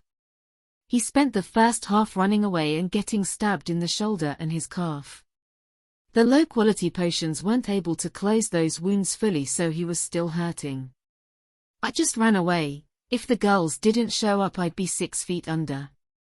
He remained on the bed. After the adrenaline left his body he felt really tired. The stress from the encounter that was keeping him on his feet slowly faded away and he fell asleep. It was still the middle of the day though. He had left early in the morning and the whole event only took a couple of hours. After the little nap, he rolled over. His eyes wide open as he started to decide on his next move. "Well, at least now I have a runic weapon." He jumped off his bed and went over to his wooden table. He placed the heavy rapier on it and the crystal that was used to change his class next to it. "I feel like I should try examining this rapier before using the stone. It's related to runes and I am aiming to be a runesmith. It probably won't hurt if I play around with it." Ever since seeing Sahilda's enchanted hammer, he started getting more interested in this craft. What were runes really and how did they even work? The books at the Arden estate didn't have much information about them at all. They only had some basic theories that everyone knew. If you wanted anything more specific you needed to get yourself accepted into a magic academy or spend a lot of coin on research material and magic books. He moved his eyes closer to the bladed tip. The runes were concentrated on that spot and they looked like strange symbols. From his previous tests, he knew that this runic enchantment made the tip explode things from the inside. It would somehow produce a concentrated blast of energy at the blade's tip. There was more than one runic symbol on it, but they were fairly large in scope and easy to examine. He focused on those symbols and he started seeing tiny lines just like before. For some strange reason, The moment he focused on the runes, his vision got enhanced and it felt like he was looking through a magnifying glass. He could clearly see those tiny lines just like last time. The closer he looked, the more of them he discovered. For some reason they looked quite similar to electrical pathways on circuits that were also known as traces. Interesting. They went all throughout those runic symbols and even connected with each other as if forming one closed circuit. After further examination, he noticed that the traces were lighting up in various colors. There were red ones, blue ones, and green ones. What if I activate the rune with my mana? He proceeded with the first test. He gently injected his mana into the weapon. He opened up his eyes wide as he tried not to miss anything. His blue mana entered the rune and started moving through those small pathways with quite the speed. The moment his mana reached the end of this runic circuit, the effect on the tip of the sword was activated. He made sure to hold the tip up without pointing it at himself or anything. The small controlled explosion occurred just like before. Luckily, unless this sword was inserted into something, it didn't do all that much damage and the range wasn't great either. He noticed some interesting things after doing this test. The mana is moving through the green and red paths, but not through the blue ones for some reason, also these blue paths. He blinked a couple of times as he tried thinking about not seeing these lines. The moment he did, he saw the fluorescent lines that were over the runic pathways vanish as if he deactivated a skill. The moment he did that, he noticed that the blue lines that he saw weren't actually going over any of those pathways as the red and green ones did. Wait, could it be that? But why? He had a sneaking suspicion of what this all meant. First, he glanced on his mana pool. After subtracting what he used up from activating the weapon and taking his mana regeneration into account, he still had less mana than anticipated. He clearly was losing some mana while looking at those runic symbols. This meant that he was subconsciously activating some kind of skill or spell effect. He started looking over his spells and skills. He finally ended up with two that could be the culprit. Debugger, or circuitry skills. If those lines are what I think they are, then it's probably the debugger skill, but are runes considered some type of computer program? Or circuitry? Maybe some strange mix of them both. Is it also responsible for that zooming in? Aren't those passive skills? Why am I losing mana? He wasn't sure, but it seemed that the red lines were something his debugging skill was showing him. It was probably presenting him faulty pathways that the rune had in itself. The green ones were the correct pathways that were already put in place, and the blue ones were the right ones that the red ones should probably be changed into. The runes also had other components besides these pathways. The blue lines probably showed the most efficient way to place those traces. I wonder if you rearrange those pathways if the efficiency of this rune would change. Maybe the power would also go up a notch. He was quite into it now. The problem was that he didn't know how to actually change this rune. He decided to grab a pen and paper and draw the improved version on it. Thanks to his calligraphy skill training, this wasn't really hard, but besides those runic pathways, there were components akin to transistors, resistors, capacitors, and various others. For now, he decided to just redraw the whole schematic with the improved version. If he focused, he could make the red pathways disappear, and this allowed him to follow the correct diagram. His quill moved slowly and precisely. He was so focused that he didn't even notice that this drawing took him multiple hours to make. He was so concerned about making a mistake that he did everything as slowly as possible. After finishing up, he grasped the paper with both his hands and looked at the finished product. His debugging skill was activated and he could see everything lighting up in green. This indicated that he had managed to produce the correct rune diagram. He nodded to himself and placed the paper down on the desk, but the moment he did, he heard the voice of the world system speaking out. You have created the schematic for the lesser detonation rune, highest. You have gained 1000 experience points. You have gained a new title, Runic Scholar. What? Roland stared spaced out for a moment after hearing those notifications. He quickly brought up his status window to look at his new title, not really sure what it was all about. Runic Scholar. A runic scholar is a person that is knowledgeable in the runic language and has managed to create and/or understands runes. Understand my ass, I just redrew what my skill was showing me. Does this title even give me anything? Roland rubbed his chin. It seemed that creating a schematic was all that he needed to do. Maybe the system mistook his understanding of circuitry and computer programming as knowledge of runes. If so, then he might have been onto something. That 1,000 experience points though. Will I get just as much if I redraw other runes? That amount of experience points wasn't small at all. He would probably jump a couple of levels instantly if he had switched classes beforehand. He knew that he would lose out on some of those points after changing classes now, but part of the XP would be carried over. Think I'll be losing half of them? Shame. Still, this is a great discovery. This was something unprecedented. His debugging skill had given him an easy way to earn more experience and do it fast. He only needed to get his hands on some magical items. He then would be able to create improved schematics which in turn would give him more experience.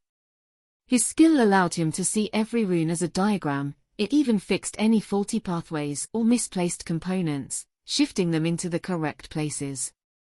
The biggest problem would be actually acquiring the runes. They cost an arm and a leg. I wonder if I could sell those schematics or create some my own. He knew that knowledge about crafting and creating runes was a trade secret. Other people would never disclose those as their livelihood depended on it. He now had a way of producing complete rune diagrams, which meant that he wouldn't even need to look for a teacher or master for such things. He might even be able to sell those schematics for a large sum of money later on in his career if he ever needed the funds. Okay, I think I'm getting ahead of myself here. I have no idea how to even create a rune even with this schematic. Still need to change my class to Mana Scribe to be able to actually put magic to paper. He calmed himself down. He now felt that his future as a runesmith might be rosier than previously he expected. Still, he needed to actually get to that Tier 2 class before he could even do anything with these rune schematics.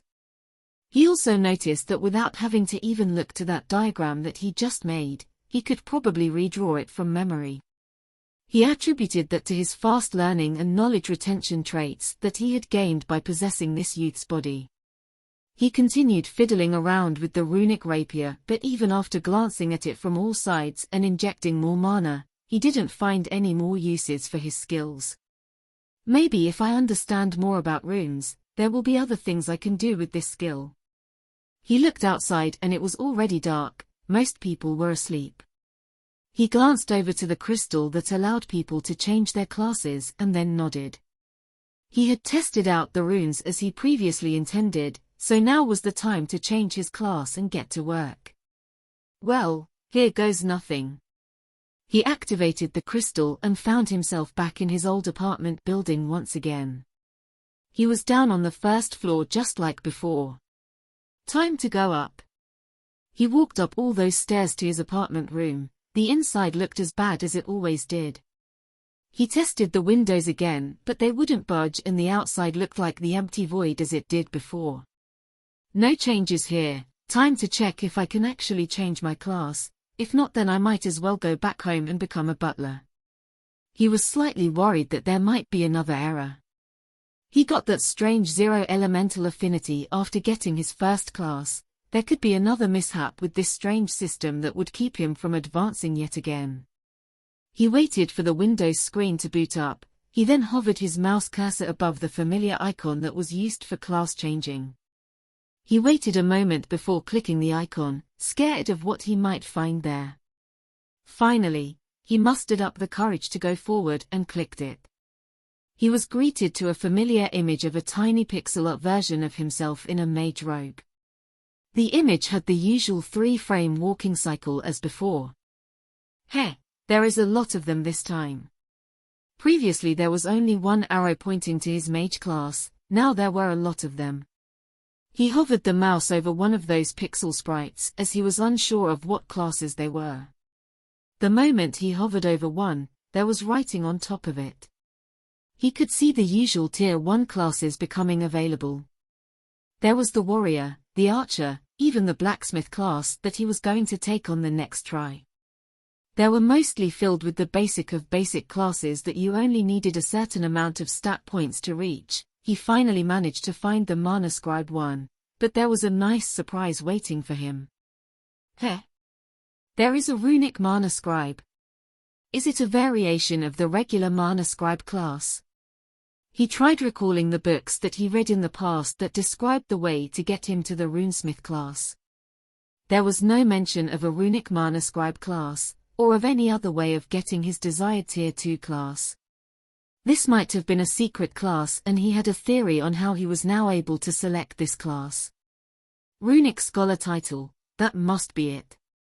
He was quite sure that it had something to do with it. The books did describe classes that required certain titles to unlock, and this was probably one of them.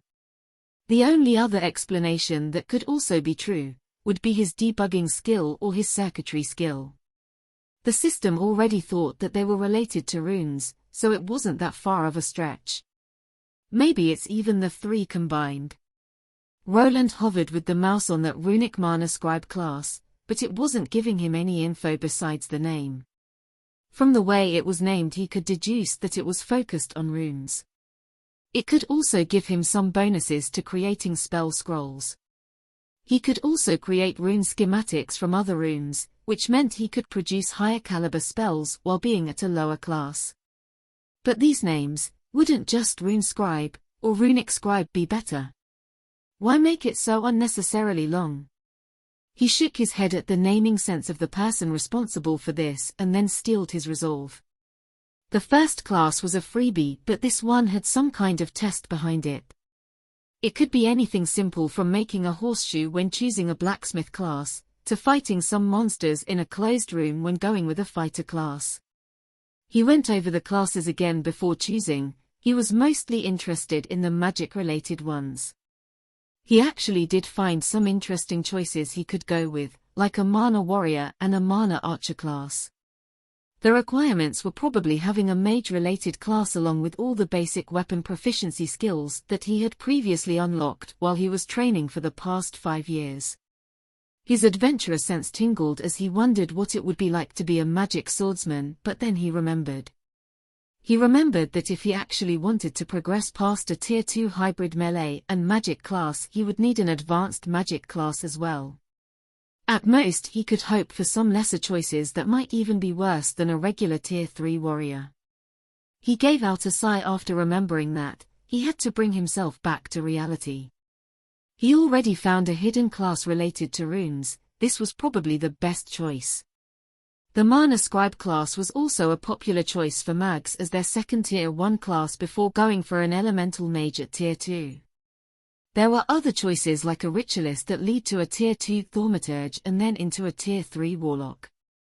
There were other various options that gave you a wizard class or a sorcerer class. Each of those differed in the way they utilized their spells, and some were race or bloodline specific. If I go by its name, this class probably has all the bonuses of the previous one. So it is probably a better version, though that could mean that the trial for it could be harder to pass. He gulped before finally clicking on the runic Mana Scribe class sprite. The book he read before described the process of getting the Mana Scribe version of the class. In it, he would have to use his mana to inscribe one of his basic spells to paper. The ability to do so would be somehow given to the person taking the test. If the person had the aptitude, they would pass without any problems. If you tried doing it with no talent, then you would probably fail. If you failed, the knowledge of the skill would be forgotten. The VR headset that he previously used popped out once more and he didn't hesitate to put it on. He was greeted by a flash of light, then a quick scenery change.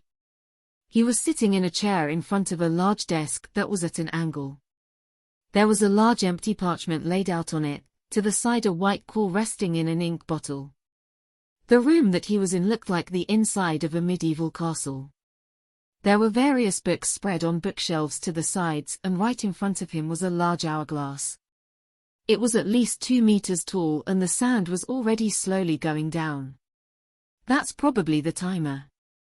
It was one of the timed trials. He would probably fail if he didn't manage to complete whatever he had to finish before all of that sand fell. He quickly looked at the closest things. There was a quill and a large piece of parchment there. He probably needed to write something there. Scribe class, need to write something down here, but what? He looked around and spotted a red book right on top of the desk. The cover was quite intricate and it had a drawing of a rune on it. He took it into his hand and started reading, his eyes moving between the pages rapidly. It's the instructions to scribing a lesser fire orb rune onto a spell scroll. Thanks to his high intelligence and added memory traits, he was able to breeze through the entire book within a couple of minutes. He had also gained a reading proficiency skill by going through the Arden Estate Library, which allowed for faster reading and comprehension. The book described the basics of runic scribing, how you needed special ink, and special parchment that was made from monster skin, or other materials that could retain magic, to even be able for the process to take place. It described the theory behind focusing your mana onto the quill's tip and pushing it into the magical ink. The ink had certain properties that were required for the scribe's mana to be transcribed to paper and make the runic symbols function. This wasn't the hard part, that was to actually get the runic diagram the way you were supposed to. He had seen how intricate the lesser detonation rune was. The whole diagram that he drew of it fit on a large sheet of paper. He had to fit a similar diagram of this lesser fire orb rune on this parchment, but it had to be much smaller to make it work. Luckily this rune was less complex than the detonation rune. He couldn't just trace the large schematic in a 1-to-1 ratio, no, he had to make it small. He needed to guide the magical ink with the quill, making many tiny mana pathways between all of the components. These components were the rune parts. In this particular runic spell diagram, there were 3 main ones. There was the basic fire rune that was the center of it all. Then there was the runic part that shaped everything into an orb, followed by parts that regulated the mana flow and made sure that the spell didn't collapse onto itself or explode. The last part was considered a type of control rune that was responsible for the spell's program. Wait, these parts are similar to logic gates, logic circuits. Do runes use binary? He could tell that the components in these runes had a striking resemblance to circuitry parts, like transistors, resistors, and more complex chips. They differed from the ones he knew by the fact that they were made from magic ink and not from physical components. These chip-like sections had things similar to logic gates in them. Interesting, I think my circuitry skill is helping me understand these runes better. Though I don't think I need to understand this just yet, I just need to copy the schematic onto the paper now. This was quite more complicated than he had expected. Regular mana scribes only needed to write down the incantations from the normal spells without much worry. The only real problem was running out of space on the spell scrolls. He actually needed to redraw the schematic and make it fit into a small rune that looked like a symbol. The runes possessed a maximal size. If they were too big, they wouldn't work. Basic mana scribing, temporary, gained, basic rune scribing, temporary, basic rune mastery, temporary. He had achieved the temporary skills that were needed to pass this test. A normal mana scribe would only gain the first skill, but this was an advanced version of this class, so he also achieved something related to runes. I should start, time is running out. He had finished the book and now was the time to act. He was always better with practical things than with theory, so he decided to test his skills and put quill to paper. He dipped his quill into the dark magical ink while focusing. The black liquid stuck to the tip like glue and let itself be guided to the large yellowy parchment. Roland took in a long deep breath before focusing on the task at hand. The tip of his quill hovered a fraction of a millimeter above the piece of large parchment. He started moving his hand, but he did it very slowly. The ink started slowly pouring onto the parchment while guided by his mana. The ink split into many tiny magical pathways that inscribed themselves onto the magical paper while guided by his mana. Slow and steady. His forehead started sweating as he concentrated. It was really difficult to guide this ink in the correct way. He would only know if he managed to do it correctly at the end, and his debugging skill didn't help him either. It could only pick up mistakes on an already created diagram or schematic, not during the process of inscribing. A couple of minutes felt like an hour as he continued to pour his heart out onto the paper. This was never meant to be easy, and he never tried it before, but thanks to his stats he was slowly doing it. His large mana pool allowed him to be frugal with it, and his traits helped him keep focus. He was slowly moving his hand while writing the runic symbols. It looked as if he was writing 3 large letters, but in reality, the magical ink was getting pushed into the parchment, creating many tiny magical pathways and other various components that would make the whole magical rune function after a person inserted their mana into them. When the hourglass was about half empty, he was finished with his scribbles. This was also when finally his debugging skill was activated, and also why he looked distressed. Most of it was red. The symbols and the pathways with the various components weren't looking up to par. The piece of parchment glowed after he was finished with his first attempt. It shone with crimson light. A glow of red rose up as if trying to form into a round shape. The spell fizzled out before it could be completed, and the runic pattern of the magical paper vanished, indicating that the spell didn't form and that he had failed. Shit. He looked at the hourglass again. It was now past the halfway point, and he probably only had one more try to make this work. Okay, I can do this. The skill showed me where I went wrong, just have to remember it. He closed his eyes and recalled the finished product. He could see it like a photograph in his mind, covered in red, blue, and green lines. He opened his eyes wide and went back to scribing. He still had some mana to spare. The second attempt was taking him even longer. He was afraid to blunder and fail, wasting a big chunk of money in the process. He tried not to look at the sand that was falling, afraid of getting distracted, but also worried that it would run out if he didn't hurry. With the last ounce of his mana points, he managed to finally finish. This runic spell didn't look like much. It consisted of 3 symbols. One was responsible for the fire rune, the second for the shape of the orb, and the last one for its discharge and control. There were many other hidden components, but after the magical ink dried, all of those could not be seen by the naked eye. The piece of magical paper shone once more. It was much brighter this time around. Tiny wisps of red light moved upwards and compressed themselves into a small orb. This orb was quite small and looked more like marble, but it was clearly radiating heat. Did I do it? He looked up at the hourglass and saw the last grain of sand sliding down. Everything blurred afterward, and he found himself back in his inn, down on the ground as he had fallen off his chair. Shit, did I fail? Did the time run out? He quickly brought up his status screen and checked his class. It's there. Runic Mana Scribe class increases mana regeneration and lowers mana consumption while scribing spells and runes. He had also gained some class-related skills to boot. Basic Mana Scribing L1 skill allows scribing of basic spells to paper. Basic Rune Scribing L1 skill allows scribing of runes to paper. Basic Rune Mastery L1 passive skill increases comprehension of runes and lowers MP requirement for using them by a small margin. Roland sprawled out on the floor, quite tired from his first class change. He came unprepared but managed to somehow power through it. He would remember this blunder and prepare more when the time came. For now, he just wanted to sleep. I'll check everything out in the morning, too tired. Roland awoke at the crack of dawn.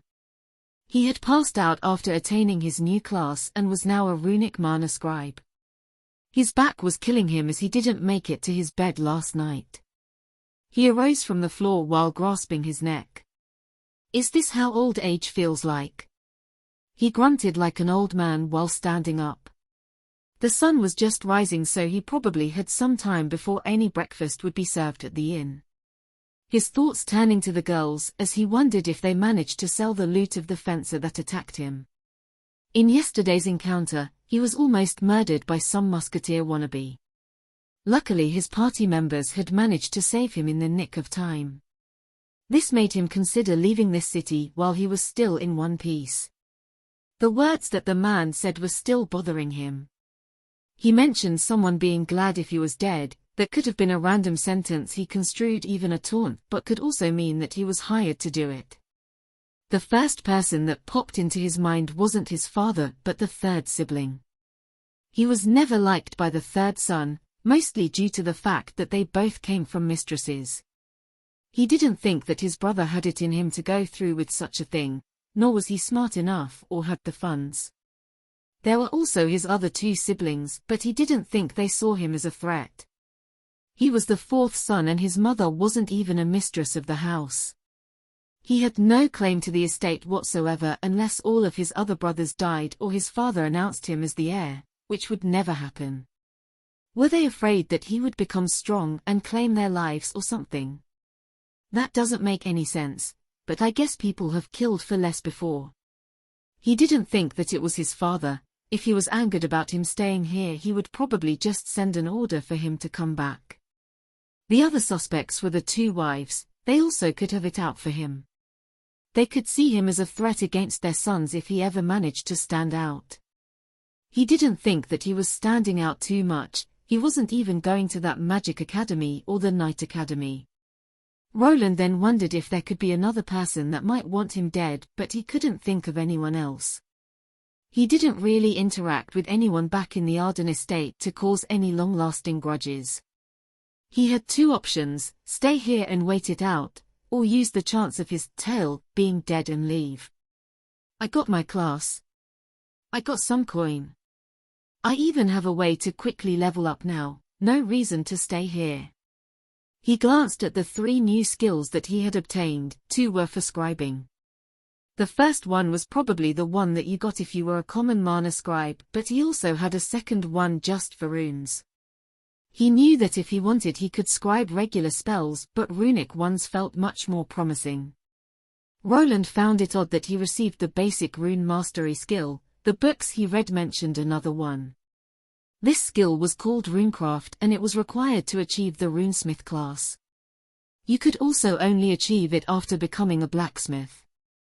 If he followed the normal path, he would end up as an enchantsmith. He needed this runecraft skill to advance to runesmith. The books he read before described the way to get it. You needed to inscribe a rune on any type of item and you could buy special skill books that told you how. They were probably similar to the one he got while going through his first class change. He rubbed his chin and thought some more. This skill that the runic mana scribe came prepackaged with didn't feel like a crafting skill but more as an offensive skill. For now, he opened up his status screen to check his stats.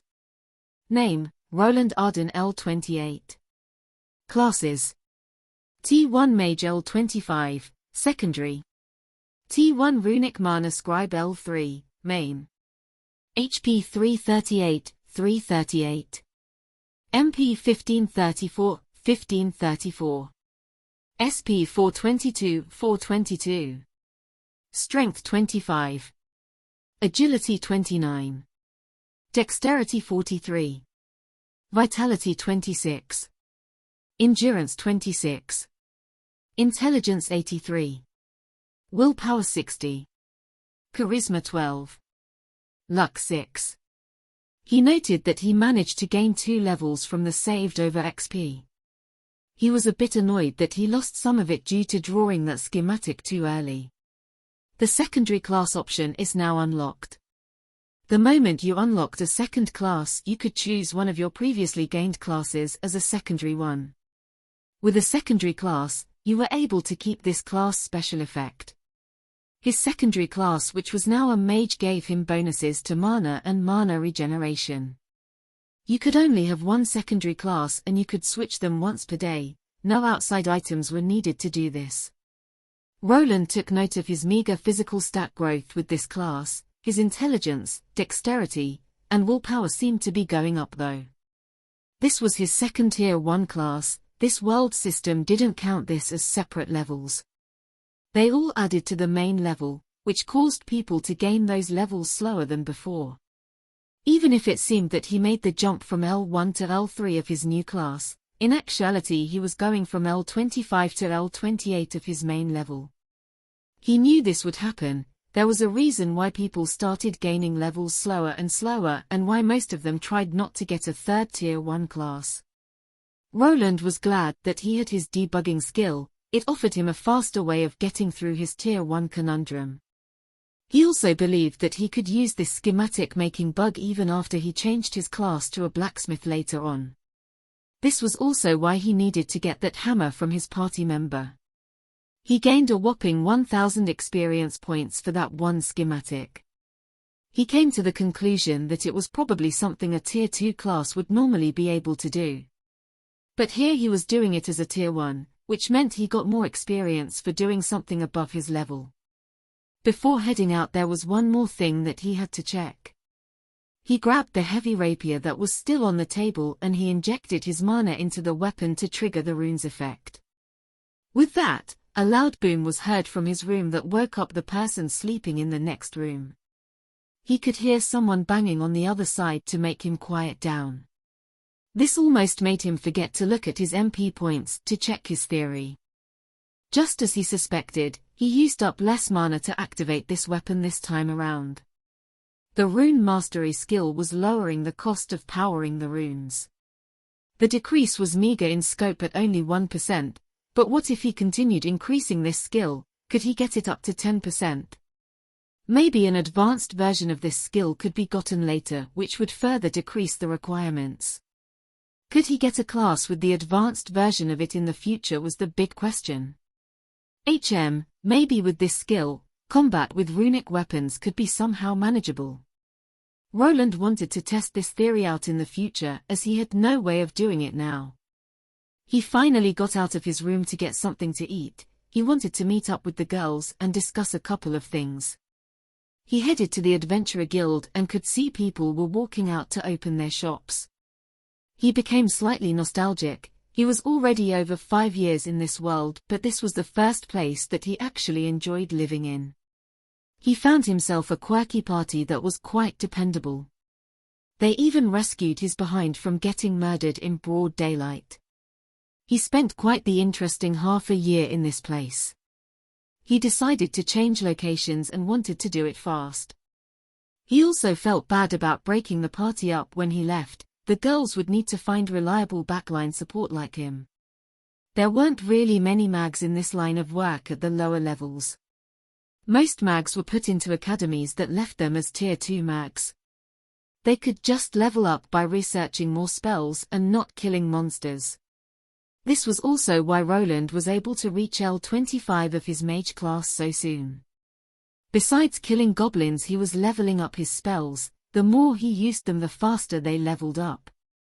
Even though he didn't need to do it while in combat, it did hasten the leveling process. Still, most people didn't want their kids leveling up in dungeons, so spending some years in a magic academy till they got the hang of casting was a preferred option. Though this only concerned people that could actually afford to pay for the exorbitant prices of those prestigious academies. Roland went past the tavern that he had his first drunk stupor with his party members. It was called the Iron Flagon. The booze that was served there was all hard liquor. Anything below 20% was frowned upon. He recalled a couple of instances of the girls from his party getting drunk in there. The quiet wolf girl always got chatty on those occasions, which made him chuckle. He thought back to his family. He hadn't heard a word from them during the time he was here. He also didn't write any letters to any of them. He once considered writing some to Martha, but now he was planning on going into hiding. This meant that he needed to lay low and not spread any information about his whereabouts. He finally arrived at the Adventurer Guild. It was the place that he always met with the girls. He pushed the door open and was greeted by a smell of sweat. Many adventurers were already shuffling back and forth inside. The people in this world woke up early as to not waste the light of day. Hey Roland, good morning Tilda. Roland spotted Rebecca at the usual spot waving at him. She had quite a big smile on her face as if something good had happened. This made Roland think that she might have fetched a good price for that man's armor. He walked towards his party. Sahilda had a coin purse in her hands and was looking at it while Raina the wolf girl was dozing off at her seat. The girl was always bad at getting up in the morning. Some drool was even dripping from her mouth as she concentrated on not hitting the table with her face. "Good morning, you're awfully chipper today, a good deal at the shop." Roland sat down on his chair that creaked. The moment he asked, Rebecca waved him over. He raised his eyebrow but leaned forward. She apparently wanted to whisper her answer into his ear. "Yeah, that guy was loaded. We found some small gold coins in his spatial bag along with some other things." Raina already swiped some throwing daggers for herself. "His gear also fetched a nice price." Roland nodded. Apparently with the sold equipment the girls managed to get over 20 small gold coins. He already had 15 of those in the dimensional bag beforehand, after selling his light armor, some potions, and other weapons. The girls received 5 more small gold coins. Roland took a second to digest this information. For someone just trailing him, he was carrying a lot of cash. Was this a normal amount of gold someone at Tier 2 had, or was it really a payment for taking him out? Did he perhaps have any letters in his bag? Ones with a red seal, for instance? Rebecca shook her head and shrugged. No, he only had the usual stuff. Roland narrowed his eyes as this made it sound like this wasn't the first time that these girls had done someone in. He was hoping of finding more clues, but it made sense that there were no letters. Even if the man received such a thing, he would probably burn it to get rid of the evidence. He also could have met face to face with his contractor. His head was apparently worth more than 1 gold coin, which he wasn't sure was that flattering. While he was thinking, he noticed that his party leader's eyes were sparkling. "You sure are happy there, like money that much?" "Damn right I do," she replied loudly before lowering her voice and nodding. She didn't really want the other adventurers to know that they had some coins to spare, as these were dangerous times they lived in. It wouldn't be surprising if he got backstabbed during a dungeon expedition and robbed by other adventurers. There were even some of those types that actually specialized in robbing others during dungeon expeditions. But anyway, what are we going to do now? Think we should leave this city for now. Rebecca sat down in her chair and looked at the others with a slight frown on her face. Roland kind of knew what this was about as he nodded. "Sorry, didn't think I'd get you involved in something like this." "It's not your fault, you are different than those other nobles."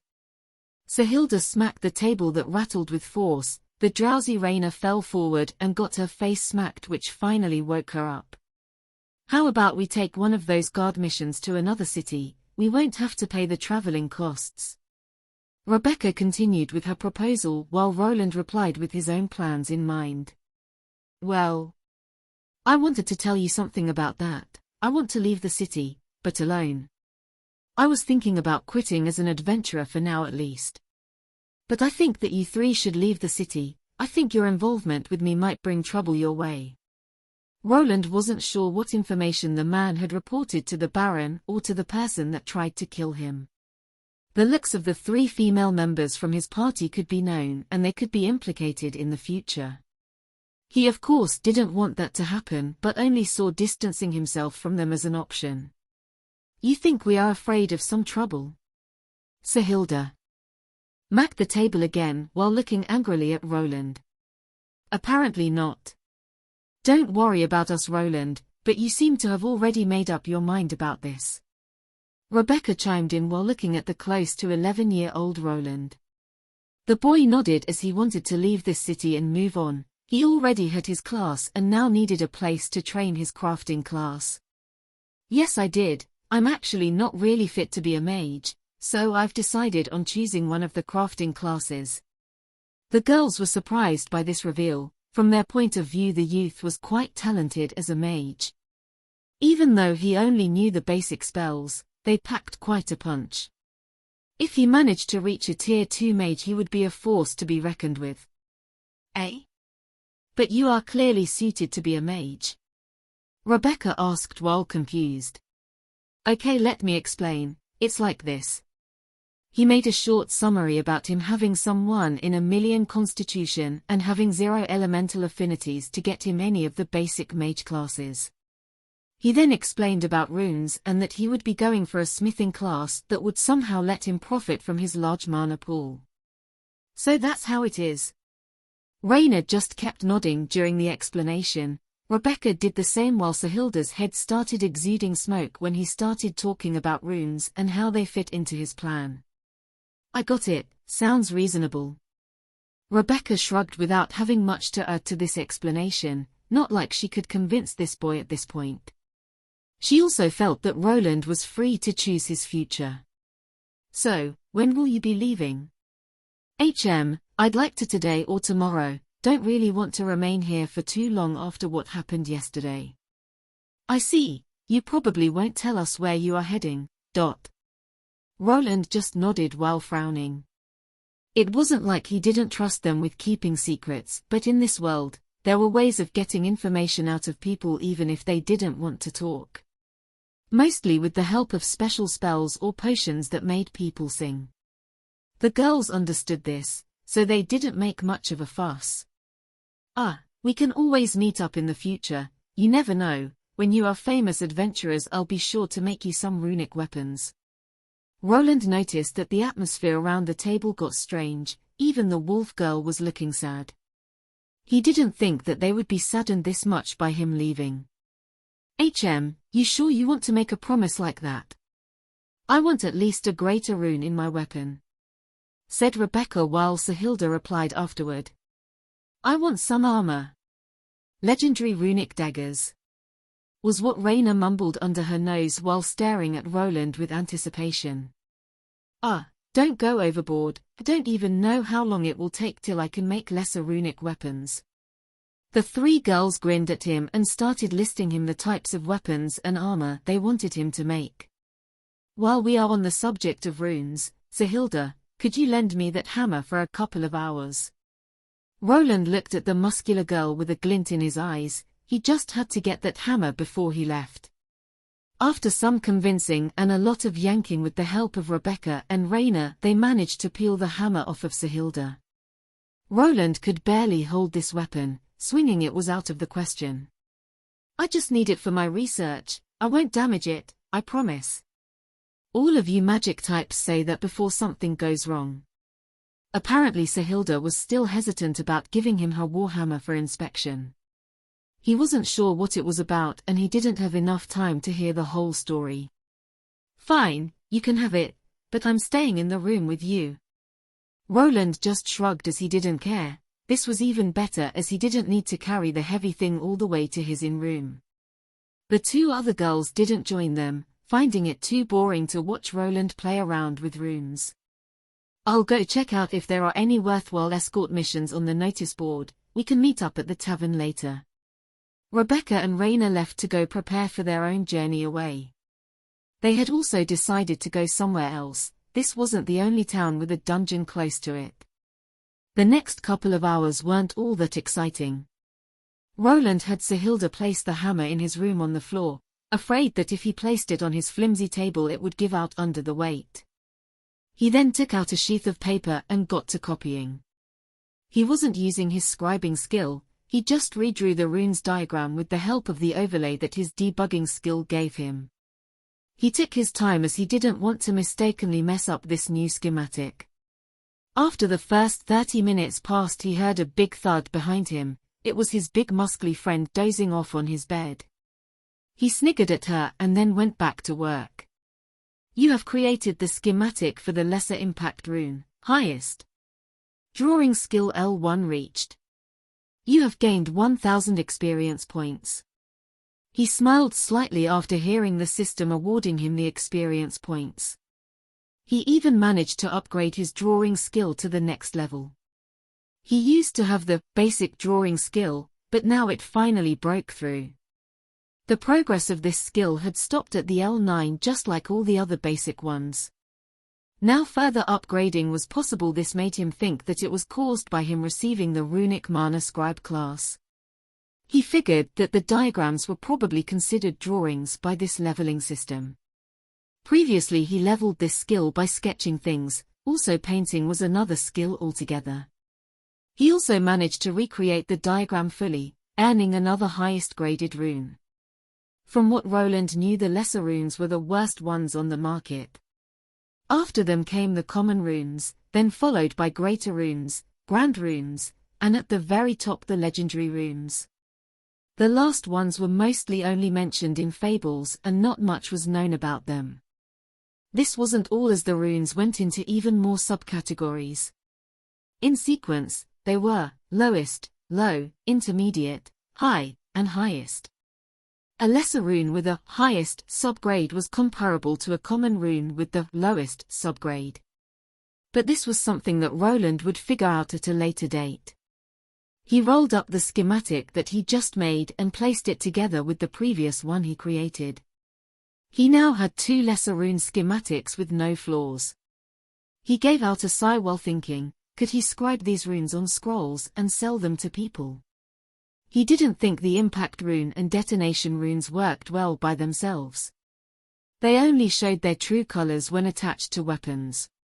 The impact rune either increased the mass of the weapon it was on or used gravity, he wasn't sure. He had asked Sahilda about her hammer. She told him that the heavy hammer part increased in weight the moment she activated the rune. She needed to time her attacks well to make use of it, but when she did she could deliver devastating blows with it. The detonation rune created a small controlled explosion on the tip of a weapon.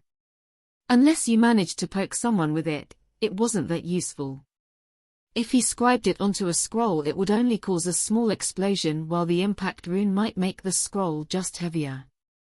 This kind of showed him the limitations of some of the runes. The fire orb rune was the only one he could see working as a spell scroll. He only needed to get it to target enemies. Maybe if he combined it with the detonation rune he could turn it into some kind of targeted grenade spell. Come to think of it, I need to make a schematic for that fire orb rune too. While speaking out loud he heard a strange sound. HR. He turned his head towards the loud noise only to see his muscle friend snoring on his bed. She was just sprawled out with her hands and legs in an X shape.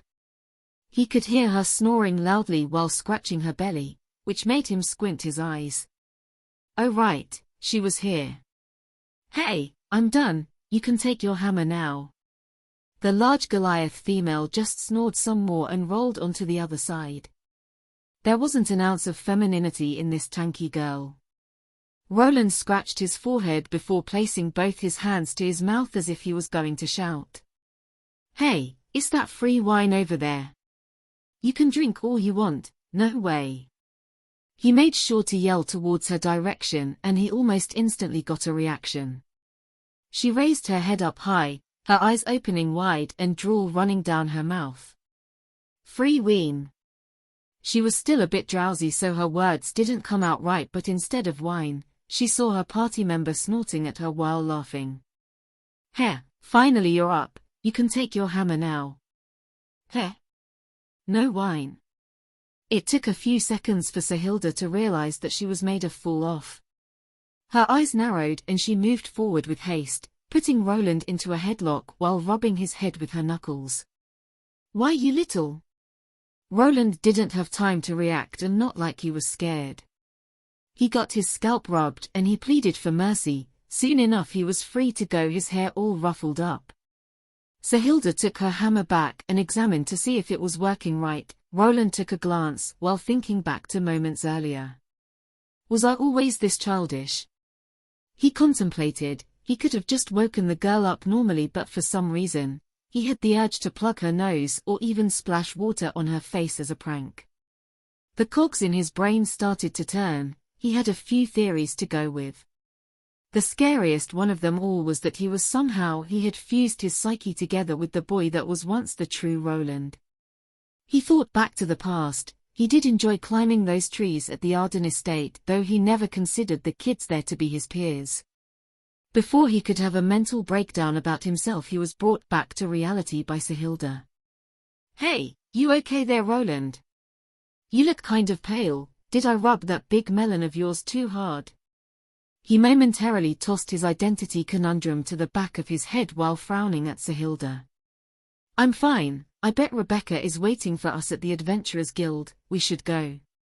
Roland still had some of his stuff in this room, he didn't pack up just yet.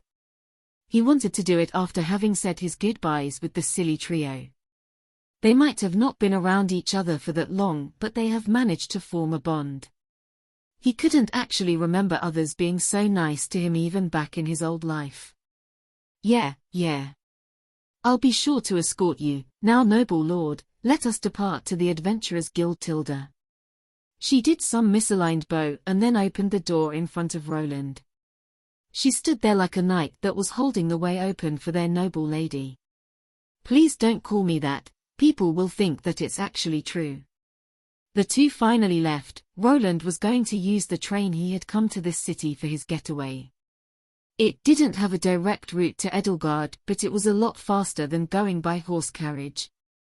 It took them 10 or so minutes to get back. Rebecca and Raina were already sitting at the usual table with a piece of paper in hand. So you two lovebirds finished? Rebecca called out while whistling at Roland and Sahilda. The Goliath lady looked ticked off by that remark. What would I do with a little brat like that? He doesn't even have hair growing down there. Oh, so you've seen it?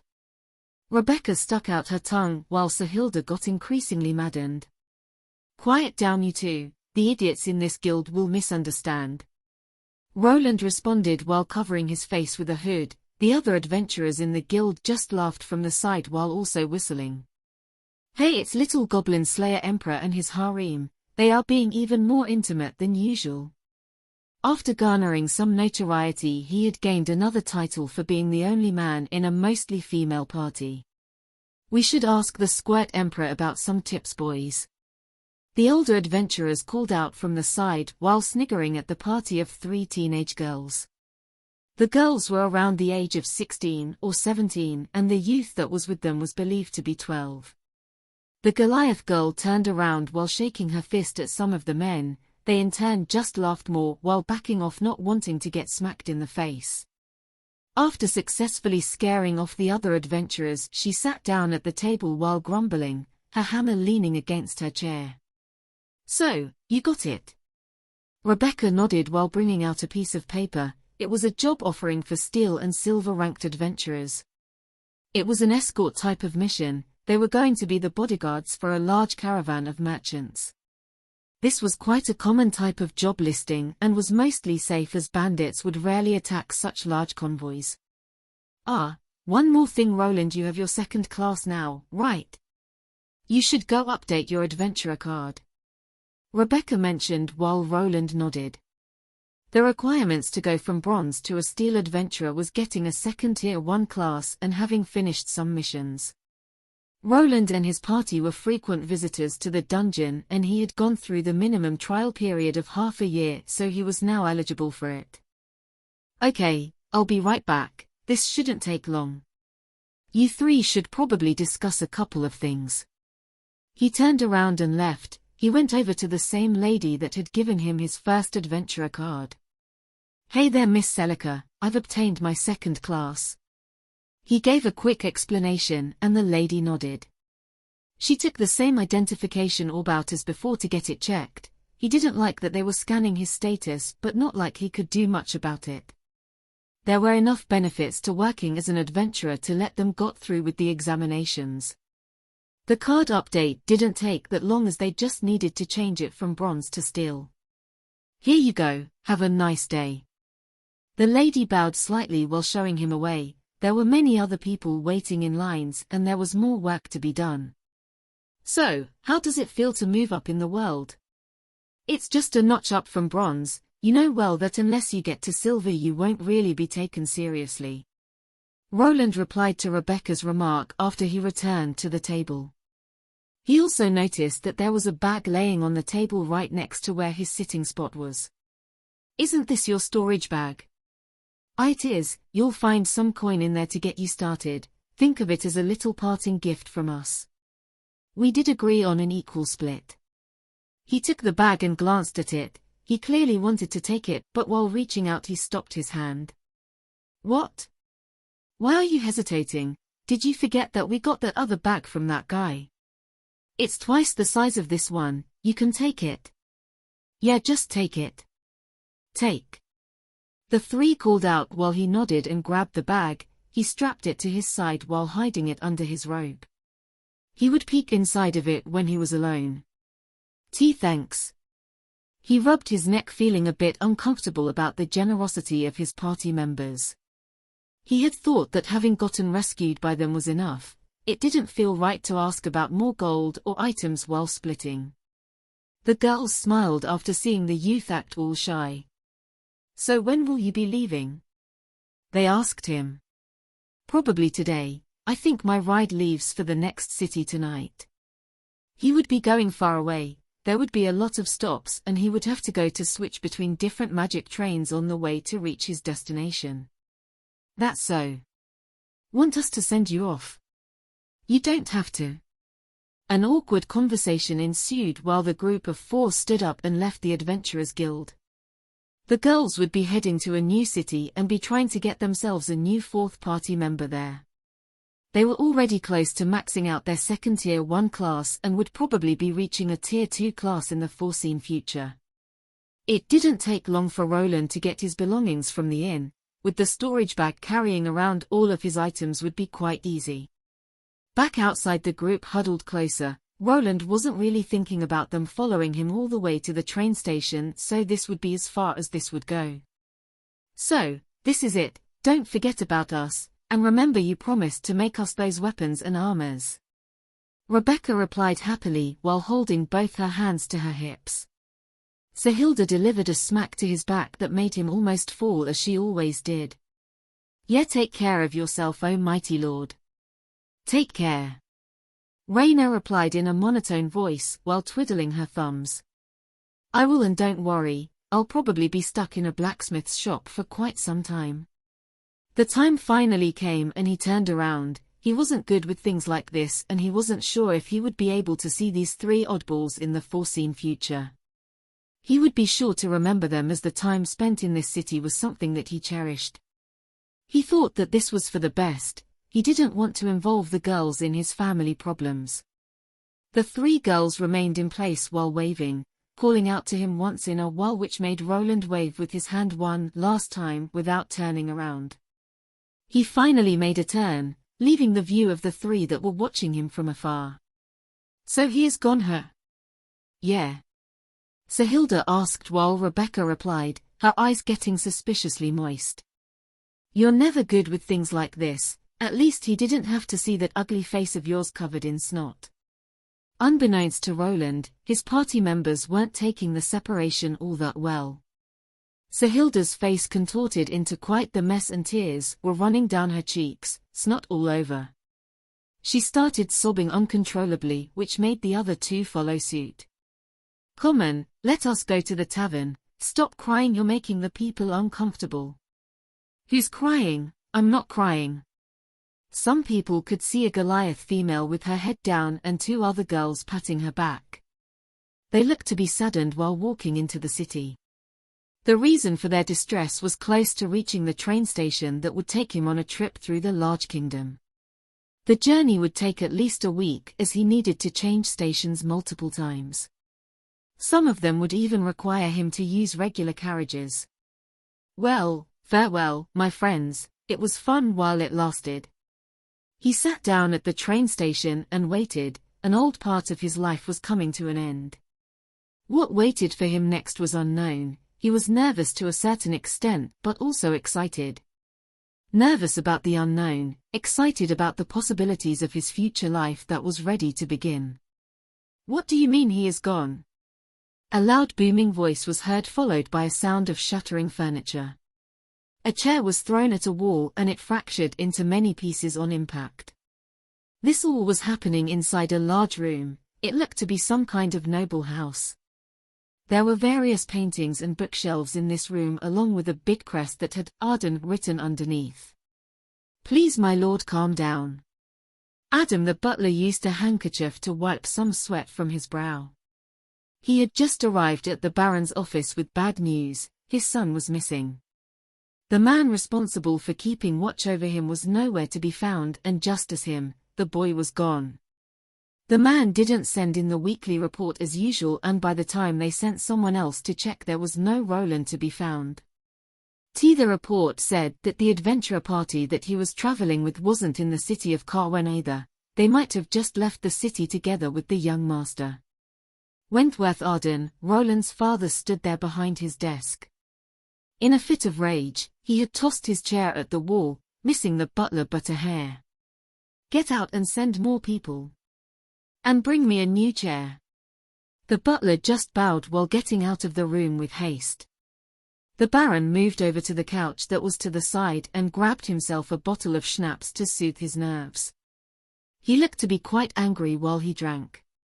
He had seen the whole report. The man that was supposed to keep watch was gone. There were a couple of possibilities, some better than the others. The possibility of the boy just going to a different city was there, but the disappearance of one of his men was strange. The Baron smelled some foul play, and he was angry that the possibility of his son's death was out there. Did he escape? The man spoke out before taking a big gulp straight from the bottle while contemplating. He knew well that finding his son would be difficult if he decided to run away. He didn't have enough pull to get the Adventurers Guild to give out his location. Only large ducal houses or the king could achieve such thing. The adventurer guilds around the kingdom were very adamant with their rules. They also had some powerful adventurers that the kingdom wouldn't be willing to go against if push came to shove. Or did he perish? This was the other option on the table, one that he didn't want to believe in. He shook his head while taking a swig from the bottle again. His chair was already on the way and he needed to get back to work.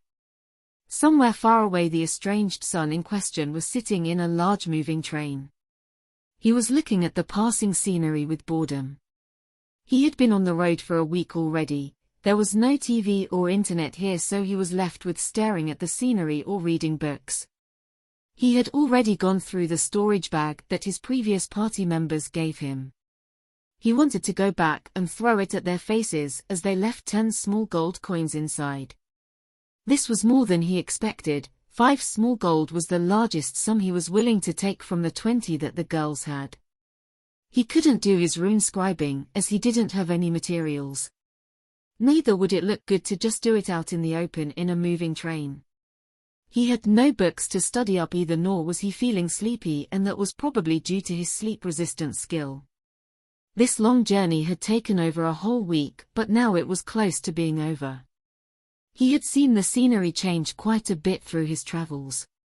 The Keldris Kingdom's climate wasn't too warm or too cold. You could see many grass fields and forest areas scattered throughout the land. The more you went in, the more the climate changed. Where he was going, it looked to be colder, more of autumn-like weather. He was also traveling into lands with a higher altitude as many rocky structures appeared. While on the last stretch of his travels, he saw the scenery turn rocky and they were going into a mountain range. There was a reason why this city was known for having blacksmiths.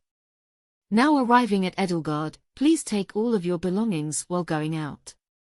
The train drove up at the last stretch. The city of Edelgard was built into a large mountain. You could even see some mine shafts sprinkled in the background and smoke coming out of them. He could see this while the train moved through a large bridge that connected 2 city parts. Under it was quite the large gorge. A fall from here would spell certain death. This city made him think about dwarfs from some of the fantasy books he used to read back on Earth. In them it was always stated that this race liked to build their cities on or in mountains. Some even had ones placed deep underground. He was finally here. He didn't need to carry his luggage thanks to his spatial bag this time around. I have arrived. He walked out half nervous and half excited. This was a new place filled with opportunities that could come to fruition. This was also a place filled with uncertainty, which made his belly feel like he had a swarm of butterflies in it. There was no one to greet him here or help him out. He was truly alone. He wasn't lonely though, as he was used to working solo. the short time he spent with those 3 girls was the exception to the rule. Ding, ding, ding. He heard the sound of a large bell. He turned to it and saw 2 people in robes. The robes were white, but due to time they now looked grey. There were some yellow patterns here and there, but the most glaring thing was the large yellow sun symbol on their backs. These strange robe-wearing people were close to the exit, so he needed to move there. Roland already had an idea of who these 2 people were. Praise the Sun Traveler, may the goddess Celeria bless you on your travels, would you like to join us for prayer? The person in the robe called out while waving the bell around. The voice was an older man, next to him stood a second person that was smaller and of the female gender. She was holding a large plate in both her hands and holding it out as if asking for something. Roland knew about the identity of these people. They belonged to the Church of the Sun, they worshipped the goddess Celeria. From his more modern point of view, he found people like this a bit strange. Nevertheless, people from this church were granted the acolyte class that could then evolve into the cleric. You could even become a paladin. A sound of metal dropping on a plate was heard as Roland dropped some copper coins on the collection plate. Even though he never liked churches, in this world they were in a strong position. The class-changing stones that were a necessity were actually produced by these people. No one knew exactly how it happened, the churches only revealed that it was all thanks to the power of their god. The stones were rumored to be a gift from the gods that allowed people to change classes and grow in power. This church wasn't the only one that was able to produce this commodity, thanks to that the prices didn't go that overboard even though the stones weren't that cheap. Praise the sun! Roland nodded while passing the 2 priests that saw their next target behind him. He finally left the train station and went outside. He could see a lot of smoke coming out of the chimneys from this city. Most of the houses were made from rock or bricks. It was hard to spot any wooden structures here as he passed. His first destination was the Adventurers Guild. Even though there was no dungeon located next to this city, it still operated in it as in the others. The adventurers here were mostly used as hired muscle and they worked as bouncers, guards, and even cleared out some monsters that showed up from time to time. Even without dungeons, monsters existed in the wild, so there was always some work to be done. He asked for directions and headed out. He followed a dark rocky road that would lead him to the guild. While walking he took in the sights. The first thing he noticed was a large number of dwarfs. There were also another interesting race that he didn't see before, gnomes. From what he knew, this race was very creative and intelligent, which made them good crafters by default. In contrast to dwarfs that liked to work with heavy weapons and armor, the gnomes prided themselves in making more intricate machinery. The magical trains that he was using were apparently invented by the gnome tinkerers. They also worked as normal craftsmen specializing in smaller items like trinkets and magical accessories. Roland needed to find a new base of operations. From what he could tell, he needed to get himself a job at one of the scribing shops. Making magical scrolls was also a business, and many adventurers used these one-time magical items for various occasions. While going through the robust-looking city, he finally arrived at the Adventurer Guild. The guild was slightly different than the previous one, but it had a similar layout with the same job listing notice board. The people inside didn't care much about the small robed figure that entered. His short height wouldn't really raise any eyebrows as there were many gnomes and dwarfs sprinkled all over the place. He got himself a city map, which he had to pay, but thanks to his Steel Adventurer ranking, he got a small 5% discount. It wasn't much, but saving even a copper coin was a win in Roland's eyes. He looked at this map first. He needed lodging, and there were some inns and taverns that he could stay nearby. He preferred the former as they didn't smell like booze all the time and weren't as loud all into the night. He had walked off the stiffness after leaving the train and it was getting late, so he decided to visit one of the inns that were in his price range. He didn't really care about the quality of the bed. He could mostly sleep anywhere, even on the floor. Even though he had a lot of coins on him, he didn't want to waste them on lavish living as he didn't know how much money he would be able to earn here. Roland headed to the closest inn that was marked for bronze and steel adventurers. He was lucky back in Carwen, so he thought that he might be lucky this time around as well. The Singing Crow Inn. Roland looked at the wiggly sign that was getting pushed by the wind. The inn was quite large and had 4 levels to it. He pushed the creaky doors open and was greeted by a nice smell. Inside he saw a couple of patrons sitting on some wooden benches. They were eating food and drinking some beverages, probably alcoholic ones. While distracted, he moved forward, looking for some kind of counter with the bartender or someone that looked like an owner. While going through the crowd of people, he felt someone bumping into him. "Hey, watch out where you are going." He was still wearing his robe and his face was slightly covered, so not everyone would notice that he was just an 11-year-old youth. Roland raised a brow as the person that shouted out had quite the high-pitched voice. He looked down and saw someone smaller than him with pointy ears. Sorry about that, didn't see you there."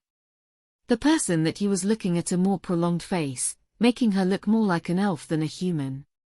Besides the long ears, her eyebrows were quite long and she had noticeable high cheekbones. This was apparently a gnome girl of unknown age. "You got eyes, use them. Hey Helki.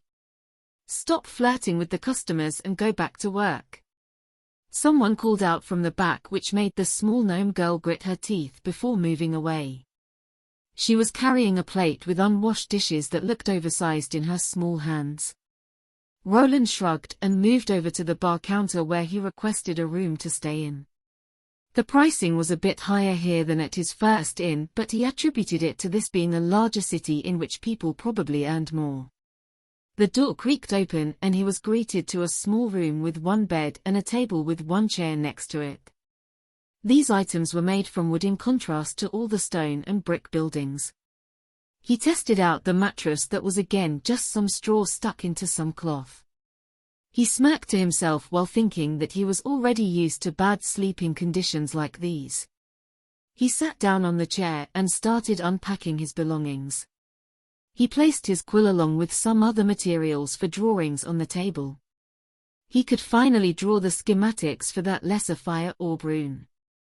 "You have created the schematic for the lesser fire orb rune, highest. You have gained 1000 experience points." It took him an hour to finish up with this schematic. He was getting better at redrawing those diagrams. This rune was also something he drew from his memory and not while looking at a weapon with his debugging skill. He memorized it during his class trial and was even able to achieve the highest subgrade. He rubbed his eye with his knuckles while feeling tired. The bumpy train ride and lack of sleep was slowly getting to him. He placed the sheet of paper next to the other 2 schematics while looking down. In his mind, he felt like he was cheating the system. He could just draw from memory and get large amounts of experience from it. He would need to spend a few days fighting monsters to get the same number of XP as he did now. Roland looked at each schematic. He wanted to abuse this leveling shortcut to its fullest.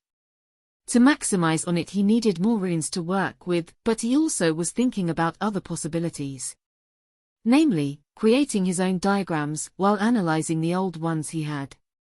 He nodded to himself while rubbing his chin. He needed to slowly analyze these 3 schematics. He needed to find similarities in them. If he could figure out what these 3 runes had in common, he might be able to find a pattern. He would then be able to perhaps create his own custom runes. From what he was able to ascertain, all of these runes possessed traces.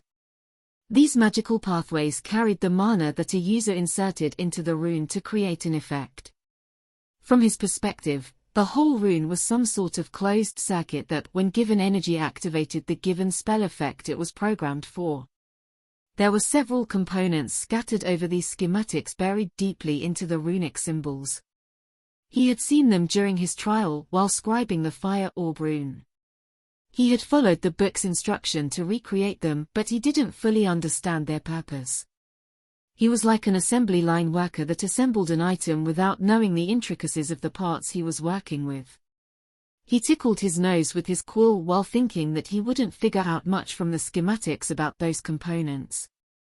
He would actually need to experiment with the parts themselves while scribing to actually get anywhere. The thing he could do was try to relocate these unknown elements on the sheet of paper and see if his debugging skill reacts in any way. Roland sighed out loud as he already needed to spend at least an hour redrawing the diagrams. Now he needed to do it while adding random parts, and he had no way of copy-pasting as you would in a computer program. He also had the idea of cutting out parts he drew on paper. He would then try relocating them over completed schematics while replacing the other components. He tried doing it by drawing some of the rune parts onto a smaller piece of paper and placing it over another element on the fire orb rune. His debugging skill didn't activate. It seemed that it had to be drawn on one piece of paper as a whole. Well, that got me nowhere. Before going to bed, let me copy over all of these modules and try to organize them. Roland looked at his quill and frowned. He really needed a pencil for this kind of work. The quill was sometimes messy and required constant refills of ink. He didn't really have time to buy any scribing materials back at his old city. Everything happened fast, so he only brought over other necessities, like food, water, and clothes. His work continued into the night. Redrawing the single parts was a lot easier without drawing all those magical pathways. He had no idea what they represented yet, but in the future, he would try designing the simplest rune possible and then start experimenting. Roland believed that if his debugging skill was working with these components, then maybe they were used similar to parts you found on a circuit board. Resistors that were used to control the electric current could be used to control the amount of mana used in a rune. Maybe on the detonation rune, parts like these were used to make the explosion smaller. If he knew which ones to remove, he could create a larger detonation. Transistors that amplified a charge, maybe if he found something similar to them, he could increase the output on some of these spells. Memory elements could have pre-programmed modules with the actual spell effects in them. If he figured out how those work, then the path to making his own custom spells would be open to him. There were many possibilities, but they would have to wait till tomorrow, as he was now dead tired. He also needed to check the stores in the city to either find a place to work or try doing it himself. He had a reason to believe that selling his scrolls would be difficult by himself, so he wanted to find a regular job first. He blew out one of the candles that he had brought with himself. Tomorrow he would finally begin his new life in this place. Roland woke up the next day earlier than expected. The sound of carriages moving and people talking filled his ears. The residents in this city started the day a bit faster than back in Carwen. They also made a lot more noise. He could hear the sounds of hammers hitting metal even from here. He rose to his feet with one eye glued shut. He was a bit groggy. The fatigue from the week-long train ride didn't go away just yet. He somehow crawled out of his bed and went out of his room. There wasn't really much to do there, and he could just carry his stuff in his spatial bag. He had his breakfast, which tasted bland as before. The common people didn't really have much seasoning besides salt and pepper. The small gnome girl was up and about today. He decided to try not to bump into her again, as she looked easily irritable. He needed to inspect the new city. Besides this inn and the Adventurers Guild, there were other interesting places to see. First, he decided to find himself a general store that sold items for scribes. He needed to get himself some paper or blank scrolls made from monster skin. He wasn't sure which ones were better, but it would probably be easier to draw on paper than rough scrolls. He kept looking around, quite curious about the people living here. He had been in this world for almost 6 years now. The time that he had spent adventuring was already over half a year. The adventurers were a peculiar bunch, but he found them a well-knit group. There were still dangers in this world though. Bandits and monsters prowled in the night, and you could get yourself a death sentence if you bumped into a person in a high enough position. Luck was on his side, as besides that one encounter he had managed to fly under the radar. This was probably thanks to the adventurer party he had joined. The 3 girls were quite cautious in their hunts. He didn't show it back then, but he noticed that they were different from the usual adventurer group. They didn't wander into the deeper parts of the dungeon even though they should be strong enough. He had reason to believe that they weren't willing to go there with a child like him. He shook his head around, trying to forget about the recent but now old days. He needed to get some shopping done and he had reached one of the larger general stores.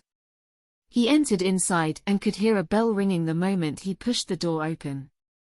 He could see some people inside looking at the items on display. The first thing he noticed were the long display cases. They had items placed in them with small text which showed the name and the pricing akin to modern-day price tags. There were some bookcases placed at the walls and some decorations in the form of shields and swords at the walls. This was a general item store, so you could find things like potions, scrolls, and even provisions here. "Good day, customer, feel free to look around the store." He heard someone calling out to him. In front behind the display cases stood an older gentleman. He had large glasses on and was partially balding with some hair on the sides. He was wearing a heavy apron over his regular clothes, with some tools sticking out from the pockets. Roland nodded and moved closer to the display cases. He could see some potions of various grades. They had the same grading system as the runes, ranging from lesser all the way up to legendary. Here he found mostly lesser and common ones though. Oh, they do have some scrolls here. In one of the display cases, he saw some rolled-up scrolls. This one he was looking at had a mana arrow spell inscribed onto it. He looked at the price and saw that this one went for 1 small silver coin. He wasn't sure if that was a large sum for an item like this. So he tried comparing the price to monster kills. He reasoned that it wouldn't be worthwhile to kill a goblin with this spell scroll unless you were getting a mana stone out of it. If you considered this a life-saving measure, then it wasn't that costly. He looked further and spotted more scrolls that were being sold. The next one in line was a fire arrow spell scroll. This was a direct upgrade from a mana arrow spell and was tier 2 magic. A person making this scroll had to be a more advanced scribe along with being an elemental fire mage. The cost of this spell was triple what the inferior one cost. Roland was a bit surprised by it only being this much. He was inclined to think that this spell should cost a lot more. It was always best to ask when you had some questions instead of overthinking, so he looked at the store owner and gave his question. "Excuse me, why does this fire arrow spell only cost 3 small silvers when it's a tier 2 spell while this mana arrow spell costs 1 small silver?" The store owner moved a bit closer to look at what his customer was looking at and then gave the answer. Even though it's a tier 2 spell, it isn't that much more potent. It also depends on the person making these scrolls and materials. If it was a fireball spell, it would cost about 6 small silver per scroll. Also, dear customer, these scrolls get identified by a professional that can distinguish their true attacking value. An archmage could very well create a simple mana arrow spell that would be several times stronger than a fire arrow spell. It all depends on the person making it. The shop owner was quite happy to explain while taking out one of the scrolls and showing them off. These scrolls also had gradings just as the runes. They were a bit different as the determining factor was not how well they were made but how much power was injected into them during the creation process. The people made it simple and rated them from lowest to highest, and they were checked by a special device before a price was assigned. "I see, thank you." Roland nodded and wondered how high his grading would be if he wrote down his own mana arrow and mana bolt spell. He had a lot more intelligence and mana than a regular mage, so he should be able to make more powerful spell scrolls. Before asking more questions, Roland went around the store and found the things he was looking for. He found some magic ink and the more crude-looking monster skin scrolls. He was also sure to get himself a pencil and more sketching paper. From what the shop owner said, these were the cheaper options as the magic paper was made from some difficulty to come by wood. In contrast, monsters were easily hunted down in certain dungeons and were a good renewable resource. The empty scrolls came in bundles of 10 and they were close to the size of A5 paper. This meant that they weren't all that big, but considering the spells he was going to write on them weren't that high level, this was enough. Larger spells required larger scrolls, but these were enough for Tier 1 and Tier 2 spells. The 10 blank scrolls cost him 9 small silver, which put them at 9 large copper coins apiece. So if he managed to sell them all at the price of the mana arrow spell in this shop, he would only be making 1 small silver coin. He probably wouldn't be making any money if he added the price of the magic ink into the mix. He was seriously contemplating getting a job now. If he worked for someone, he wouldn't need to worry about manufacturing costs, and he would be still able to earn experience points while getting paid. "Excuse me, are there any scroll scribing shops nearby?" The shop owner gave Roland the location of the nearest store, but he didn't know if they were recruiting. He bowed respectfully to the man before leaving. The man had been really helpful. His next destination was a place called Exia's Magic Emporium. It was one of the larger magic shops in the city and was apparently owned by some rich magic user. Roland had no idea what class of mage the person was, but he was loaded. Roland was slightly worried that he wouldn't be able to get a spot in the workforce, mainly due to his lack of elemental affinity. He wasn't sure if he should disclose that he had a more advanced version of the scribe class to people he didn't know either. The mana arrows weren't really a hot commodity from what he could tell. He ended up by a large 3-story building. It had the name that the shop owner mentioned. The sign on it was composed of 2 potions on the side, a scroll in the middle with a staff going through them. It had your standard magic shop feel to it, nothing out of the ordinary. "I guess this is it." The first thing he did was to see if there were any job listings hanging outside the 3-story tall building. He didn't find anything like that, so he decided to step inside. The doors were a bit peculiar as they didn't have any handles, but this mystery was resolved quite fast as they opened by themselves the moment he got there. On the inside it had a similar layout as the general store he visited before. There were display cases with various magical items scattered all over the place. He could buy spell scrolls just as in the previous shop, but they had a lot more variations. He checked the names and he compared the prices, which came out to be strangely similar. He went through the larger spell scroll section of the shop. There were various spells here, like fireball spells, lightning bolt spells, freezing cones, and various others. He wasn't looking for those though. He was interested in something else. He finally arrived at a smaller section that was further in the back. It was the runic spell scroll section. There were actually few and far between scrolls in this section. They looked a bit dusty, as if no one had picked them up in a while. There wasn't much variation, and they didn't come in bundles like the regular scrolls. They looked more like an exhibit than actual items for purchase. He leaned in closer, interested in what type of spells these were. Runic Orb of Light spell. Runic Fire Arrow spell. Runic Aqua Ball spell. They were mostly simple lower-tier spells. He glanced at the Fire Arrow one. He could compare the prices of this one to its counterpart. The moment he saw the numbers, he realized why these were not getting sold. It cost 6 or 7 times as much. Who would buy this? There wasn't a spell under the price of a large silver coin, and that was the Orb of Light. The Fire Arrow spell cost 2 large silver coins. This was a large gap to the regular Fire Arrow spell scroll that went for 3 small silver coins. He tried thinking about why these spell scrolls cost so much more than the other ones.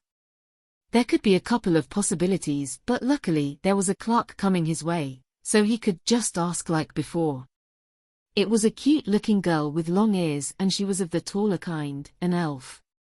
She was wearing a red robe of some kind, with the same logo that the store had on her chest part. She was quite the beauty, with golden hair as most of the elves were. "Hello there, need any help?" The girl smiled. She looked to be in her later teens, but from what Roland knew she could be well into her 50s. The elves were a race that could live for a very long time. "Yes, why do these runic spell scrolls cost so much more than the regular spell scrolls?" He was here to ask for a job, but he was also interested in why the runic scrolls were so overpriced. Also why they didn't look like they were selling well. These. That's simple. These spell scrolls are a lot harder to produce than the ordinary spell scrolls. They also require a runesmith to produce them. Roland didn't actually get to scribing the regular spells just yet. He did know that it took quite a while to create one of those runic scrolls. He needed close to an hour to produce one, and he was in a rush for time.